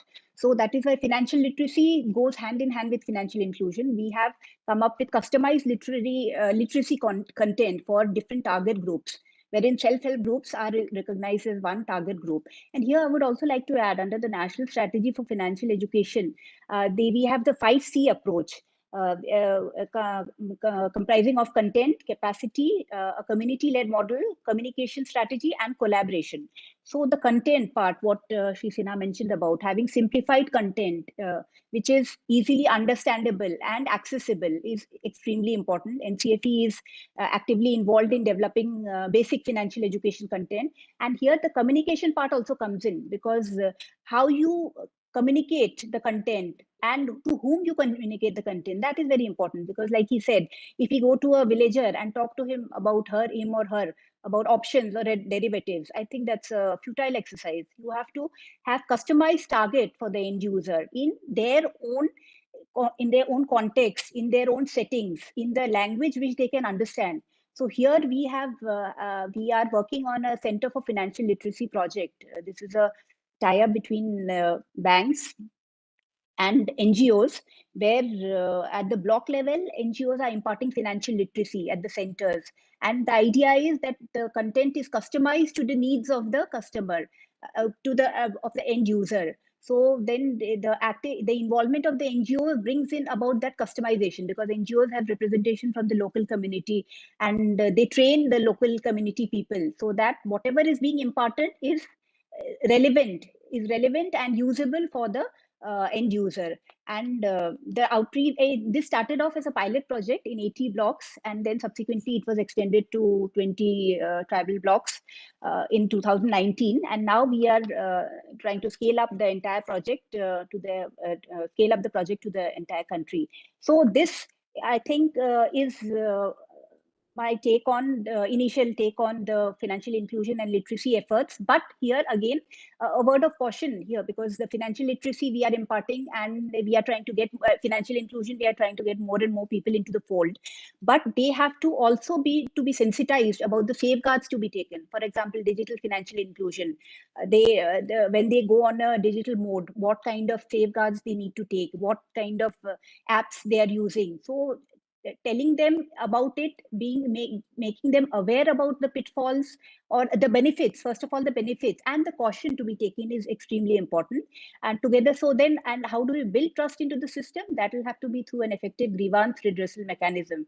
So that is for that, towards that end, RBI has taken several measures of having a site for portal-based complaint mechanism, having an integrated ombudsman scheme, having internal ombudsman in bank branches. So the entire trinity of financial inclusion, financial literacy, and customer protection, I think they have to come together if we want to achieve our vision of financial inclusion for all.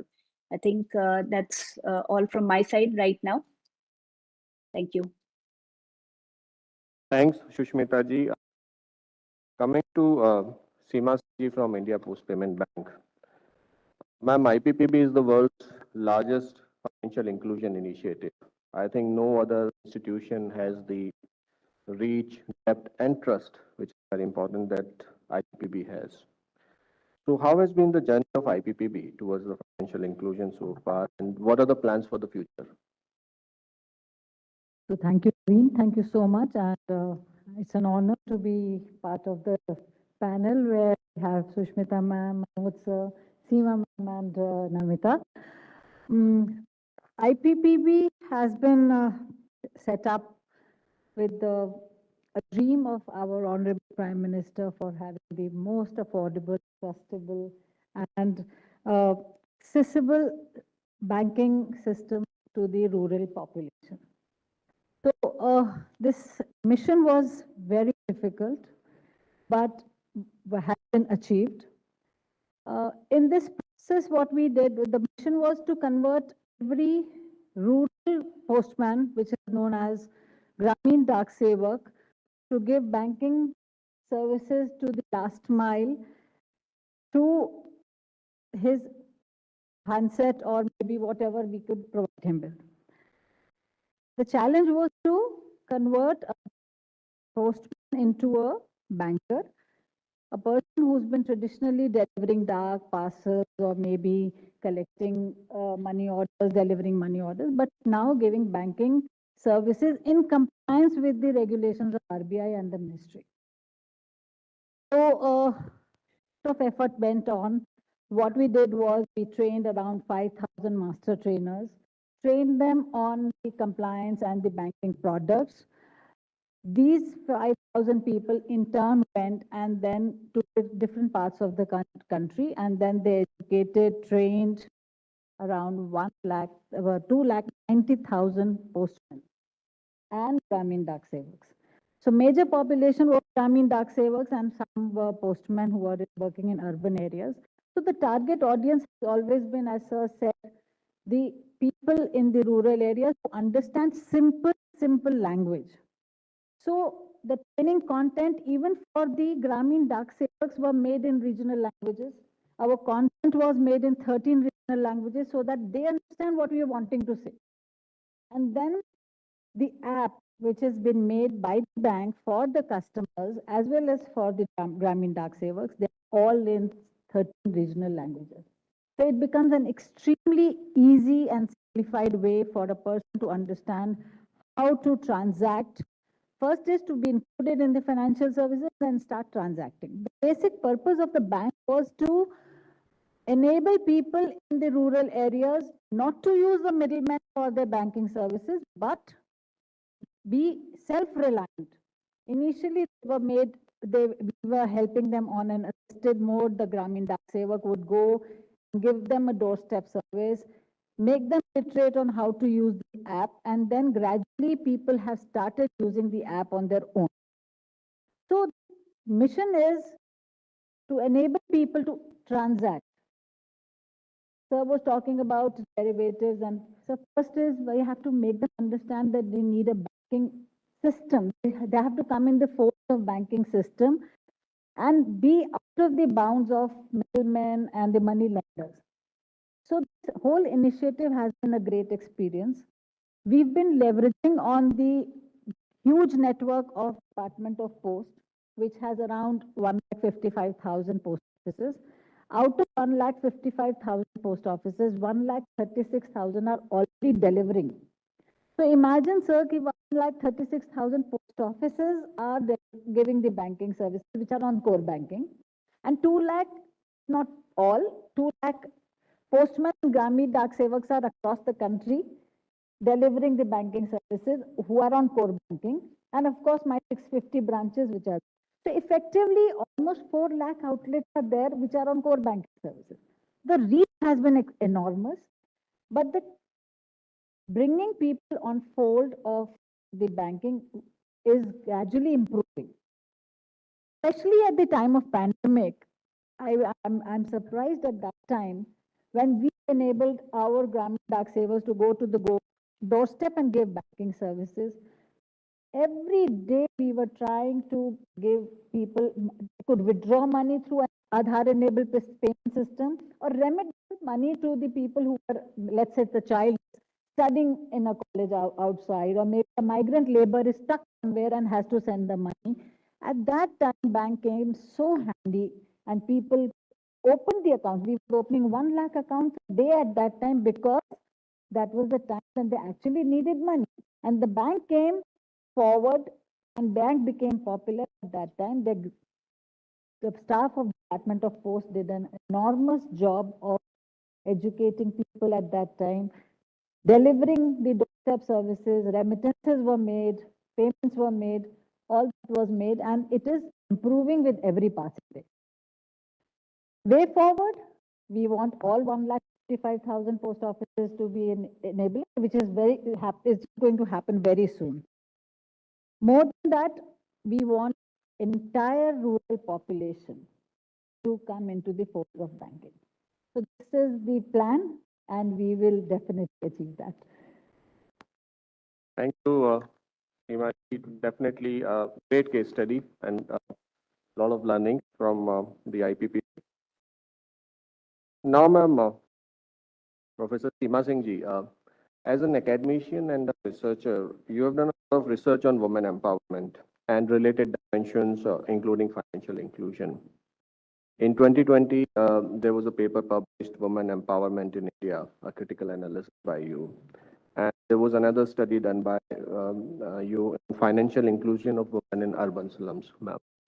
So can you share a gist of major findings of the studies, starting with the idea of women empowerment and then maybe the reality of financial inclusion of poor women?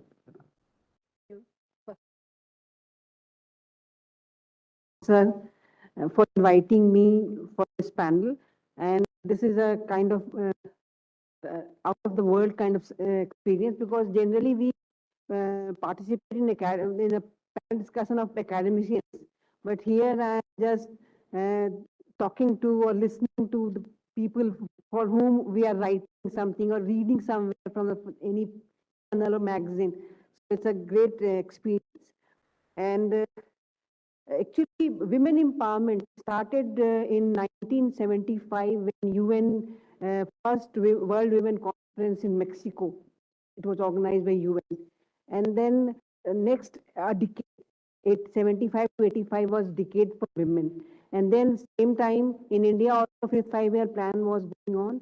And then just to, in accordance with UN initiatives, Government of India also took many initiatives. And then it has throughout the year, means 75 years in that century, and now here almost. So it is almost golden jubilee kind of thing. So 50 years, and then we are discussing this. Even every year, UN organizes UN Commission, United Nations Commission on Status of Women. And in 65 United Nations Commission on the Status of Women, women leadership, economic empowerment, economic inclusion, these kind of things, these words are recurring, coming frequently there. So I agree with sir that lot of water has been flown since then 75, and women are empowered. But even now, there must be some part or some people or some significant number people in significant number who may not be come in the fold, and that's why so much attention is being given. And then when you go to the ground level, so before that, I like to just to support Sir's view. I like to quote National Family Health Survey, NFHS 5, 2019-21 findings. And the question was 3 decisions taken in household. 91% of urban women and 87.7% of the rural women said yes, they have taken decisions in the household activity. So they are empowered. Husbands and family are asking for the viewpoint also. But at the same time, in the same survey, 80.9% of the urban women and 77.4% of the rural women said that they have bank accounts. And then you said about my work, means the second one was done by my PhD scholar. So we have also found there that opening an account is another issue, and then using it is another issue. And the other issue, second one, has to be taken care of more, means the people who are going to take decision in future, they are in front of me, so I like to advise, because these are the core issues where you have to concentrate, because they have, even my head servant, I asked, since I was coming today, I asked, when you last opened your account or transacted account? 6 months ago, because they are not operating, they are not putting money, and then they are not, just it is saving account. It is not taking loan or something else. So this is the issue, because in the financial literacy, you teach people, these are the issues, but what happens, because one study which I have done in 21, that is very important. I'll send you the report also, because you are not aware of it. So I took fund from Graduate Women International, and then I organized 10 programs for people from the lower segment of society, and I wanted to empower them. How to empower them?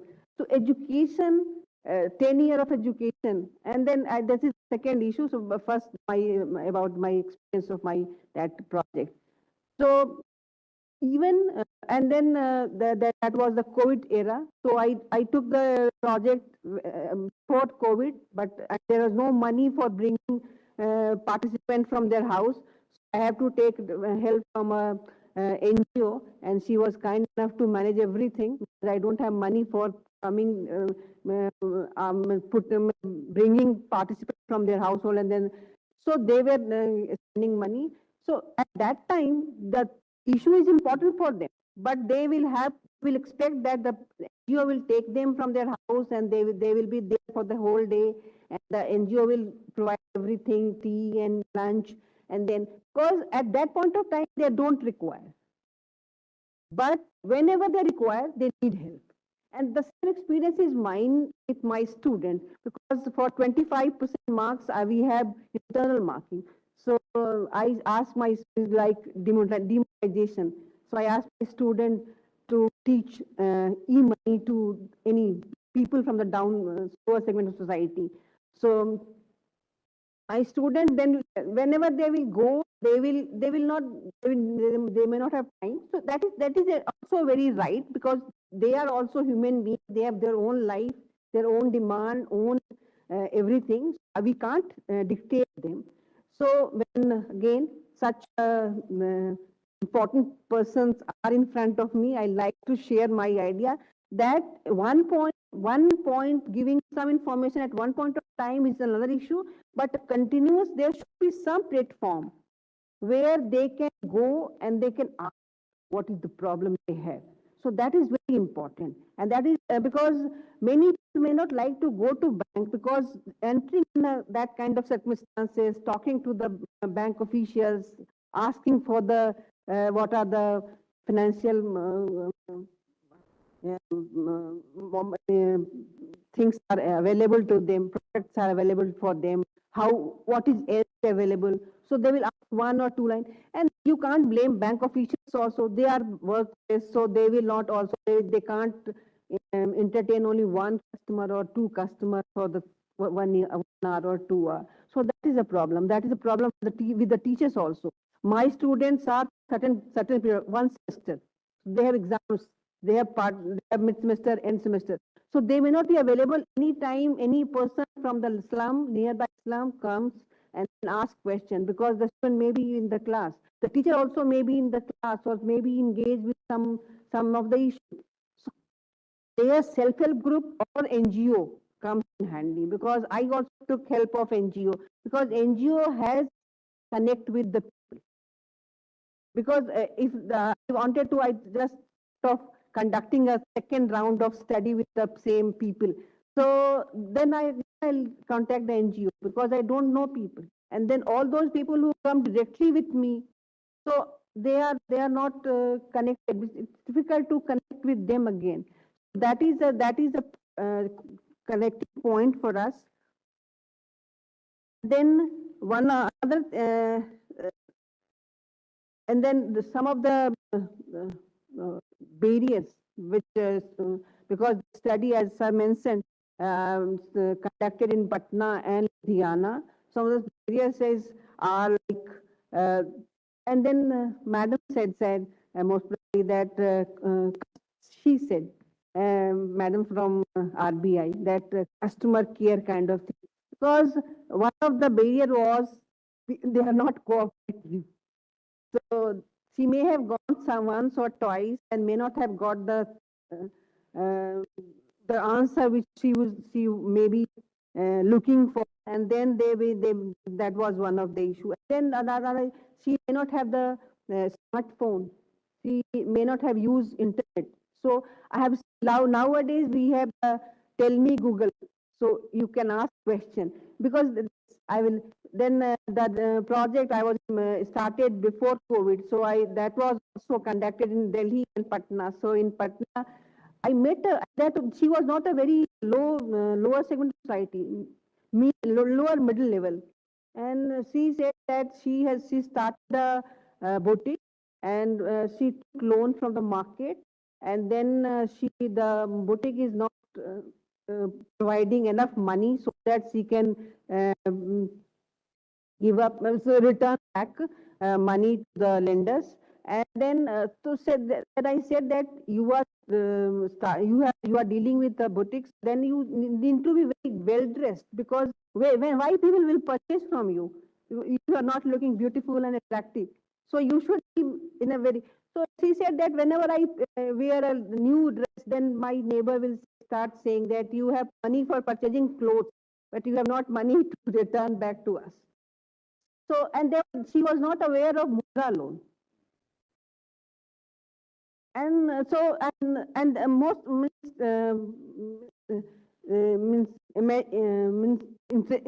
interesting is not the right word. Interesting maybe for the researcher, but for a human being, she was educated also. Lower middle class, not means maybe something. Some education also B or something, but she was not aware of it. So nowadays we have Google Ask Me, then you can ask from the Google where I can take, from where I can take Google loan and everything. But she may not have that kind of phone also. So access of internet, access of that kind of phone is also a barrier. And then yeah. Time constraint is also one. So the rural area, ma'am is looking after. So because the rural area, I have seen that kind of problem, because they have to spend whole day for talking to people and getting some loan to bank. So they will avoid going to bank and ask. That is one of. Okay, that's it, ma'am. One thing what ma'am said is, when you said bank, people cannot go to the bank. I know, especially the people who are working on daily basis cannot go to. So that is why India Post Payments, where the bank comes to your doorstep. Yeah. Bank comes to the doorstep to people who cannot step out of the houses. Bank comes to the people who cannot leave their place of work, may lose half day's wages to go to a bank, or maybe to the senior citizens who are sitting home and are unable to step out of the house to go to the banks. So there comes India Post Payments Bank to help you out. Yeah, Thank that's very good initiative because my finding was from the starting of that before that starting of that bank. And just a minute, last thing, last two sentences because that is one of my opportunities. So I want to say everything which I want to convey to because the previous I'll speak about the previous panel.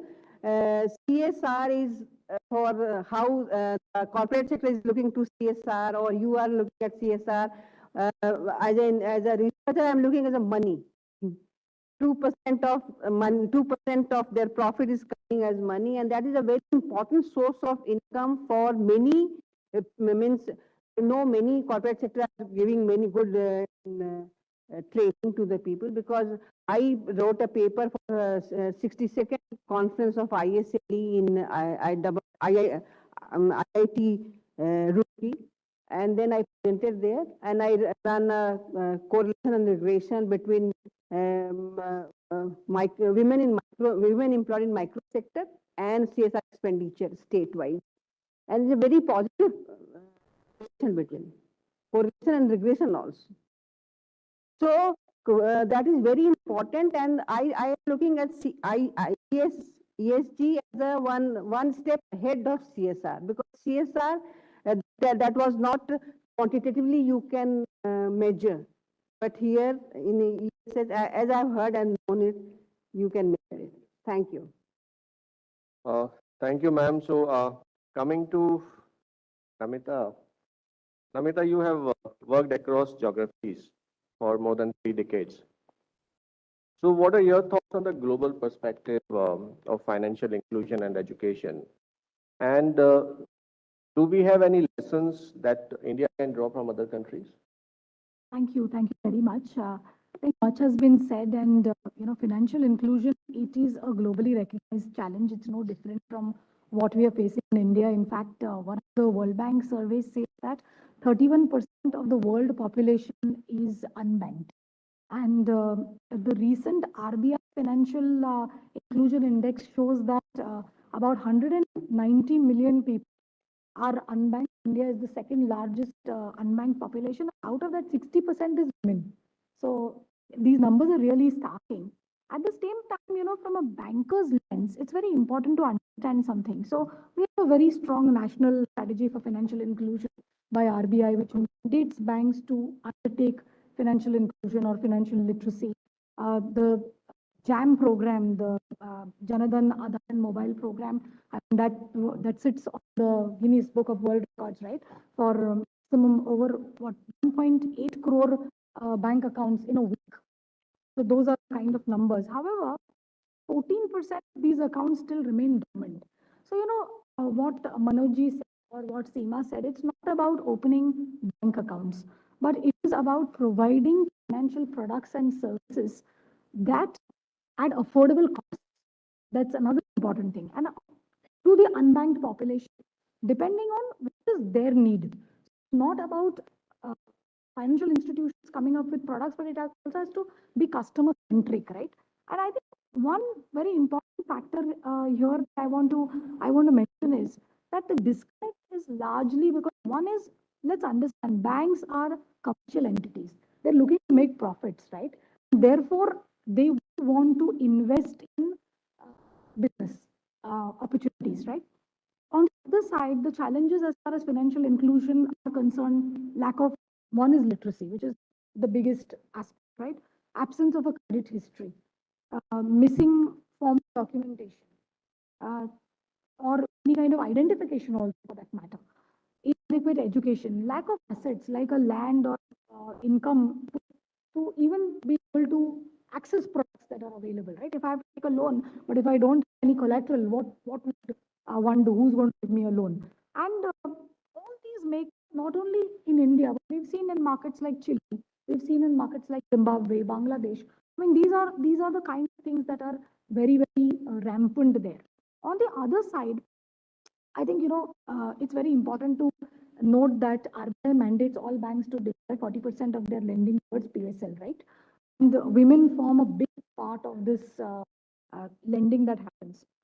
There are microfinance agencies that are doing very well in the market. Of course, there's a lot of need to do more with the recent regulations that came out in April 2022, which are more, this has come out by RBI for regulated entities, to be more customer centric. I think it also triggers kind of a level playing field, because what we've seen is that banks often, traditional banking is often facing challenges from nimble-footed fintechs that are today emerging in the market. So strong partnerships there, I think, are very, very important. But what I want to say here is, if you just zoom out for a minute, look at the larger picture. Right? I mean, if we have to look at the SDGs, the Sustainable Development Goals, financial inclusion meets 7 of the SDGs out of the 17, right? And eliminating poverty, which is the first objective, the number 1 SDG, and also financial inclusion objectives. I think there, innovating on financial products that are, again, that have accessibility, affordability, that especially for women is very important. We've seen that in microfinance, borrowers are women, and the rate of default is only 2.6%. And this is what studies have shown, right? So there are a lot of opportunities that are sitting there. I want to take an example of, in Brazil, there is Bolsa Familia. It's a conditional social transfer program that they run there, where they were able to cut transaction costs from 15% to 3% between 2008 and 2005 by bundling all the benefits onto one electronic platform. It was a payment card basically that it provided, and which contributed to almost 12 to 18% reduction in the poverty rates that they have there. So we really need those kind of, and one of my experiences, in my former role as a banker, we worked on a joint scheme that was delivered by the bank, the state government of Maharashtra, on the rural development program. It was an app that was launched. This was entirely to digitize the sanitary napkin subsidy distribution process and the buying process. And, under this particular scheme, the self-help groups that are part of this chain, supply chain or value chain, they were able to access this facility and touch upon almost over 18 million women and school girls and children. It revolutionized the health segment as far as, the whole process was concerned. And what did it fix? Leakages and misuse of the subsidy, that was eliminated. The taboo that menstrual hygiene, one that was addressed, is normally not addressing children, girls don't go to school because of that, and so on and so forth. And school attendance of young girls that went. So what it did was, it was an app where there were self-help groups, there were government-approved manufacturers of sanitary napkins, and the minute the self-help groups would place an order, the subsidy would kick in, so no leakages. And that's how it benefits so many people. So I think we need to look at more of such products, blended finance, these kind of innovative products, and that is going to become a business case. So it has to also become somewhere a business. I know it's a social issue and it's very hard to speak so commercially, but ultimately there is a commercial underlining driver, right, for more and more financial institutions to come into the fore. Thank you. Thanks, Amita. So coming back to Shushmita ji, RBI has launched the Financial Inclusion Index, which is very innovative, and it just doesn't restrict to the quantitative dimensions, but also adds the qualitative dimensions, the quality of financial inclusion. Can you please share something about the index and then some major points or learnings from that? Yeah, thank you, Dr. Naveen. So the creation of the FI index, the idea is to measure the extent of financial inclusion in the country. So this is a collaborative effort between the 4 financial sector regulators and the government of India, based on inputs from all the relevant stakeholders. So this index, it is a multidimensional composite financial inclusion index, and comprises of 3 sub-indices, FI access, FI usage, and FI quality. So if you look at the literature, all indexes generally talk about access and usage part of FI. But here an innovation has been, we've tried to capture to some extent the qualitative part of the FI, which, as we discussed earlier, the demand side measuring that is very important if you want to chart the way forward.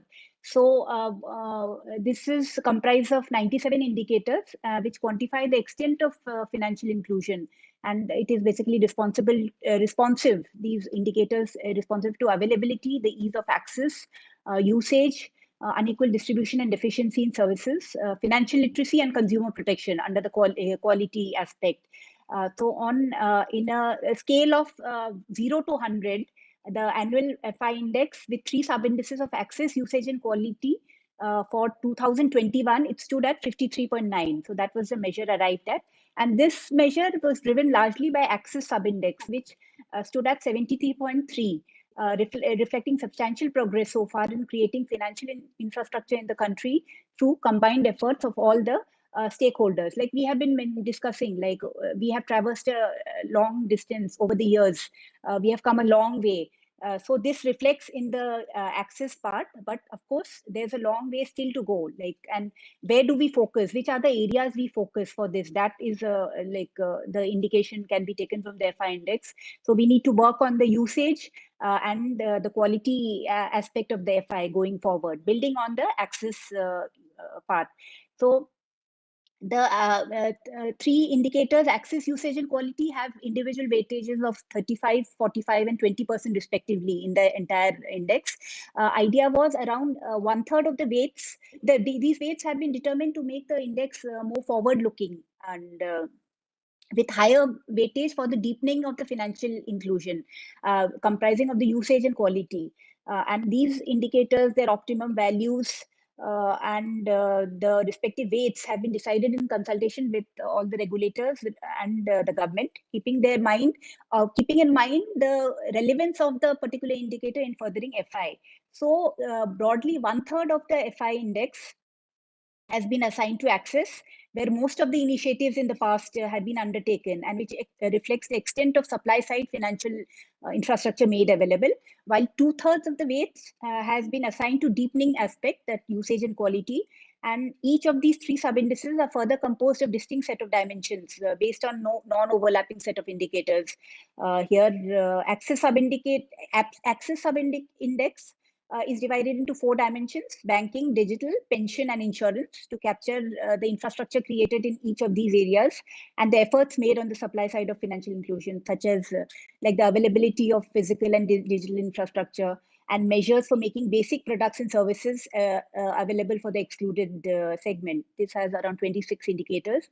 Usage sub-index is divided into 5 dimensions: savings and investment, credit, digital, insurance, and pension, having around 52 indicators. It is like a demand side measure and reflects the extent of active usage of financial infrastructure by way of savings, investment, insurance, availing of credit, and remittance facility. And the quality sub-index has 3 dimensions: financial literacy, consumer protection, and inequality. This has around 19 indicators, and these seek to capture the efforts undertaken by the stakeholders to make the citizens aware of appropriate financial services available, and then safe ways of using them, and making them aware of their rights, such as and also to overcome the psychological barriers. It also tries to capture the effectiveness of the grievance redressal mechanism and account for uneven distribution of certain indicators of financial access and usage. So the idea behind this index is like to capture how much we have traveled thus far to arrive at a value between 0 to 100, and then going forward, which are the areas which need focus. So as you can see, the areas of usage and the quality aspect are the areas where we need to focus on going forward, building on the access infrastructure. Thank you. Thank you. We are running out of time, so one quick question to one of the panelists, and then we can have 1 or 2 questions from the audience. Professor Seemaji, as Manoj sir mentioned in the initial remarks about the spouse effect, that general women tend to shift this responsibility, money decisions, investment decisions to their spouses and other people. So how can this spouse effect be corrected, especially among working women?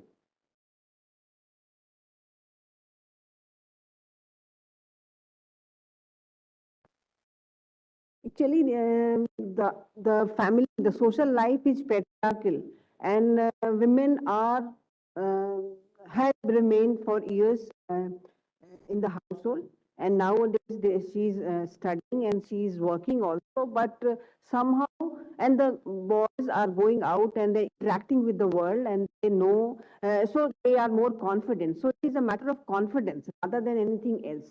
So it will come under cognitive skills, where you are self-esteem, self-confidence.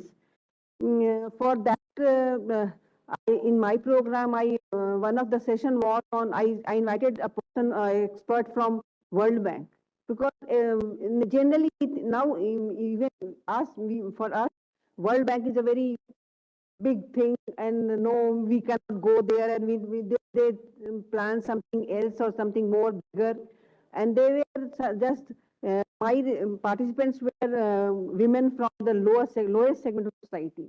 So interacting with the women speaker from World Bank was a big thing. So it is a matter of time. So just start working in that direction, and that time will come, and when the century 100th year of independence, and then I think, because you see even the rural girls are so nowadays they are becoming demanding, asking for things, the rights. So the world is changing, India is changing, and the world is eventually also changing. Yeah. Thanks, ma'am. I think you're right. Things will improve with time. The social settings. Can I come in here? Can I come in here? Yes, ma'am. Shushmita, ma'am, you want to add something? I just wanted to add, I think also going forward, having the need to customize, having customized products for women, I think that is also something that the financial institutions should look at, which because the entrepreneurial skills, they are definitely there, but there are other barriers like lack of adequate opportunities, not having bank accounts in their name, lack of direct legal ownership of property. All those are there, but once those can be addressed, I think having products targeted for women by financial institutions, I think that is also an important aspect to capture, bringing more women into the fold. Thank you, ma'am. Point well taken. So having customized products for women. So now we can have one or two questions from the audience. Any question? Okay. So, just to conclude, friends, it was a wonderful session, and we had a lot of insights. While the session chair set the context and talk about collaborative approach, the common problem of the common nation now, and highlighting the importance of investor education or financial education to improve retail participation of investors in financial markets, which will augment the economic development of the country, and the 5 trillion economy that we are talking about can be done through financial education. Simplification was, I think, a great idea what sir talked about. Shushmita ji talked about the national strategies for both financial literacy and financial inclusion, which are in place. You briefed us about the balanced approach that we need to take forward, the supply side and the demand side both approach. Customized content, customized product for women, and of course, you highlighted about the index. Seema Singh ji from IPPB, I think she highlighted how IPPB is a perfect example of technology, customization or localization, and simplification. What we are talking about. Namita ji, she put forward the dimensions of affordability, which was very nice, and the innovation and blended product, which was further substantiated by Shushmita ji also having customized things. And most importantly, the commercial aspect of the viability for other stakeholders, the related stakeholders, because it has to be, the ecosystem has to be developed as such. We cannot just focus, have a lopsided approach. And lastly, Professor Seema Singh ji provided about the research findings from the barriers which are there available on the grounds, and the very important part of the continuity of financial inclusion or financial education. It cannot be a one-point thing, one-time activity. It has to be, there has to be a continuity of financial education. So with this, friends, we come to the end of this panel session. Now I would like to request my fellow colleagues Yes, please.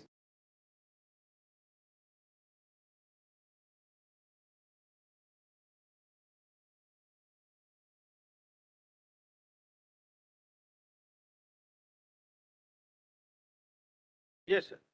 I have seen in recent LIC IPO, they started offering LIC shares to the existing policyholders. The majority of the policyholders who I know from our villages and all, they all are illiterates. So I got a call one day asking that they have a policy from last 9 years, so that they would like to avail the LIC IPO. Then I asked that, do you have any knowledge on that? It's completely illiterate, no knowledge, but they heard somewhere that LIC is giving a discount to policyholders.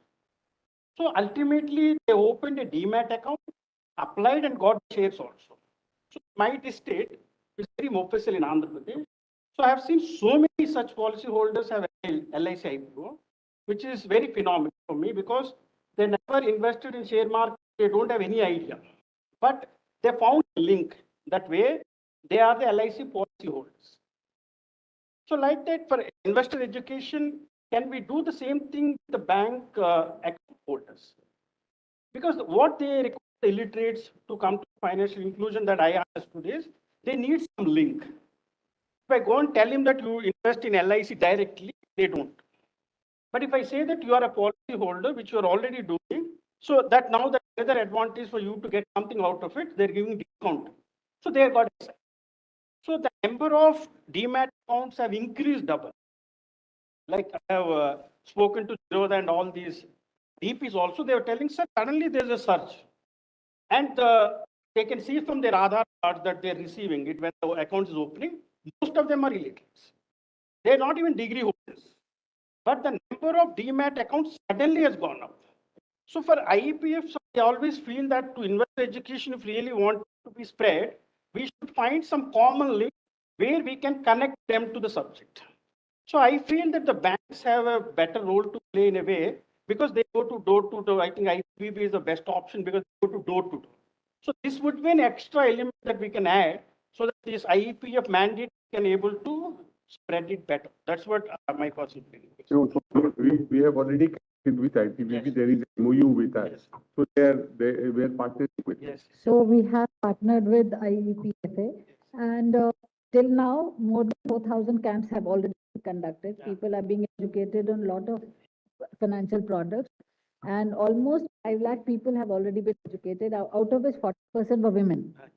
So things are moving on, and I think very soon we'll see a lot of changes. It would be a very better chance.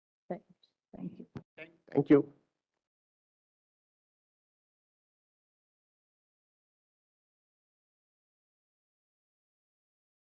So now I would like to request my colleague, Dr. Garima Dadich, to felicitate Shri Manoj Pandey, sir.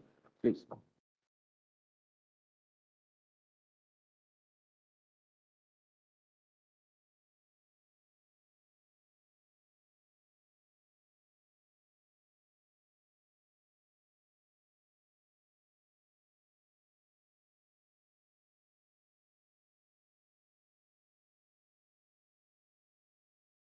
I'll also request Lataji to felicitate Namitaji.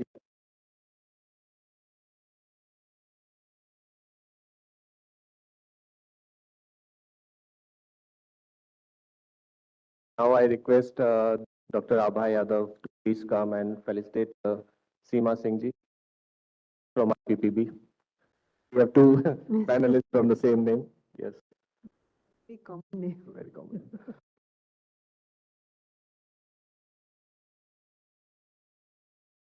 I'll request Dr. Paila to please come and join for felicitating Professor Seema Singh.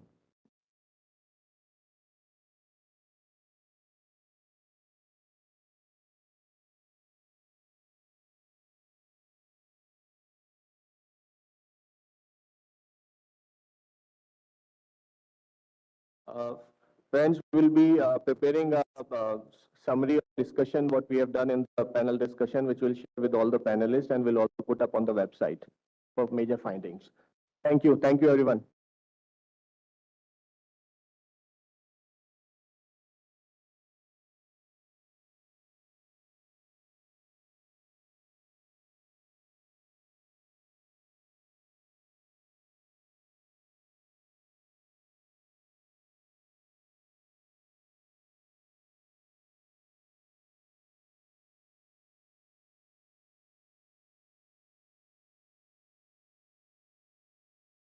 Apologies, Shushmita ji, if you are there virtually.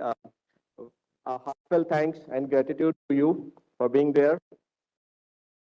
Look forward to meet you soon. Thank you.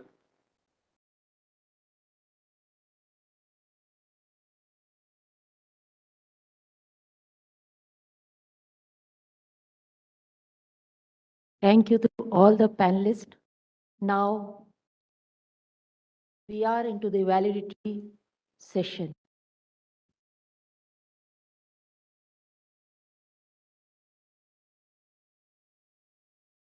I take the opportunity to welcome each one of you to the validity function. We have now reached to the end of the day-long program of this event, promoting impactful CSR and governance. May I request the volunteers to kindly change the name from the dais. Praveen, please do the needful.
Promoting impactful CSR and good governance in light of requirements under Amrit Kaal, being organized as an iconic day of AKAM.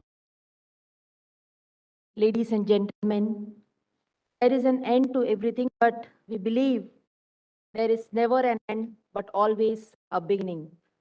We were today honored to have the blessings of Honorable Chief Guest, Minister of State, Shri Indrajit Singh in the morning through his video message. Secretary MCA, Shri Rajesh Verma ji. Ji. So today, let me first acknowledge the presence of some of the eminent guests for the validatory program. It is indeed a pleasure to have you all amongst us, sir, for facing this occasion. We are grateful to Manoj Pandey, sir, who is the chief guest for today's validatory program. Please let me hear from you all, please. Welcome him. And when you are around enormously successful people, you realize that their success is not an accident. It's about hard work. On behalf of IICA, I consider it is a privilege to welcome the chief guest, Manoj Pandey Saab, to today's validity program. Sir, presence is indeed a source of motivation to all of us. We look forward to your validity address today. I request DG Praveen sir to welcome Manoj sir with a plant and a shawl.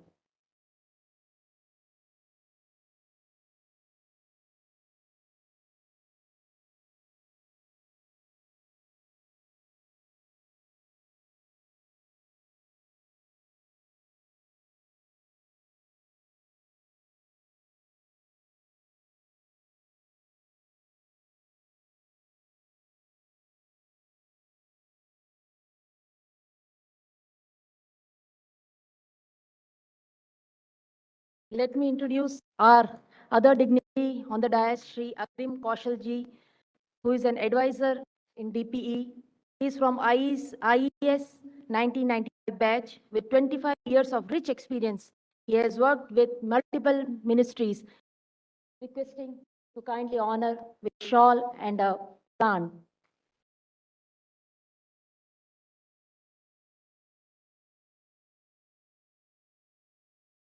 we are privileged to have with us Vishram Kumar Meena Saab, Additional Deputy Commissioner, Gurgaon, an IAS of 2017 batch, presently serving as Additional Deputy Commissioner, Gurgaon for past 1 year.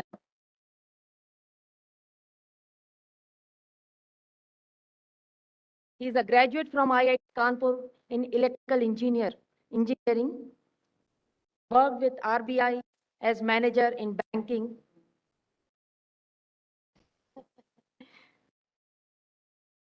So I would request our DG and CEO sir to kindly welcome the dignitaries with his welcome address.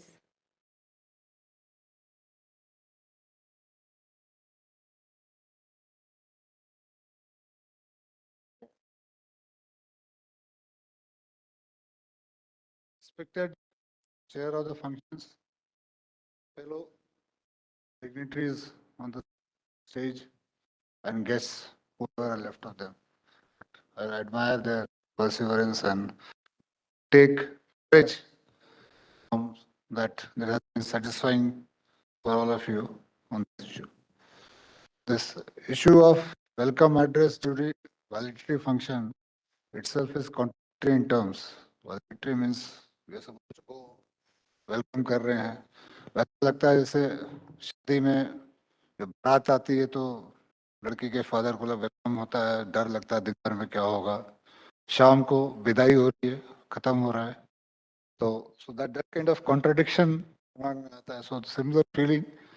Anyway, I'd like to welcome Shri Manoj Pandey ji. Welcome to in the morning, sir, but morning you were not in absentia. Now happy to welcome you physically here for this validatory function. A special welcome to King of this area, the Additional Deputy Commissioner Gurgaon, Shri Vishram Kumar Meena, Advisor DP, old colleague from my renewable energy days, Shri Agrim Kaushal, and all my friends out there. A warm welcome to all of you. It has been a very strenuous day, but a wonderful day. We had a series of intellectual engagement with different authorities, different experts in different areas. The secretary himself gave a very concise perspective of the MCA and what MCA envisages both in the corporate environment and for the IICA as such. Mr. Ian Rewog gave the International Funding Agency perspective on the various issues we had highlighted today. I'm very happy about the essay competition. It was an innovative approach, and unfortunately, I could not listen to the two winners because the secretary had to do at the same time, so I was there with him. But I was told the feedback I got that they are wonderful presentations, well thought out, and assure you that we will put the entire essay and all and the speech also on our website for others to go through it. The session on ESG and CSR was very thought-provoking and revealed to all of us that still it's a work in process. A lot of things are not clear even to experts, and we need to work hard on it. I promise that IICA will be working on it to set down the contours of ESG in more concrete terms than the esoteric terms as it is now in terms of general approach to ESG. Financial literacy and inclusion. That subject itself, it was very clear from the discussions that how difficult the task is.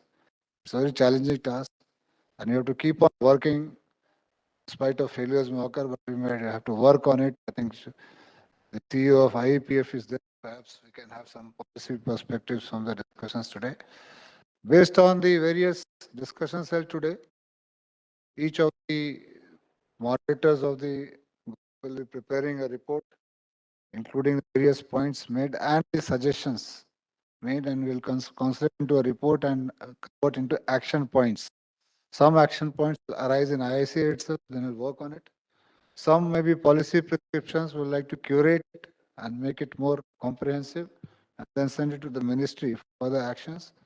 Show you, all of you have waited till now. Your time has not gone wasted. You have contributed to a very good intellectual exercise, which really happens, especially on Sunday daytime, and all of you. And thank you very much. And again, I assure you that IICA will rise to the occasion whenever it's required. Thanks a lot.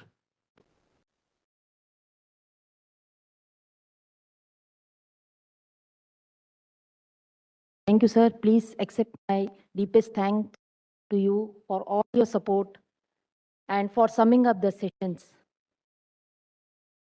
Sir, appreciations can make a day, even change a life. Your willingness to put it into your words is all that is necessary. May I now request Shri Agni Kaushal Saab, Advisor DPE, to kindly address the gathering.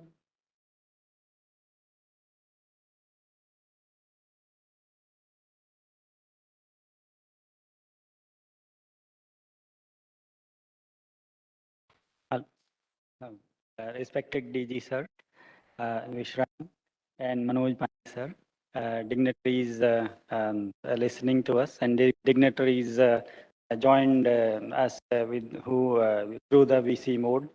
I thank IICA for involving Department of Public Enterprises in this Azadi ka going festivities and the Azadi ka Amrit Mahotsav. DP itself is celebrating this iconic week, which was started by Honorable Prime Minister and Finance Minister on 6th June. DP is organizing an exhibition of over 75 CPSCs at Gandhinagar, and it also held a series of events, one CSR workshop involving all the stakeholders, NGOs, district administrations, state government authorities, and other people. Also, events on this MSME and GEM procurement was also held. CSR is no new concept to the Indian society. Atharvaved clearly says that 100 हाथों से कमाइए और 1000 हाथों से बांटिए. So CPSCs, which out of the 25,000 companies, as Secretary told, which are CSR compliant, are contributing to the CSR at around 4,200 crore average annual spend. They at 2% rate of profit and profit PBT, which the CSR guideline says. Now coming to this today's topic, that is environmental, social, and green, governance, means that more responsive expenditure. The CPCs are already doing in that. One example I would like to give, that adopting the emission norms. India is one of the countries which from the BS4 stage simply went to the BS6 stage, Bharat stage emission norms, which are more and a step toward cleaner and greener environment. But that also involves more costs for the business and more compliances for the business. So my humble request is that since all the policymakers and think tank of the MCA is here, that while drawing any rules or regulations, the rules and regulations should not be against the ease of doing business, and also they should not be leading or adding to extra compliance burden and financial costs. Also, I would like to say that DP has always been taking a leading role. DP, before this Companies Act 2013, DP issued advisory to the CPSCs for CSR in 1994. And in 2010, they came out with a formal guidelines, which were kind of a mandatory guidelines. However, they were all assumed in the Companies Act 2013 and Schedule 7 of the Companies Act.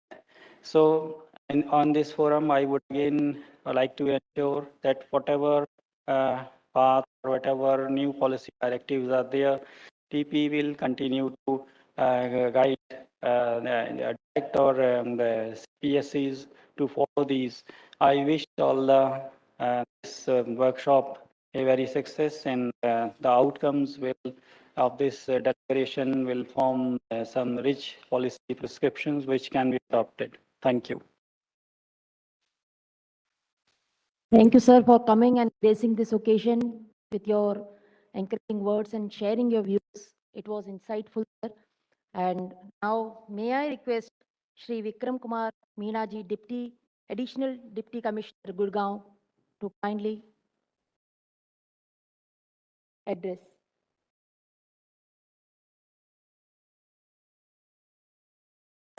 Respected DG Praveen sir, Manoj Pandey sir, advisor sir, all the participants and corporate representatives.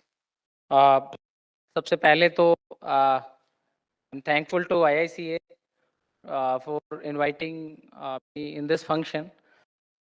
Prior to this function, last 1 week, especially एक week में related events में participate करने का मौका मिला.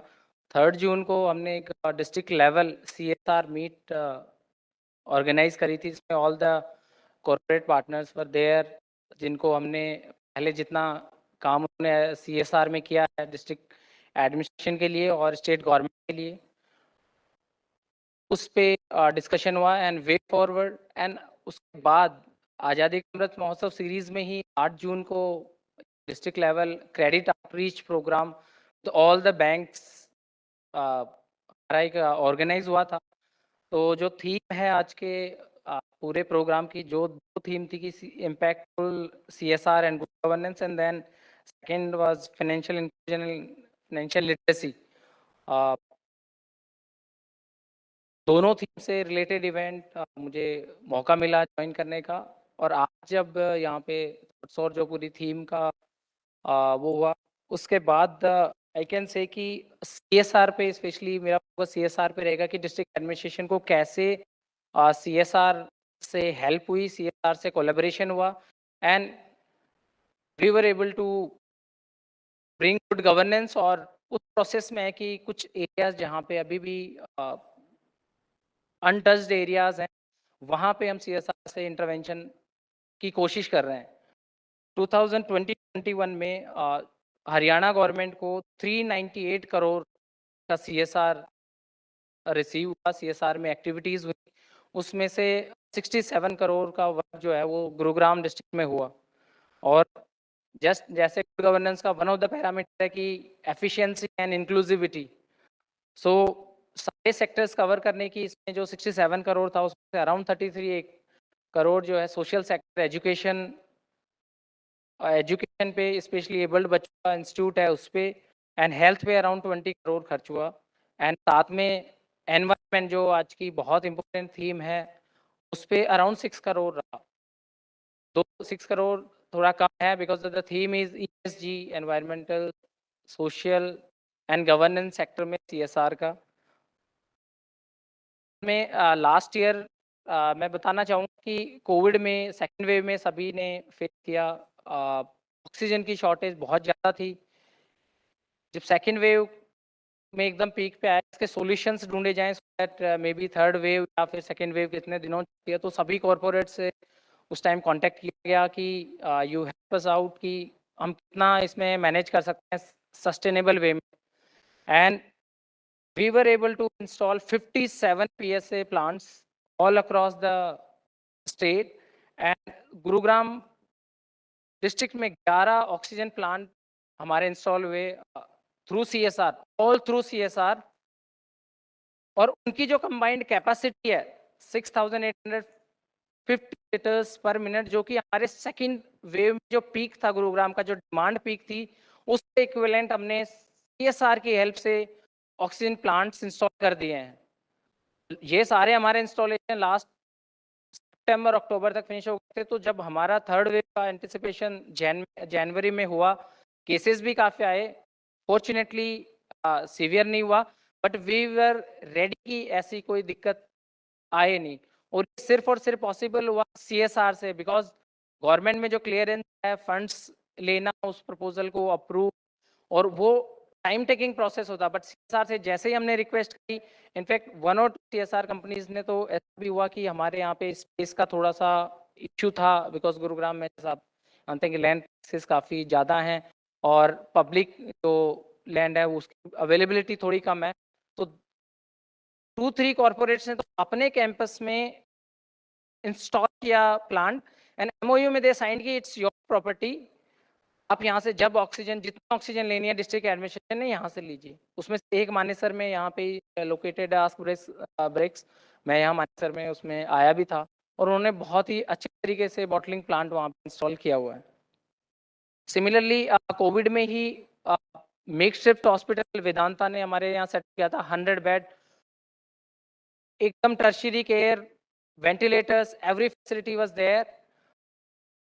2 Covid care centre, again 100 bedded. तो CSR से हम जो कोविड में पिछली बार तैयार हुए, जो एक सभी को काफ़ी अंदर तक झकझोर किया था डिस्ट्रिक्ट एडमिनिस्ट्रेशन के लिए, पर्टिकुलरली चैलेंजिंग टाइम था। नाउ वी कैन से कि सीएसआर से देन इस सीएसआर का ज़्यादातर ऑफिसर्स के साथ सीएसआर का इंटरेक्शन, सीएसआर से जो कितना होराइजन हम वाइड कर सकते हैं, कितना हमें मदद मिल रहा है, वो रियलाइज हुआ, वो पोटेंशियल रियलाइज हुआ। पहले भी काम चल रहे थे सीएसआर में, no doubt, continuously Gurugram being the industrial district लगातार काम कर रहे थे, बट इसमें हमने रियलाइज करा अब हमने इसको इंस्टीट्यूशनलाइज करके डेडिकेटेड हमारे यहाँ पे पर्सनल हैं जो सीएसआर में हमने बिठा रखी for liaisoning, for coordination, CSR person is there. And government ने भी इसको रियलाइज करते हुए Haryana state CSR trust set किया है ताकि कोऑर्डिनेशन में और कोलैबोरेशन में कहीं भी कोई दिक्कत ना आए। सिमिलरली एनवायरनमेंट में हमने एक डिस्ट्रिक्ट में गुरुजल सोसाइटी बनाई है। गुरुजल का काम है कि जितने भी पॉन्ड्स हैं, जितने भी वाटर बॉडीज है जो आइदर एनक्रोचमेंट हो गए उन पे, या फिर वो अब उस कंडीशन में नहीं है कि वहाँ पे और वाटर रिस्टोर किया जाए, वो करके हमने अराउंड 8 पॉन्ड्स टोटली सीएसआर, एक पॉइंट हमने एक कंपनी को हैंड ओवर किया कि भी आपने इसमें डेवलप करना है, हम जो भी डिस्ट्रिक्ट लेवल पे आपको सपोर्ट चाहिए होगा that we will provide. And आज हमारे 8 पॉन्ड उसमें रिवाइव हो गए हैं।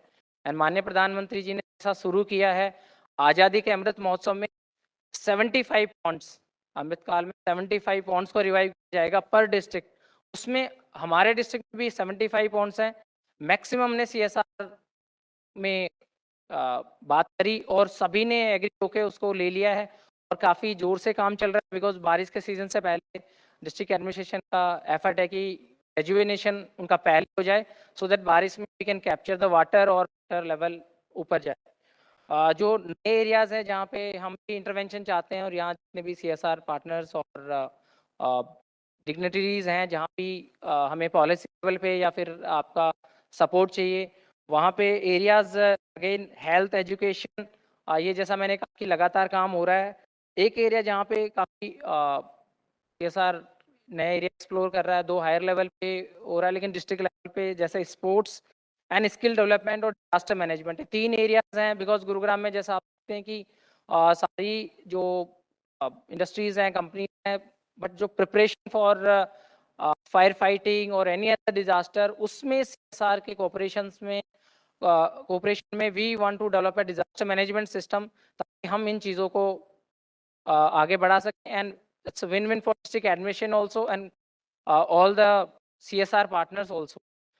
सिमिलरली स्पोर्ट्स में बिकॉज जो नए टैलेंटेड बच्चे हैं, स्पोर्ट्स स्टेडियम हो, स्पोर्ट्स इंफ्रास्ट्रक्चर हो, जिमनास्ट हो, बैडमिंटन हो, एज हम सबको जैसा विदित है कि हरियाणा ने ओलंपिक में बहुत अच्छा किया और अभी खेलो इंडिया जूनियर लेवल पे टूर्नामेंट चल रहे हैं, उसमें we are highest in terms of medal winning और गोल्ड मेडल में we are second behind Maharashtra. Population size देखें और वैसे देखें उस हिसाब से Haryana is doing well.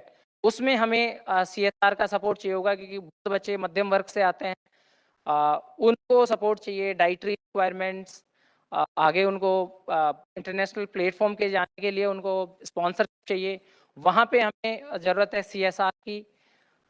Similarly self groups Gurugram में बहुत अच्छा एक्टिव है, ऑलमोस्ट 600 सेल्फ हेल्प ग्रुप हैं जिनके कुछ सेल्फ हेल्प ग्रुप्स हैं जो महिलाओं जिनसे मेरा इंटरेक्शन हुआ है, लिटरली उन्होंने बिल्कुल अपने घर से जो घरेलू काम करते थे, खेती करते थे, वो आज राष्ट्रीय स्तर पे जो भी मेले होते हैं उनमें उनको स्टॉल मिलती है, बाजरे के बिस्किट हो गए या बाकी जो भी प्रोडक्ट हैं, दे आर सेलिंग। अगर वहाँ उनकी मार्केटिंग और उनको कटिंग एज लेवल पे स्किल के लिए again we need CSR collaboration और फाइनेंशियल इंक्लूजन फाइनेंशियल लिटरेसी उनके लिए बहुत इंपॉर्टेंट है कि उनका बैंकिंग से लिंकेज एंड देन फर्दर आगे उनको कैसे इवॉल्व होना है, कैसे बढ़ना है सारे मेंबर्स को लेके एंड न्यू मेंबर्स कैसे ऐड होना है, इसमें again we will need help from CSR. So again I would like to thank IICA for inviting me here on behalf of district administration. Please CSR partners, please feel free to approach us. We will facilitate जहाँ भी coordination का issue होगा, जहाँ भी आपको connect करने की जरूरत है, कोई ऑब्स्टेकल आ रहे हैं या किसी और मैटर में भी कहीं भी ऑब्स्टेकल आ रहे हैं, तो district administration is always there for you and as a team we can achieve good governance. और आज़ादी का अमृत महोत्सव ये ईयर है 2023 तक ये मनाया जाएगा और अमृत काल का जो ये 2047 तक है, उसमें हमें उम्मीद है कि 2047 में इंडिया वर्ल्ड में नंबर 1 होगा GDP में, और ये all because of our mutual collaboration. इसी के साथ मैं अपनी को विराम दूंगा. जय हिंद, जय भारत. Thank you.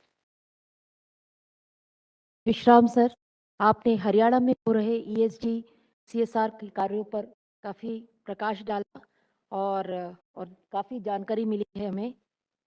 IICA राज्य सरकार के साथ यदि मिलकर कोई प्रोजेक्ट पर काम कर सकता है तो आपका स्वागत है. With your permission sir, IICA capacity development programmes आपके साथ मिलकर कुछ कर सके तो विथ योर परमिशन हम कर सकते हैं sir. So thank you so much for your insightful talk. Now may I request Manoj Pandey sir, Joint Secretary, MCA and CEO IETF to give the valedictory address.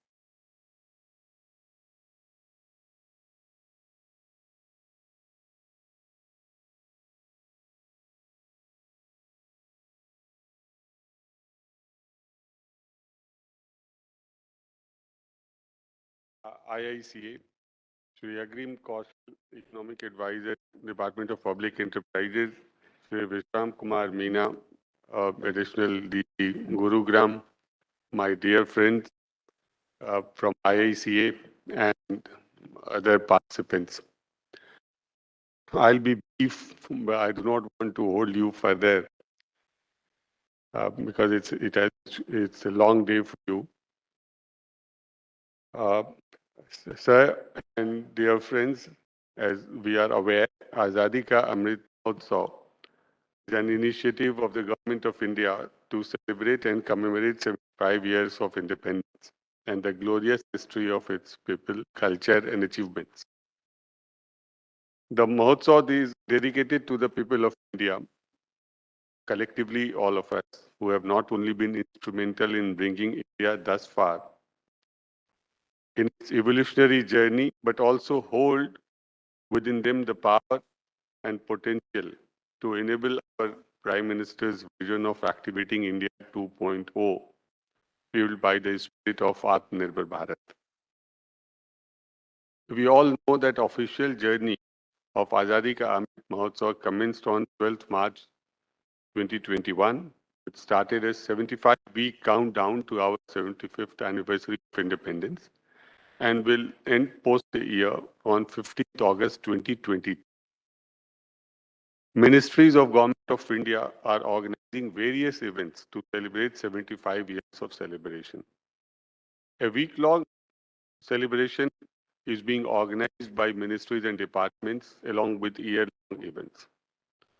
MCA, Ministry of Corporate Affairs, along with partner organizations, also celebrated its iconic week between 6th and 12th June 2022. Ministry of Finance also celebrated its iconic week during this period only. However, these celebrations will continue till 15th August 2022 and thereafter till 15th August 2023. In this context, you all will recall a very wonderful event which was conducted at IICA month of October, when corporate unity flag or unity was flagged by Honorable Minister of State Rao Inderjeet Singh Ji. It brought all the industry participants on the same platform, and the march was in fact organized alongside Mahotsav. I'm glad to share that since August, Ministry of Corporate Affairs and its partnering institutes and also departments and ministries, various regulatory bodies associated with it, have organized more than 360 programs. The week-long celebration today is coming to an end, and coming to an end with three very wonderful panel discussions, one on ESG, other CSR, the third on financial inclusion. All these are very important topics because in next 25 years, when India is basically in the period of Amrit Kaal, these three instruments would become very, very important for India's development, overall development. We will reach 2047, that is the 100th year of independence. The financial inclusion will be very, very important. 100% financial inclusion needs to be achieved. Only we can become a super economic power and a global power in the world. We have traveled a long way in Ministry of Corporate Affairs. In 1947, we would have a handful of companies. Today, I think the number of companies was 100.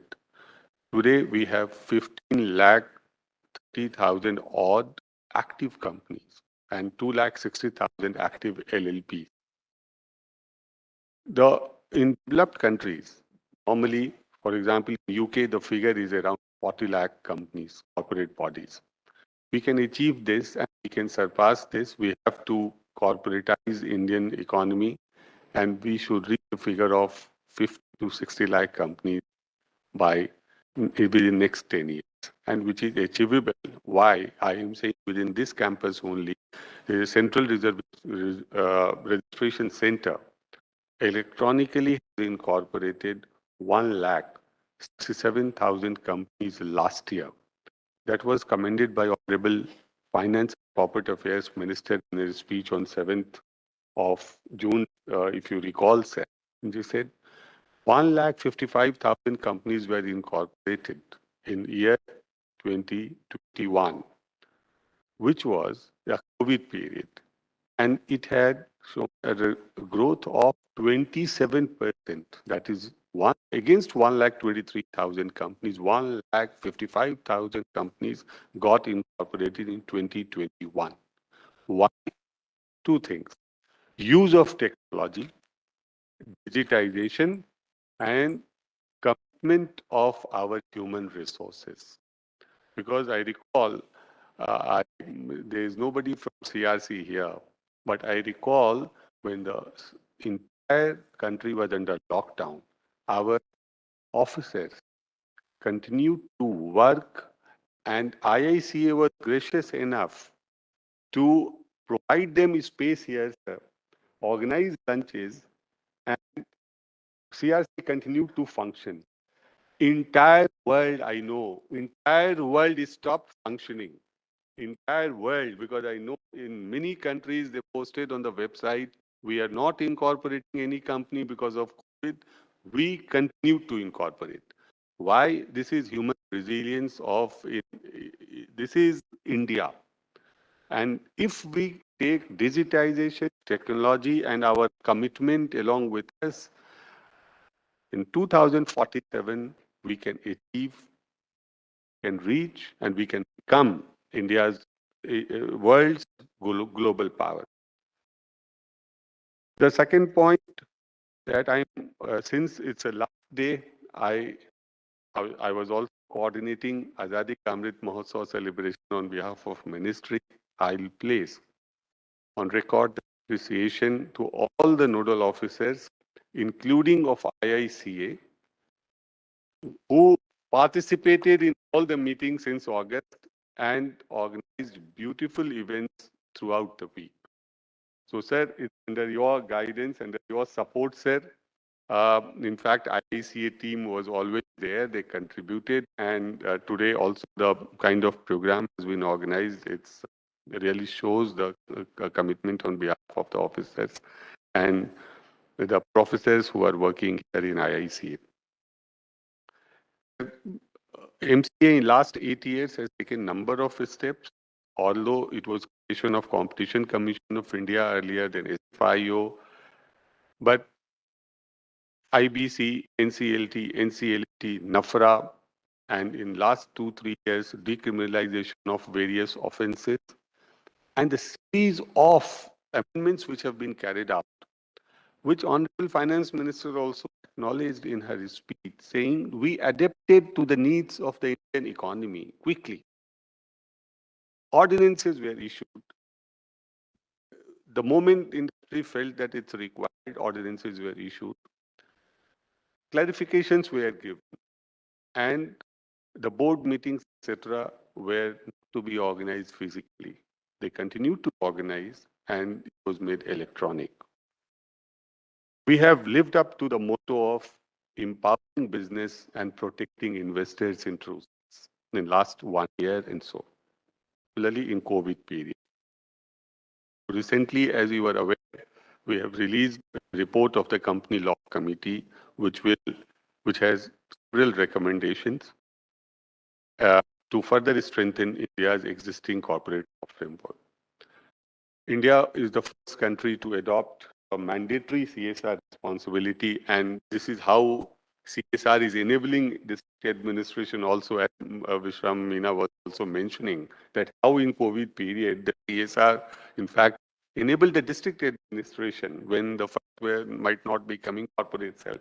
So it's a partnership with corporates which really helped district administration to reach out to people. Today's panel discussion revolving on 3 themes: ESG, CSR, corporate governance, and financial inclusion. As I said, are important topics for any country aspiring to be a developed country and in the forefront of global development. As our Honorable Prime Minister has said, Sabka Saath, Sabka Vikas, and Sabka Vishwas, Sabka Prayas. Now, Sabka Prayas we have demonstrated in our Azadi Ka Amrit Mahotsav celebration at Vigyan Bhavan. The kind of commitment which has been shown by the senior bureaucrats who are heading the regulatory bodies like Competition Commission of India, like NAFRA, IBBI, and IICA, DG and CEO IICA himself, who were there at the stalls explaining what has been done by their different organizations. That is really Sabka Prayas, and that in fact was reflected in the entire arrangement. So with Sabka Saath, Sabka Vikas, or Sabka Prayas, if we follow this motto, the initiatives which have been taken by the government, Jan Dhan Yojana, now Jan Samarth portal, creation of UPI, Digital India, Kisan Card, e-governance, etc., all will lead to really will help India emerge as a developed country. I will, as I said, I will not take much of your time now. I only will, at this stage, see, it's a celebration. When we are celebrating 75 years, it has a meaning. And I believe that that there is a meaning behind it. And all should believe in this, because it's not only the sake of celebrating 75 years, we are celebrating this. There is a commitment, and there is a commitment that when we are entering into next 25 years, which Honorable Finance Minister in her budget speech said it's going to be Amrit Kaal for India. If all of us dedicate ourselves to the cause of nation, nobody, no force in this world can stop us from becoming a global superpower. Special thanks to DG and CEO Shri Praveen Kumarji for organizing discussions on these subjects like CSR, ESR financial inclusion and giving me this opportunity to address in the valedictory session. Thank you very much, sir. Thank you. Thank you so much, sir.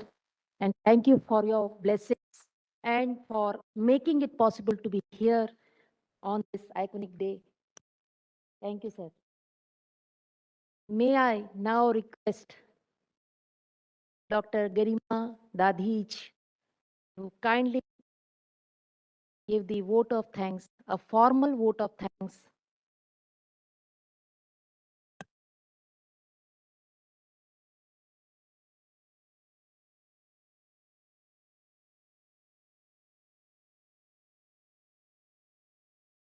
So today, at this iconic celebration of AKAM, Azadi Ka Amrit Mahotsav, we are all happy and grateful for this successful event. For making this event a great success, I would like to congratulate everyone.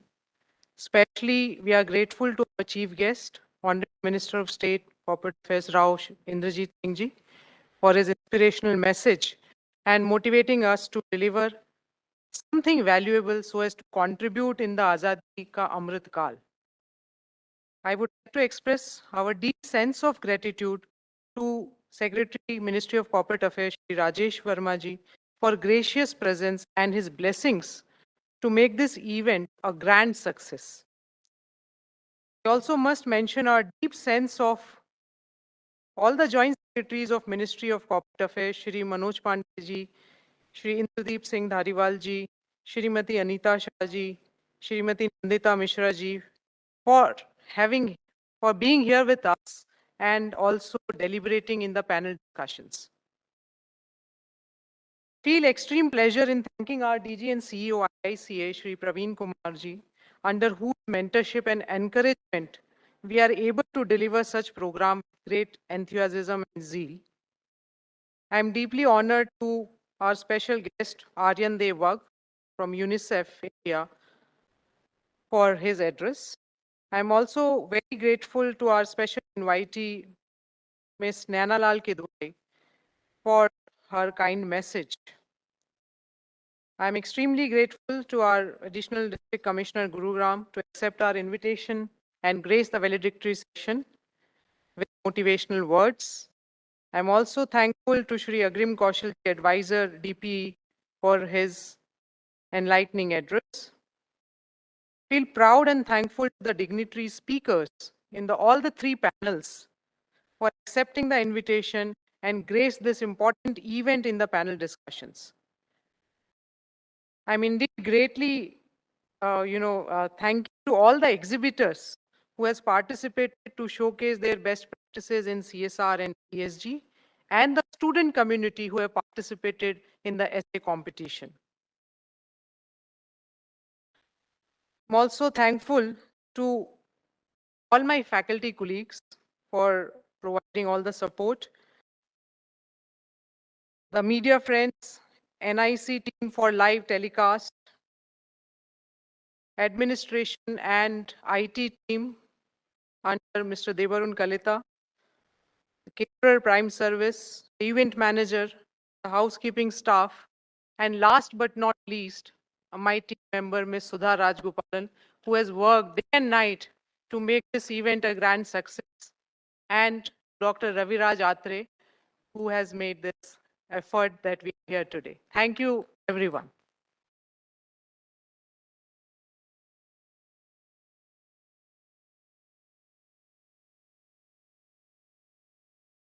So now I, Dr. Lata Suresh, signing it off until we meet again. Take care and have a wonderful year ahead. Thank you each and everyone who have joined us today for this program. Please join for cup of tea. Please join for cup of tea.